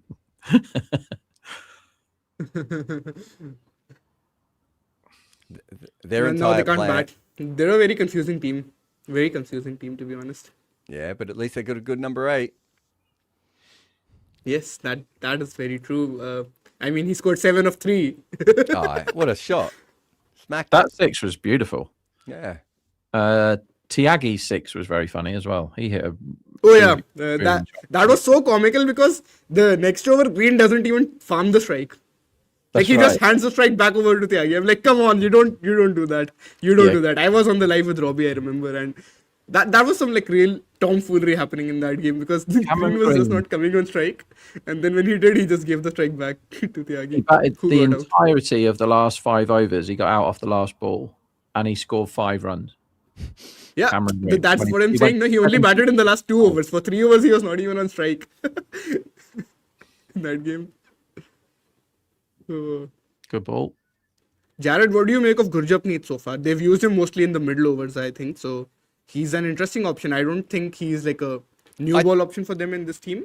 I They think already that's- have new ball bowlers. I think that's part of the problem, isn't it? In that he needs to bowl in the middle, and that's when Jamie Overton needs the bowl as well. Yeah. So for this team, maybe not great, but decent pace, left arm, seems tall, Yeah. high release, Correct. but doesn't have a Good in first class cricket as well, Jared, by the way. Yeah. 33 wickets in 9 games, average of 22. I haven't seen much of a slow And economy of ball, 2.8. and I haven't seen much lateral movement, so it looks pretty straight up and down. Rob, you got a question here? Hello. How much time before you got really good at pricing every market correctly? Also, was it based on instinct or all data stats modeling? So when I started, I'll tell you when he does. I'll tell you if I ever do. Stop bowling people that aren't called Cambodge, Chennai. Stop thinking about the cricket and start thinking about my bets. So when I started, we didn't have things like databases. We didn't have anywhere to look up what the price should be anywhere. So I learned completely on the fly, and not from the guys that were doing cricket where I was weren't very good at it. So I didn't really learn from them. It was like you had to put prices up, and then sharp punters filled you in, and you had to learn, right? As simple as that. Because I was like losing money on whatever lines I put up, they would smash overs or unders. I was like, okay, well, I was too low or too high. And then the bit where I actually got good, and I thought I was good before I got good, and looking back, I absolutely wasn't, because my opinions were way too strong. the ability to change your opinion is huge in betting, particularly, but trading as well. It's like, well, I've done all my work and I think this, this, and this, and then the pitch turns up and it's completely opposite to what you thought.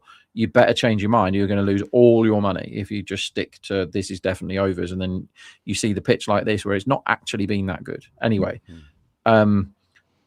betting, it's like, well, now it becomes really important because I have, to put food on the table and all that sort of thing. So you better get it right. But basically, honestly, it was trial and error over a long, long, long time. So I had loads, thousands and thousands of bets, worked out where my edges were and hammered them. And also, just as importantly, worked out when I was shit and stopped doing that and got better at it. So it's work. Now it's much easier to bet, as in to find good bets, because you can look at stuff. The stuff we read out here. This guy's percentage of whatever is this, and this guy does this in his first 10 balls. It's a fact. I don't have to guess that David Miller's strike rate is 128 off his first 10 balls. I can go and look it up, right? But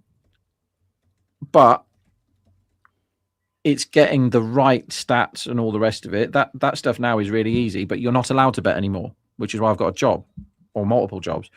Because you're not allowed to, if you showed any, whatever the word is, any signs at all that you were looking at data to come up with your bets, then they have no interest in taking your bets off you whatsoever. So if you sit there and go, oh, well, I'm going to back, what was it earlier? Bumrah's bowling to Akil and Sanju, right? And I just looked it up for the guys that were trading it for us. And Bumrah's bowled percentage is about 30%. So of all the wickets that Bumrah takes, 3 out of 10 of them are bowled. Sanju at the death is about 30% bowled, and so is Akil, right? So if the traders are putting out prices that say he's 15% bowled, that's a really good bet for me, right? But if you did do that with the bookies, they'll kill your account. But essentially, I am not a modeling guy. I'm not clever enough. I don't have a good enough brain. But I know how to gamble because I've been doing it ever since I can remember. So I'm one of the gambling types, but the modeling types are all betting on Betfair or the exchanges, and they're betting in the millions as we see a wicket for Everton. Chris is gone. Strike rate, Jared? What is the strike rate? Not very fun. 7 off 15. Yeah. Well, it's better than first class. Yes. You wanted an Overton wicket badly, didn't you, Rob? No, I want a Cambodge wicket. Content says, don't underestimate Shami the batter. See Lords 2021. He's See right, Adelaide. Jared, he's right. See Adelaide. No, Jared, he's right. Don't argue now. He's right. See Adelaide. Didn't he break his fucking arm batting? Come on now. Don't most people that you think are complete comedy do their mega good one against England? Agarkar was... Every fan will think that happens against their team. I will say that. Every fan will on think the that. board at Lords, Agarkar. Is it not, Jared? 7 ducks in a row against Australia. Pakistan fans will say the same. Indian fans will say the same. You just think about whatever country. Everybody will remember. But who's the Ashton tail ender? Who are all the tail enders who've made like great runs against India though, Cheyenne? Multiple. I mean, can I just start? Yeah, go. It's so Mitch Stark in 2013. Mitch Stark in India. But Mitch Stark. I mean, not a tail ender, but he made almost 100. So he doesn't count. So even you're already out with your first one. Next. Second one. Next. Ashton Agar, then that doesn't count. No, even Ashton Agar could bat a bit. Could he not? I'm okay with Ashton Agar, but I think he embarrassed England a lot more than he embarrassed India, didn't he? Bolt has made runs against India. I'll tell you that. He has smashed he scored like a quick 30 odd or something like that. Yeah, that is true. I mean, to be fair, Mohammad Shami has 2 Test 50s and they're both against England. Tino Best almost made 100 batting at number 11. Ashton Agar almost made 100 making 11. And this is all in this generation, Cheyenne. That's a lot of big scores from number 11s, isn't it? Last 15 years, what batters do you want? Number 10s and 11s or 9s? Yeah, it has to be genuine. Bumrah scored the most 10s. ever off an over. I'll give you that one. In a test match against Stuart Broad, if you don't mind. He was quite good as well. Yeah, I will give you that one. But I think they would have a few. Come on, Cambodge. Take the catch, whoever this is. Thank you. Shardle goes. It's 9 down. Also, maybe they had to send him in. I don't really understand what Jimmy made 81 against India. That's a good one. In that mega road, you remember? That was in the same game, though, that Sharma made a 50 against England, by the way. So that does negate that a little bit. That was the best. Rabada that against was, Pakistan recently, but Rabada is one of the prettiest tailenders to watch ever. Like he has the best cover drive he ever should in be the a game. number Better 9, than shouldn't he? better than Brian Lara, better than Kohli or whoever you want to talk about. He's the best cover driver ever. Is he not? I'm looking up. There's another one against India actually. Ajanta Mendes back in 2010. I have no memory of this. I would give you wasn't that watching cricket back then. because that I that do. I remember that. that'd have to be on any list. I He wasn't couldn't watching bat. back then, I don't so I remember can't him being able remember to bat at all. I was obsessed with the Jonathan Mendes. I absolutely. India. Dane Pete has, but he's more of an all-rounder, is he not? I would assume he came down because of night watch. That would be my Mendes guess. has got a first-class 100, by the way. Jonathan Does Mendes. he? Yeah. I didn't think he could bat. Ooh. Yeah, no, he can bat. He's got Oh, actually, no, he could bat. Yeah, so I'm not sure I count that. Dane Pete can hold a bat, but I'm happy with him being on that list. I'm going to check this by opposition team now. I am deep into this rabbit hole. While he's looking that up, what was Mumbai's chase plan, Rob? Same against RCB? It's very difficult to answer that question when you look at the personnel, because I thought last game I thought the team that Mumbai picked was ridiculous, and then they won like quite easily, but I still maintain I still think it was I get that they went 2 spinners because of the pitch. I wasn't that bit, but when you see Malawar opening the batting, it was a bit of a left field shout, wasn't it? They could have done lots of things. And then Krish Bhagat's in the team and Ashwani Kumar's in the team. You're like, what are they doing? Are they just gambling? Ashwani has been good, to be fair. He won them the last game, and I think today also he looked much better. He's Bhagat got might be a bit too much inexperienced to go But you with don't both of them. associate Mumbai with these names that I've just read out. And then today, Do they not get those good guys every season? They're known for scouting.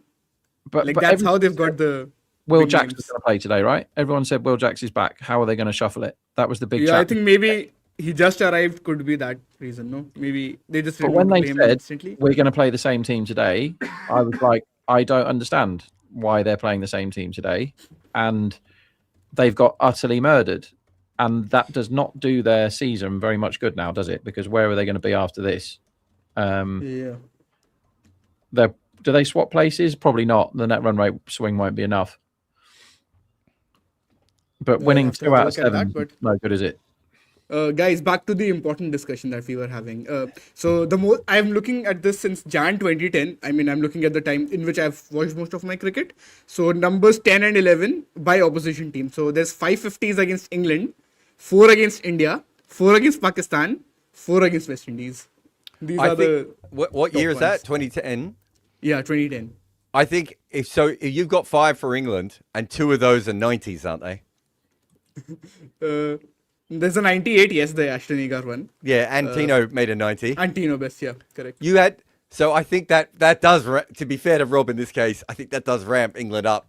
Because it's But they- basically Jared, because they also Jimmy and play more Broad were tests, shit no? at bowling to tail, and they never had a wrist spinner, right? That is true. I will give you that. Yeah. No, but what I'm saying is they also play more tests, so you remember more compared to Yeah, the but other ones. I think there's only been 2 scores of 90 from number 11 in the history of the game, and they've both come to England in a similar era, right? That's not just because they play extra test matches. That has to be that your team is not good at getting rid of the tail. I am not denying that. Yeah, that's more than fair. But what I'm basically saying is that whenever it's about these, the lower order is making runs, or this guy has done that, we often I agree remember with that that. more from the point of view of I our would agree teams. with that more Is in it not? the terms of everyone thinks their bowlers don't get out the tail. That's a common Yeah. thing. But I think that's different than 10 we've and had 11. some of the greatest performances ever from number 10 and Fair, 11 fair. against us. I Yeah. will give you that.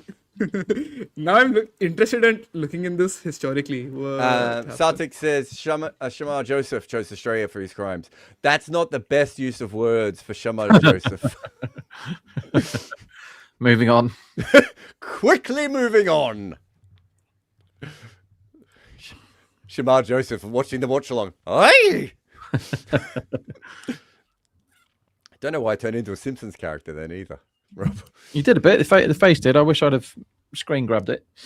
If only we were recording this. And Let's look at number broadcasting it, 11s. not just hanging around with each other.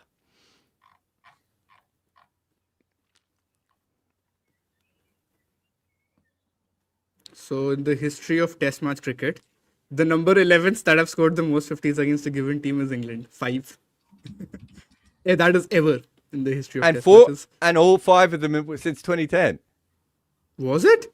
Is that what you No. said before? No, they weren't all. No, I said 4. I want to say before this. Did I not? And that was including 10s. Oh, that was including number 10s. 10s. Yeah, fair enough. Yeah, I'm just doing number 11s here.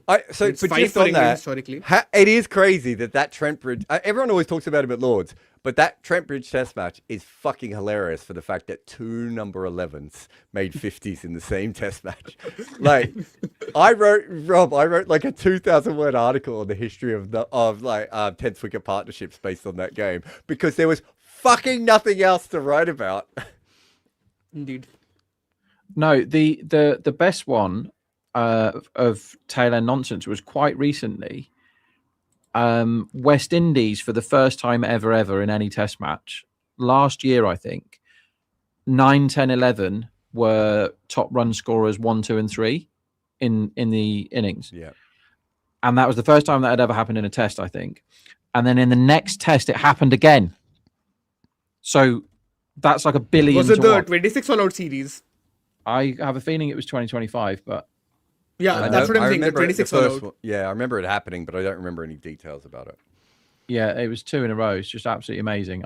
I'm not good enough at Google to find it. Still a cricket match going on here somehow. Yeah. Long tuned out from that. That's why I'm looking up these 50s and whatnot. Jared, I'm going to look at ODIs now. in a game against Bangladesh in a Test match. It has happened in an ODI as well, guys, against England and New Zealand. I wonder who it is, though. Do you want to take a guess? Which number 11 has scored a 50 against England in a one-day cricket match? Mohammed Amir do it against New Zealand? Yes, you are Boom! right. God, I remember Mohammed that Amir game. against England, Naseem Shah against New Zealand. Oh, yeah. I know I saw the Amir one, or remember it. Amir and somebody 58 got of 28. really close to pulling off an amazing ODI chase against New Zealand once. Who was that? There's a Shoaib Akhtar one as well. Cape Town 2003 in the World Cup, I would imagine, versus England. 43 of 16. Any memories of that? Jimmy Anderson got loads against India, didn't he? What year was that? 12 years ago or Jimmy something? Anderson. You're talking In an about it in ODI? one day or a Test? Test. He got about 80, didn't he? Yeah, that's against right. India? That's what I just was talking about that game. We did it. Yeah. Thanks for listening. This is why I prefer otters to bears. Dean Elgar would have fucking listened. He wouldn't have. Who's faced the most balls at number 11 now? That's my next agenda. The most balls at number 11. Srinath. Oh, in No, one I'm day saying is. in an innings. Yeah. Oh, a in an one-day innings. Oh, Yeah, wow. in a one-day innings. Yeah, 58 balls, 30 runs. And he could bat a bit. No, Jared, he bad could slog knock. a bit. Yeah, he could slog a bit. I know that for certain. Test. Let's see who has faced the most balls in an innings. Jared, and I had another cool one going on recently where, can you think of cricketers who have taken the most wickets and scored the most runs in that match, at least for their teams, if not the whole game? That's the end of the game, by the way. Hey, I thought both of them had done it. Maybe. Like for men's cricket, I'm not sure. You know what? The funny thing is, it has happened in the very first women's test ever. It's Myrtle McLagan who has the most runs and the most wickets in the same match. Rob! Yes. What a great place to end that is. Is she the Bannerman of women's cricket? Probably. And you know who else recently, I think, equaled Betty it or at Snowball. least Was done it it? Betty Snowball? No. Recently, Annabelle Sutherland, I believe, has also taken the most wickets and scored the most runs in a single match, the game against India. But I think she might be equal on wickets. Might be better figures, but more runs for her. I mean, Vinu Mankad would be someone who might be. Oh, up yeah, there. Vinu Mankad is a good one. Yeah. That's it. That is the end of this game.